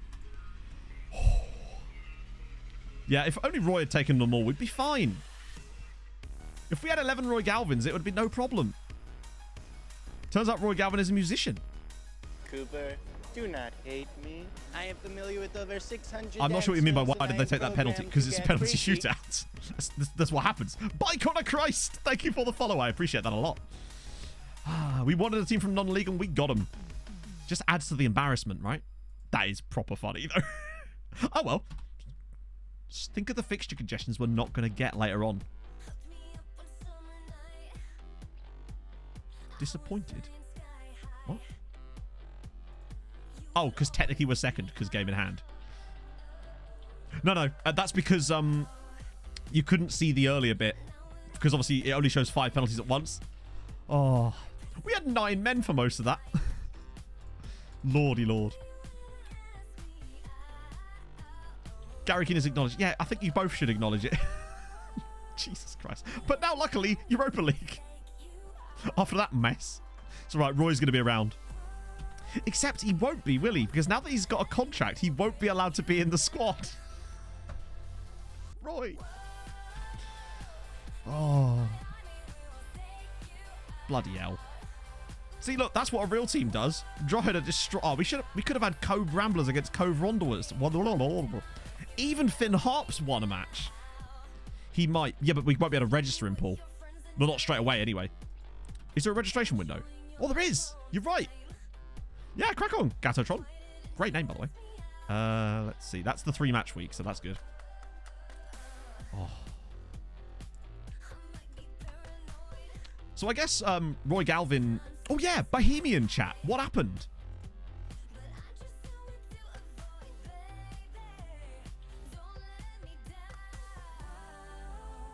I'm not seeing Malma. Okay, hang on. Let me just...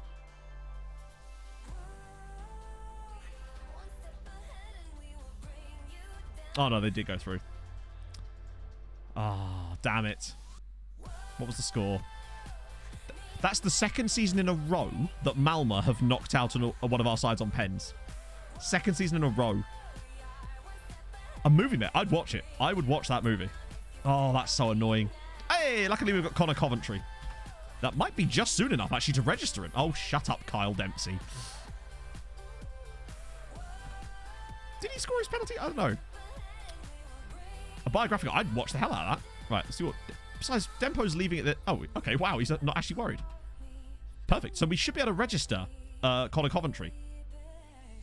So, how... Oh, so Odds did get knocked out. Swedish clubs to the list. Not quite. Maybe one more and they're on it. Yeah, we'd have struggled in that, I'd have said. Then again, right? We'd have... I think you can only add one player. And I don't think we can really afford... We do need to add Coventry in. Because obvious reasons. Because Regan Booty's out for 3 months. Sean Hawks, what's more playing time? You played in the last game. What do you want? Those guys I'm fine with letting go. Those were mostly brought in for other people.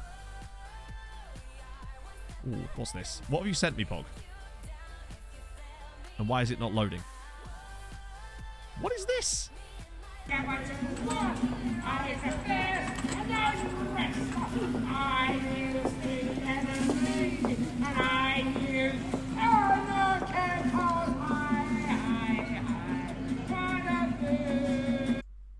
Chat, literally, just because of what you've just had to go through, I'm going to give you a free Harold Bishop, all right? I'm so sorry that you've just had to hear that. So just get yourselves ready and just enjoy Harold and Margot, and we'll be fine, right? We'll be fine. Just and a 3, and a 2, and a 3, 2, 1, and... The minute you get uptight, you're dead.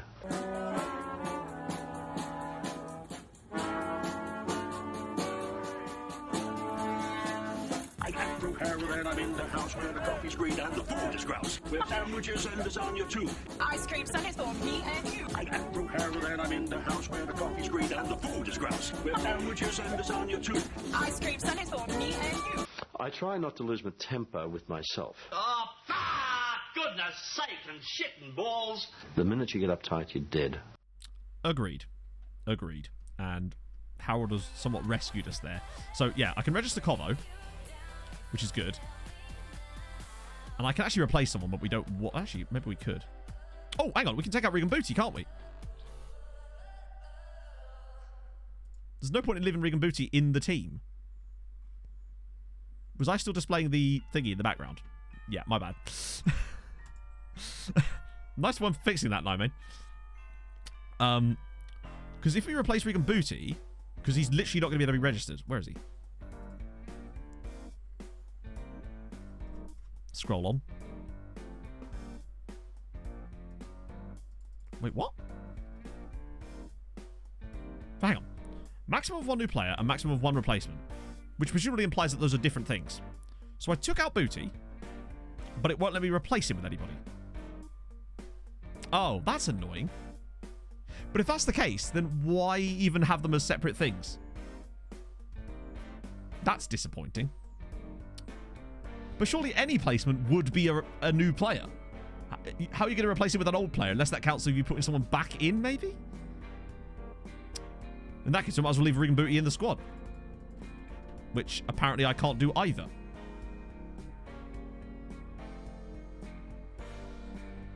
What?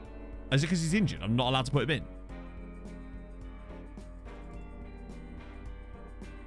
I'm confused. I mean, I don't know if it matters, but that's annoying. What? Why can't I then have to reset? Oh, is it screwed it? Right. Wait, did that take out Connor Coventry as well? Yeah, my question is, chat, why is it I wasn't just allowed to tick the thing next to Booty? Or is it just I get yet more FM nonsense? That's going to have to do then. That's annoying. Poor Roy. Aw. But, okay, so then the question I ask you then is, chat, right? Connor Coventry. Where is he? Where is he? He's now registered. So why does it still say 0 maximum of replacements? Oh, because I haven't taken anyone out, have I? Right, yeah. Right, I see. So basically what you mean is, if I then took out Booty, it would then tick up to 1 because he's being replaced. So look. That's fucking stupid.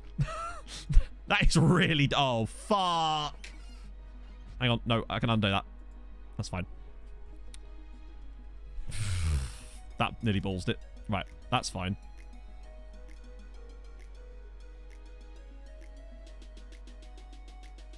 Why is it saying 19 now? Hang on. Why is it saying 19 now? Which one have I... What's changed? Right, undo changes. It was 19 before, wasn't it? Not 18. So how is it... Hang on. What's happened here? So Coventry in, but that then took it to 20 before, didn't it? Or was that because of Roy? No, it wasn't, because Roy never got put in. Is McGinty in? Yes. Why is Kanu registered? Did I register Jacob Kanu? Why is Daly no longer registered? Oh, it's because he doesn't have to be. He doesn't have to be, yeah. But why can't I undo it then? I'm confused by that. Who's gone? And why can't I put them in? And why does undoing it no longer... No, Booty's still in there, allegedly. Yeah, that's Nathan Daly. But how comes undoing it doesn't... Look, I've clicked undo changes. Why is it changing it? What? Hang on, let me go off this screen. Try again. What? We had 19 players registered before. Right, I'm not going mad here, right? Yeah, it was I realised that. But who and why is it removed them from the squad when I can't... But I bet you if I try to put them back in, it will still count it as a new player. Cooper, right? take off the Pope hat. It had to be nice. Under 19 B team. They're all shown here. But again, okay, let's just narrow this down here, right? Before, it said we had 19 players. I hit undo, and now it's removed someone, but I won't be able to add them back in because that will break the rules. But who was it? No longer need to be registered. That could be it, but then I don't understand why the undo would affect that in any way. Cap, thank you for the 100 bits. Har vent bena ble tok et smuk strimlat helid. I reali like gjester dais nomad from mail. Thank you, man. That's very kind. It was a fun video to make, that one. Yeah, that could fuck us, though. But what I mean by that is that because he's been taken out, anyone I put in will count as the replacement for him.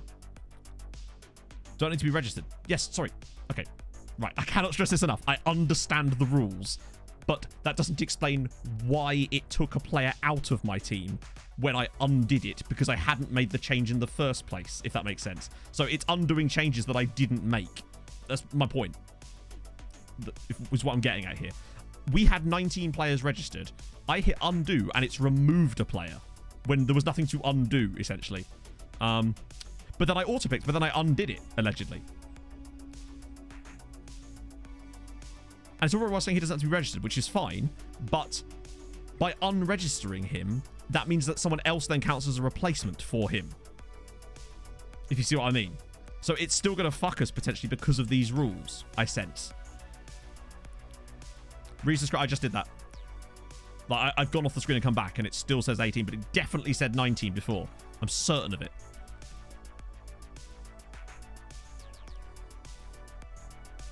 Okay, so the player I presume it is, I assume it was Nathan Daly.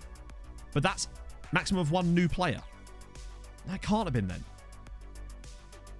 How is he a new player? He literally played against Hammerby, which suggests that he wasn't registered through the traditional thing. It would have been through the, like, you know, where they're too young to have to be registered, so they just get registered anyway. So that suggests it wasn't Daly. Unavailable filter, everything is turned off. Sorry, turned on. Turned off. So you can see every single player is what you can hear. Any save made to go back to? Not really, no. Tashby? Where is he? He's out. He's not in. As in, he wasn't in prior. Because remember, we unregistered him to put Ed McGinty in. Daly wasn't a replacement. No, because I haven't apparently taken. This was my point. But he would count as a new player. So is it just fucked us then? So who are we even trying to register? So Connor Coventry was the guy we want to register. That's what we do need to do. But we're just going to end up with one less player in our squad because the game's just decided that, apparently. That's quite disappointing. I'm sure there is a logical reason in there somewhere, but I can't for the life of me figure it out. Daly doesn't need to be registered. I realise that. And he's not registered. Hang on, let's move back to the proper side so you can actually see a bit more and get rid of that. Nope, no one's been sold. Not recently, anyway. Count how many ticks you have. I mean, it will tell you how many ticks you have. That's that. Like, he will be able to be played. Yes, but he was able to be played before as well because he wasn't registered. So we're still going to be down a player because he wasn't registered previously. Hence why it said new player when I tried to add him. So previously when Daly played, he was unregistered, but because he was young enough, he was able to play. So he didn't count before, which means we're still missing a player. And I'm trying to figure out who it is.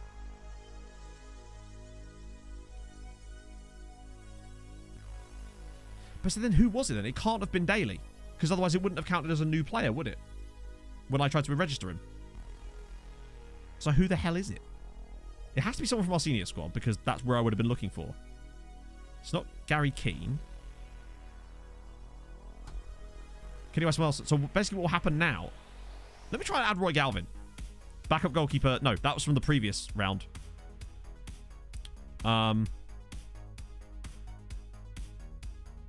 It was Daly who was registered. So then why can I register him then?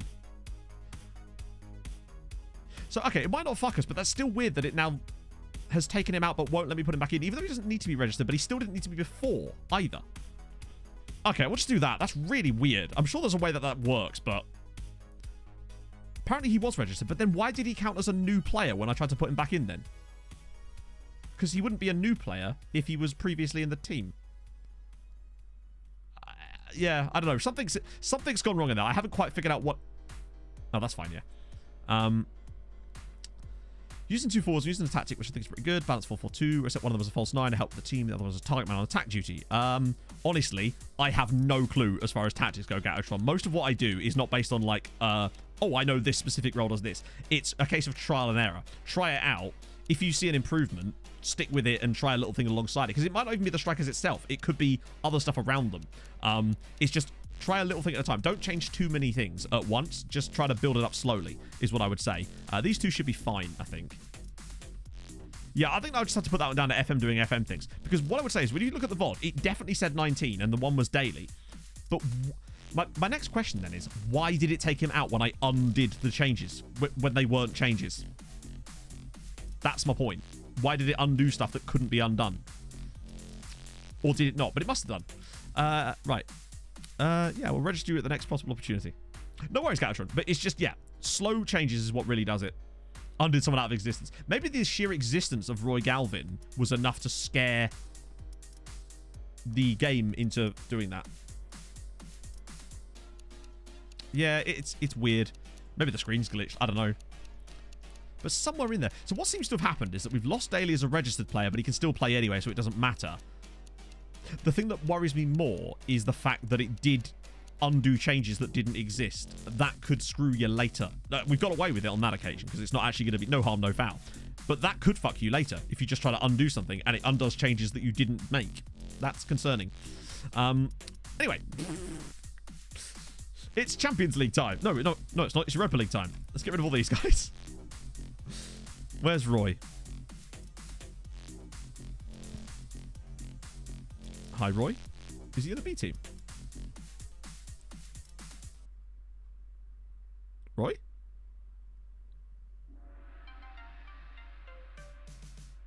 Roy?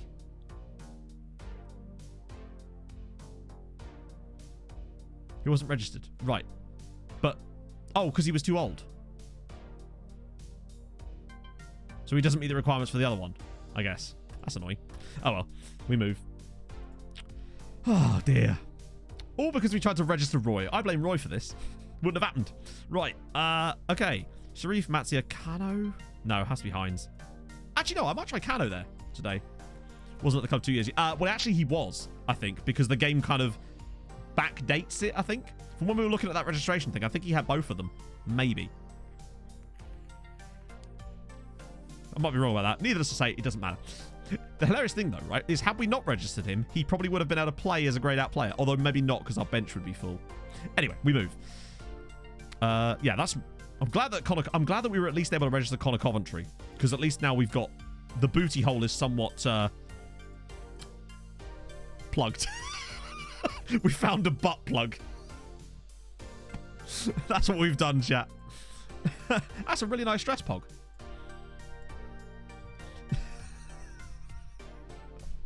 It's happened, friends. Okay. Oh, dear. Okay, who's getting... Oh, of course, it's Big CC. No, not number 12, sir. You get number 18. Next round, we can register him. True. Yeah, actually, we can, can't we? Not that I mean, to be fair, if there's no one else I can register, I might as well register him, right? Since we've got those slots available. Next year, it won't be quite as bad because Howcroft will count as homegrown. If you make it. Well, of course we'll make it, because even if we lose, we still make it, because if we lose, we go to the Europa group stages. Europa Conference League group stages. So we'll still have to register a squad with it. Best dish you can cook. Mate, I cook a mean toast. Seriously, you should try it. The brutal is plugged. We found a butt plug. Chat. We have, and his name is Connor. And be nice to... How is he booked already? Have we just found a really aggressive... Oh, here we go. It's Ben Knight. Great first touch, and it's a gorgeous finish. No. That was a joke, man. I don't know, honestly. It's not something I've really thought about, to be honest.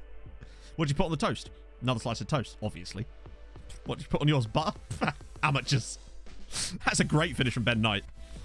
Oh. Let's go. We're actually winning. We are pretty close to a potential Europa League. For once, I won't actually have to say Conference League. We could actually get into the Europa League. What is the prize money like for us getting into the...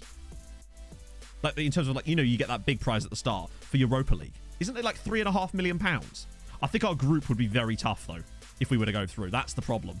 I wonder if we'd actually make more money by being in the Europa Conference League again. But I suppose for the prestige of it all, it'd be quite nice to do one better this year. And I think... no, 2.4, I think, is Europa Conference League. I think Europa League is more like 3.5. Although it looks like it doesn't matter because we've scored an own goal. Finished third. Yeah, easier said than done. But to be fair, the real money is made with the group stage appearances and getting wins there, because you get like 400 grand a win. You might attract better players. I don't know. Isn't that mostly based on rep half the time? Lewis Hayes, second goal of the season. What?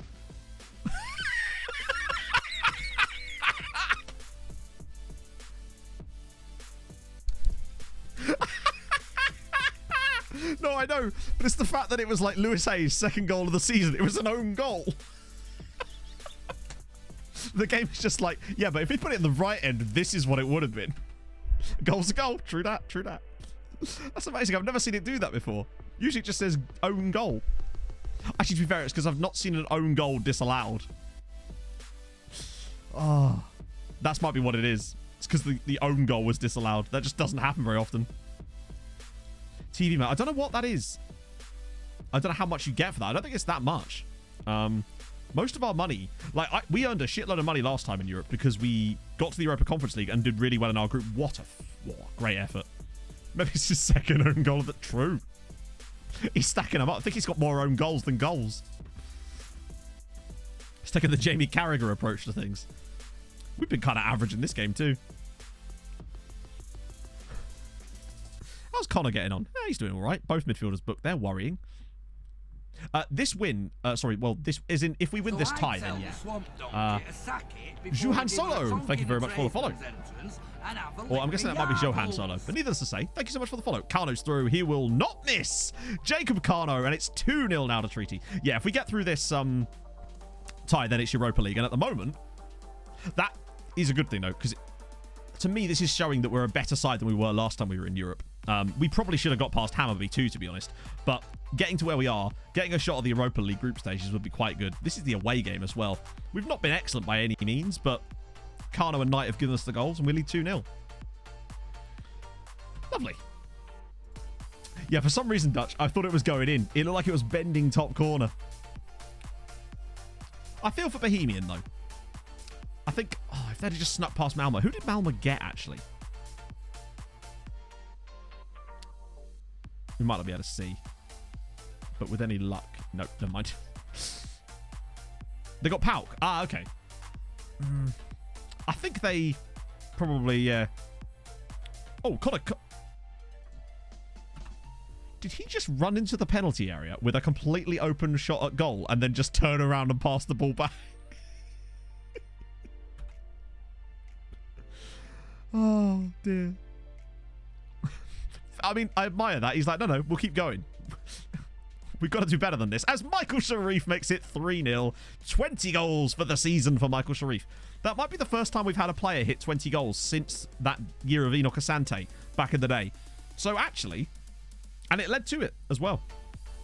I'm pretty pleased with Sharif's. I think he was worth the $500,000. I think he can continue to improve. And he's really started to bang the goals in for us lately now. And he scored a header, chat. That might well be his first header. Him and his penis now have an equal number of headed goals for us. Just needs to, stay with it. And it will come good. Right. 90 probably for Eddie, who's... No, actually, we'll get Nathan in. And also that. There we go. Cool. 2 heads are better than 1. True.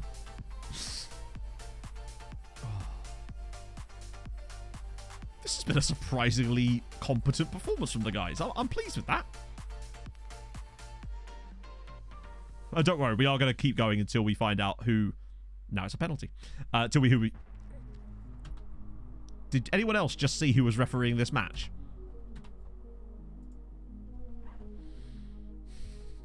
I'm surprised we're doing so well, considering. It's bloody Paolo Valeri, the only referee that is on the list. And he's given us a bastard penalty. Who's taking that? Is that Josh Hines? I assume so. This would pretty much, like... Oh, God, Josh. See the way the keeper dived? Do you know what that was like? That was like when you're playing with one of those toys with a cat and you do that and fake them out. Oh... That could have really killed this off.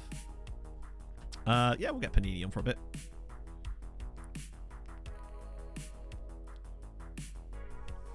Keeper nearly gets shot. Yeah, a little bit. Oh, and it is 4. That's so important. 3-0 would be worrying still, because you never know what can happen. 4-0 away from home is pretty much lovely stuff. This has been a really good performance. Valeri, I think, was the manager? Was the referee in a Champions League final I played between my Tromsø team and Liverpool, and he just refused to book people. The amount of challenges we saw where the Liverpool players, I think it was Liverpool, was it Real Madrid? Well, actually, no, is that the story, or am I thinking of something else? I think that was right. Any lore masters in chat will probably remember better than me, to be honest. All my homies hate Valeri. True that. Right, so, yeah, 4-0 win away from home is pretty good. Oh, look, it's Cluj again. Okay, right. Strong from us there. Oh. Okay, so we've got Bose next, which is actually quite tough. A couple of trials finishing. But then, that game. Yeah, it was Liverpool, wasn't it? Yeah. He basically just refused to book them. When you do a 24-hour stream again, I've never done one, and I probably won't. I don't think I'd ever do 24 hours. I'd probably just do 12 hours, like maybe do them twice or something, but... Because the thing is, I'd still want it to be good, you know? I'm happy with the broken promise to strengthen my midfield. I've strengthened my midfield. Ah, yes, that classic one. Unfortunately, there's just nothing you can do about it. It's an annoying one. I try to basically avoid making any promises like that. Because it just doesn't... Yeah. Who? Oh, yeah, that's the Panamanian guy. Maybe, honestly. Yeah, he could have been the referee from that match. Uncapped subathon. God. He's bloody... Hasn't he been on the verge of that for a while? Wait, hang on. Player of the match milestones. Wow. Let's catch up with Blakey. Oh, that's speaking of. Good is a... Yeah, you're right. Good is a strong word, but, like, you know what I mean. So here's Matthew Blake, Alice, if you're still here. I realised that we... Yeah. Prize money, it's getting there. Slowly. That's awesome, Gavin.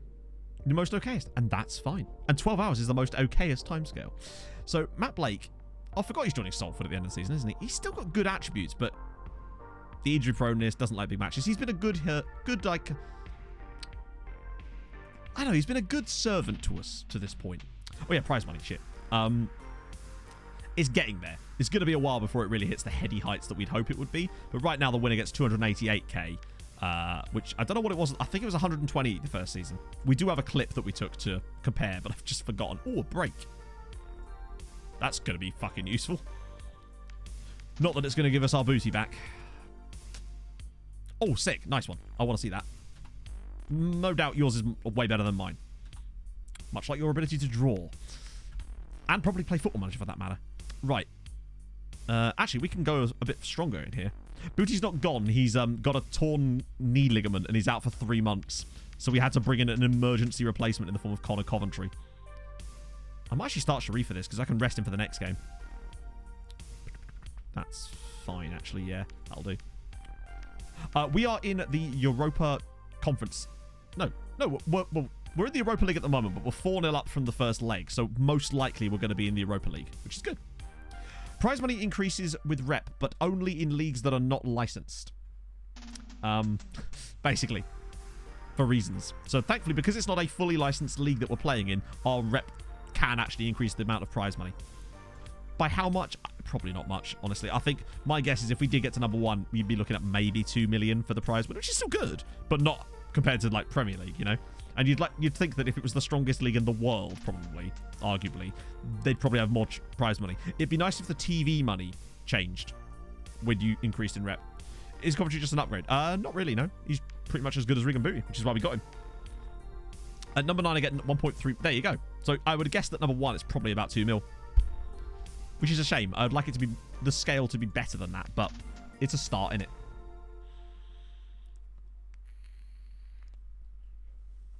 Likes beer and pie as much as me. Be full 3 months. Yeah, he's going to make the most of it, I'd say. We'll get there. It'd be cool. The one thing I'd like to see, though, is if the sponsorship stuff increased as well as the TV money. That would be cool if that scaled with it a bit more. Staff dumped me this... Basically double my workload for the next 3 months. Jesus Christ, man. That's lunacy. I hope you... Well, what can you do? That's the thing. It's like... Jesus. Sounds like him at work, usually. This being a 0-0 currently and us just sort of plogging through the game is actually quite alright with me at the moment. Farp's losing. Standard. I can't remember the last time we played on the same day as them. That we could actually do with winning this. Just because. Don't want the board to get shitty at me for not winning the league this year. Insta highlight potentially. Yeah. Become as a career as a streamer. It's really easy. It's really not. Yes, they were part-time the first... Oh, were they? Yeah, we were, weren't we, chat? I actually can't remember. I think we were part-time when we started, but when we got promoted, it automatically made us full-time at that point. Matsia, he's got to square it. Can he do it again? Oh, God. Oh, it's a good save off of Knight. Yeah, unfortunately, they end up setting the precedent for it. That's what they happen to do sometimes, isn't it? They'll be like, oh, yeah, we're definitely going to replace this person. Just doesn't. Oh, you managed to do it. Oh, guess we didn't need them after all. Do you know if there's a train? Matsi's hurt. Oh, yes, very soon. Mr. Flunge, thank you for the follow. Yeah, I guess Heinze for a bit. Complete rotation for the second match against Podgorica. Although, we still want to have a few guys in there if we can, just because never underestimate our ability to throw away a 4-0 lead in Europe. It's always on the cards. Oh, what a ball. It's Carlson. Yes! Go on! That's a huge goal. This is a really big game for us in the league, coming straight off the back of that Europa League tie. If we can actually beat Bose by any margin for that matter. Lovely assist from Michael Sharif as well. That's beautiful. Because it would send us back to the top of the league, which is the most important factor. And it would do it with a game in hand, still. So I assume that means that St. Pat's obviously screwed up somewhere along the line. There's been so many games lately, I've kind of lost track. Oh, see. Yeah, Coventry's not doing great. Taking a while to settle in, though. We'll give him time.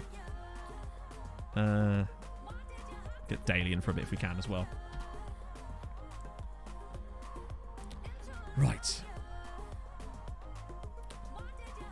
It's fun. It's very fun.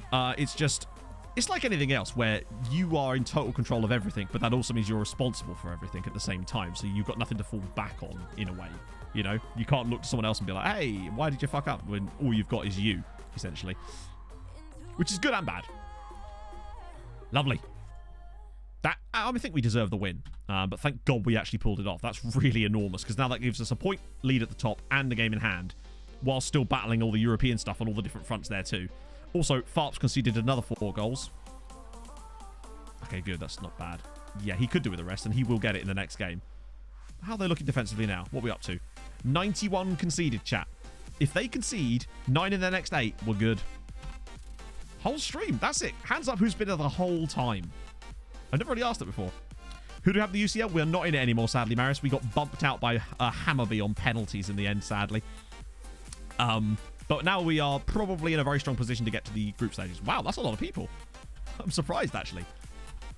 Actually, what I would say is one of the things that's always amazed me is after streams, I get a thing from Stream, one of the companies, I can't remember, that tells you like certain like stream chat stats and stuff, right? The average viewing time for one of my streams now, or always kind of has been, is 2.5 hours average, which is mental to me. I don't know if that's good or bad, but to me, it feels like a lot for a stream. But hey, thank you so much for being here. I've also been here the whole time as well, so I'm one more, I guess. Right, good. Right, okay. Muted you most of the time. To be fair, Ben, I am best enjoyed without sound or visuals, so you've done the right thing there, bud. Good background noise. Yeah, it depends. Depends what you're doing, really, innit? It's very depending. We're low where? Right. We'll have to rotate a little bit, but can now be trusted to cut. Hang on, how? You're injured. Oh, okay. Apparently, How crossed back. No, not a single match. They've got a couple of draws to their name, but they've also conceded 91 times. It's going well for them. I'll leave this for now so we can keep pushing. Job on an Afghan. Oh, God. Yeah. Sexy as well. Well, in that case, I'm best enjoyed with food, you know? Like a fine wine. Or a really bad wine, for that matter. Like a Chateau Neuf Your Flaps, for example. Okay. Right. Hines for the middle. Oh, we got so little options. It's going to have to be night. I'm going to start Daly here. These guys will all get a rest. The rest of you, you're just going to have to stuff it. I forgot that we can't rotate much in Europe because we don't have the players registered. Barry White with the ladies. Oh, I don't know. He was a hit, right? Night cheese and shitty wine. Shitty wine? I couldn't care less about. Like, you could literally give me the cheapest bottle of wine. Probably no box of wine, let's be honest. Right next to something that is considered the greatest bottle of wine in all time, and I'd go, yes, tastes like alcohol. Because I am not a sommelier. I'm just smelly, eh? But, you know, we move. I'm not a big fan of wine. A rosé, I can do with a bit of rosé from time to time. Don't mind a bit of champagne if I have to. If I have to, chat. Jeremy, thank you for the follow. I just like a nice beer most of the time. I'm just a simple man. I don't mind gin as well. I do like me some gin. I like me a nice gin. Okay. Let's do this. I know. It's crazy that you're here. All the way from Australia, Robin. Just to not watch a sommelier. I didn't really develop a taste for alcohol until I started off with cider. That was always your introduction, or like your Bacardi Breezer type things. What about whiskey? No. I just don't really like spirits other than really gin, and that's usually with heavy mixes. I don't know. I don't really drink to get drunk. I drink to sort of slowly. I prefer to get drunk slowly, you know? Mad Goose. I like Goose Island. Goose Island have some lovely beers. White Lightning, let's go. Now you're talking.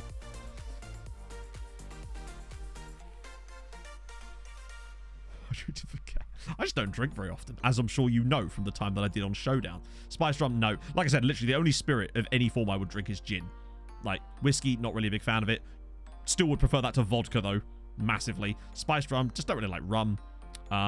I don't mind your slightly more absolute top class Ponzi ass drinks, like a Courvoisier or a Drambuie. Oh, what a save!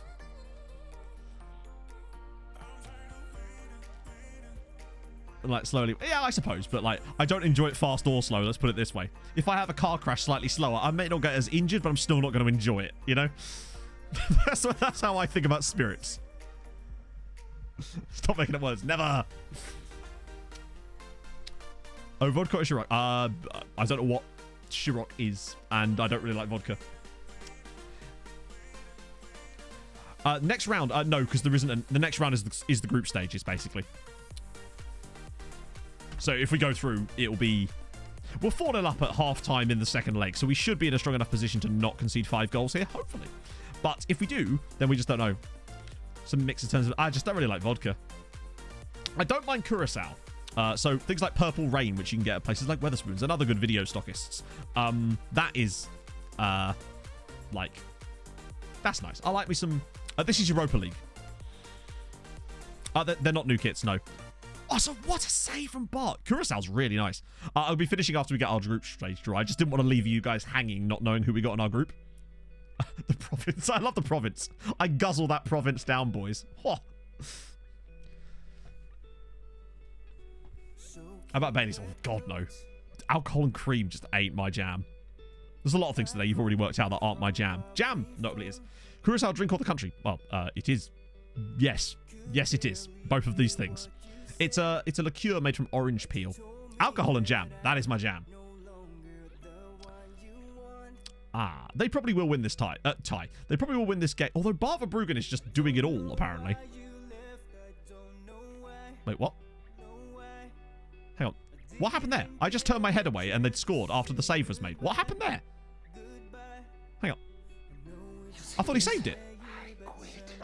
I opened my own hotel. It just went in. I'd never seen that before. Fair one. I like that. Raleigh, thank you so much for the follow. Yeah, he's on side. I like that. That happens in real life sometimes. FM before, they would never have seen stuff like that. I'm fine with that. I would have been more pissed off, right, had we actually been in a position to matter supremely. But I'm glad that's there. Hello, Boomflex. Yeah, it was a new kind of goal that you don't see so often. I like that goalkeepers can get a touch to the ball these days and not have it immediately saved every single time. A keeper can still touch the ball and not go in. That's good for me. Or have it go in, rather. It's more realistic. We've been kind of shit in this game, haven't we? It would have been nice if we'd actually won just because coefficient, but I think it was important with what was coming up. Favourite fruit? I don't know. I like a banana, as you can probably imagine. I don't know.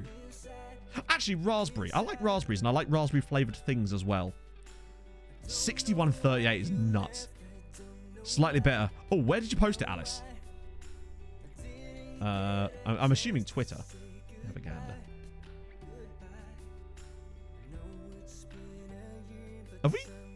Have they just had a red card while I was looking at Alice's pictures?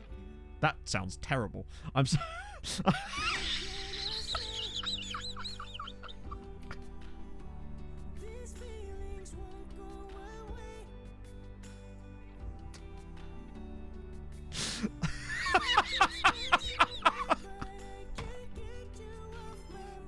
Publicly available. This is not helping.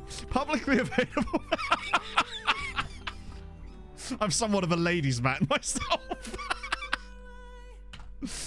Oh dear. No, they're actually.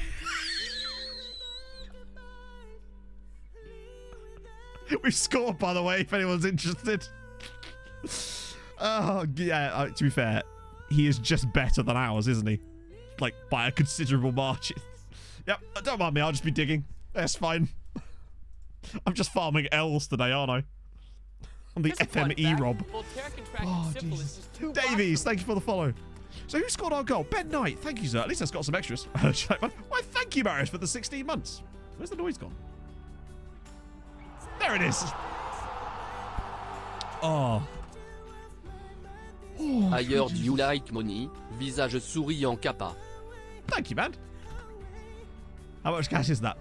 I don't know because Twitch is very... Oh, I thought you meant how much... I thought you meant how much for the sub. We get more for the Europa League than we do for the sub. Just put that into perspective for us there. Okay. I'm sorry, chat. It's past 3 o'clock. You know I can't be held responsible for the things I say after my version of the watershed, all right? All right. So, that's not as much as I thought it was. All right, fine. But we get that, and we get 3 million quid, which is good money. Moves us back up to being rich boys again. Okay, I bet he is. Right, draw. Thinks we're still talking about the millions. Oh, yeah, that's it, yeah. The millions of, I don't know, Dogecoin. Actually, that'd be a lot, wouldn't it? Yeah, groups in a sec.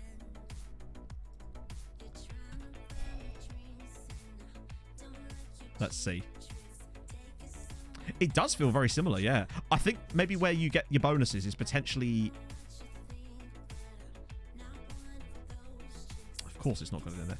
I think that you might get more for the... Hang on. Where is it? Yeah. You get... Oh, no, that's for the... Where is it? Yeah. So you do get a bit more, but not that much. It was like £480,000 for a win in the Europa Conference League. It's really not worth it, is it? You get way easier games in the Europa Conference League. And we're here, and it's cool that we've done it. Seeded third as well. We're not even bottom seed. We could drop into the knockouts of the Europa Conference League, maybe. So who's a bottom seed? That's what really matters right now. So Molfehova, De Gumaraj, Osijek, Odds, hilariously, FK Sarajevo, Groningen, AGF, and Hammarby.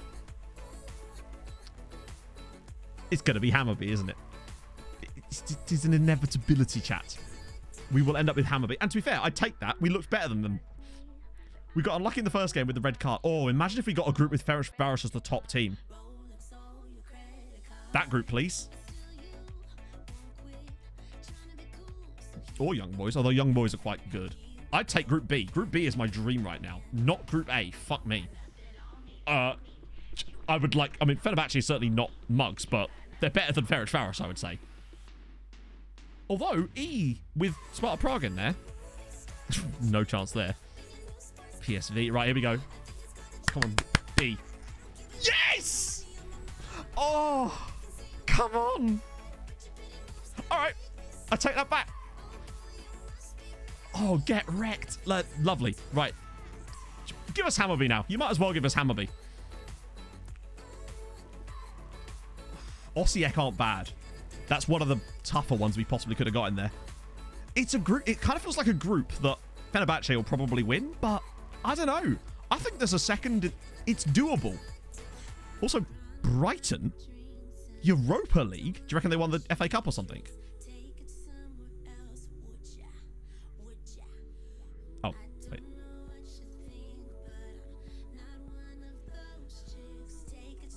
Because the league isn't...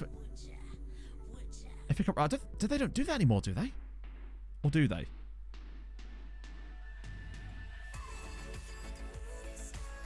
That was a friendly. So they went straight into the group stages. They must have finished top 6. It's a shame that obviously the Premier League is switched on, but you can't see beyond third place. Wow. Big up Brighton, I guess. Did you draw? We already did that, didn't we? Yeah, cool. That's a good draw, honestly. I think that might be one of the better ones we could have got, to be fair. I will take that. I think we've got a chance of actually maybe getting out of that group, but at the very least, I think there's a chance that we could get third in that group. There's going to be an opportunity for wins and certainly some points. So if your league's loaded, because speed, basically, because you don't need to most of the time as well, because unless you're playing in that league, as long as you have the players loaded, which we do, then it doesn't really matter most of the time.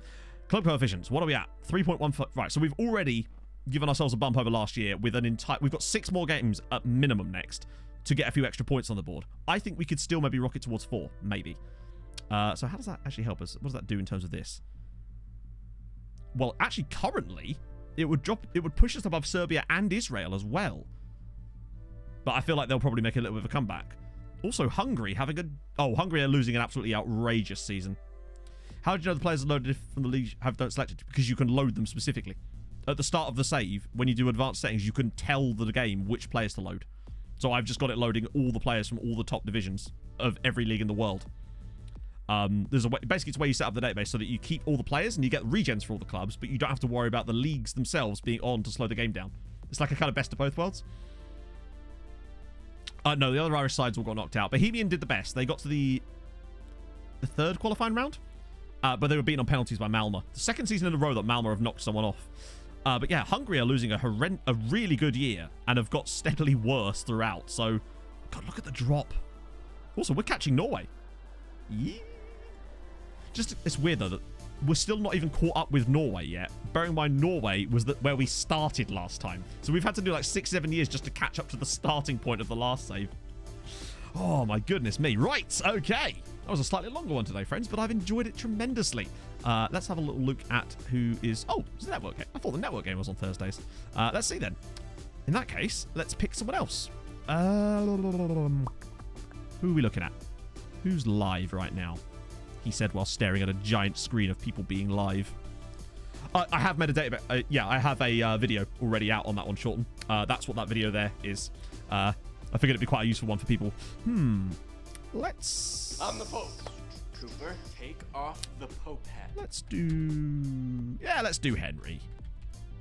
It's, let's do that, shall we? Let's just raid Henry. Jack Morton and Errol, thank you for the follows, guys. Yeah, so if you have enjoyed today's stream and all of the, I guess, shenanigans is probably the best way to describe it. Up Harold Bishop. Then, hey, if you're on the VOD, drop a like. How about that? I can actually talk about it like that. Now, yeah, if you are new and you've enjoyed, drop a follow. That'd be lovely. I'll see you lot on Saturday morning with, well, Europa League group stages. That's going to be fun. And I'll see you guys very, very soon. Thank you so much for watching. Hold your gun. Capybara. Bye-bye.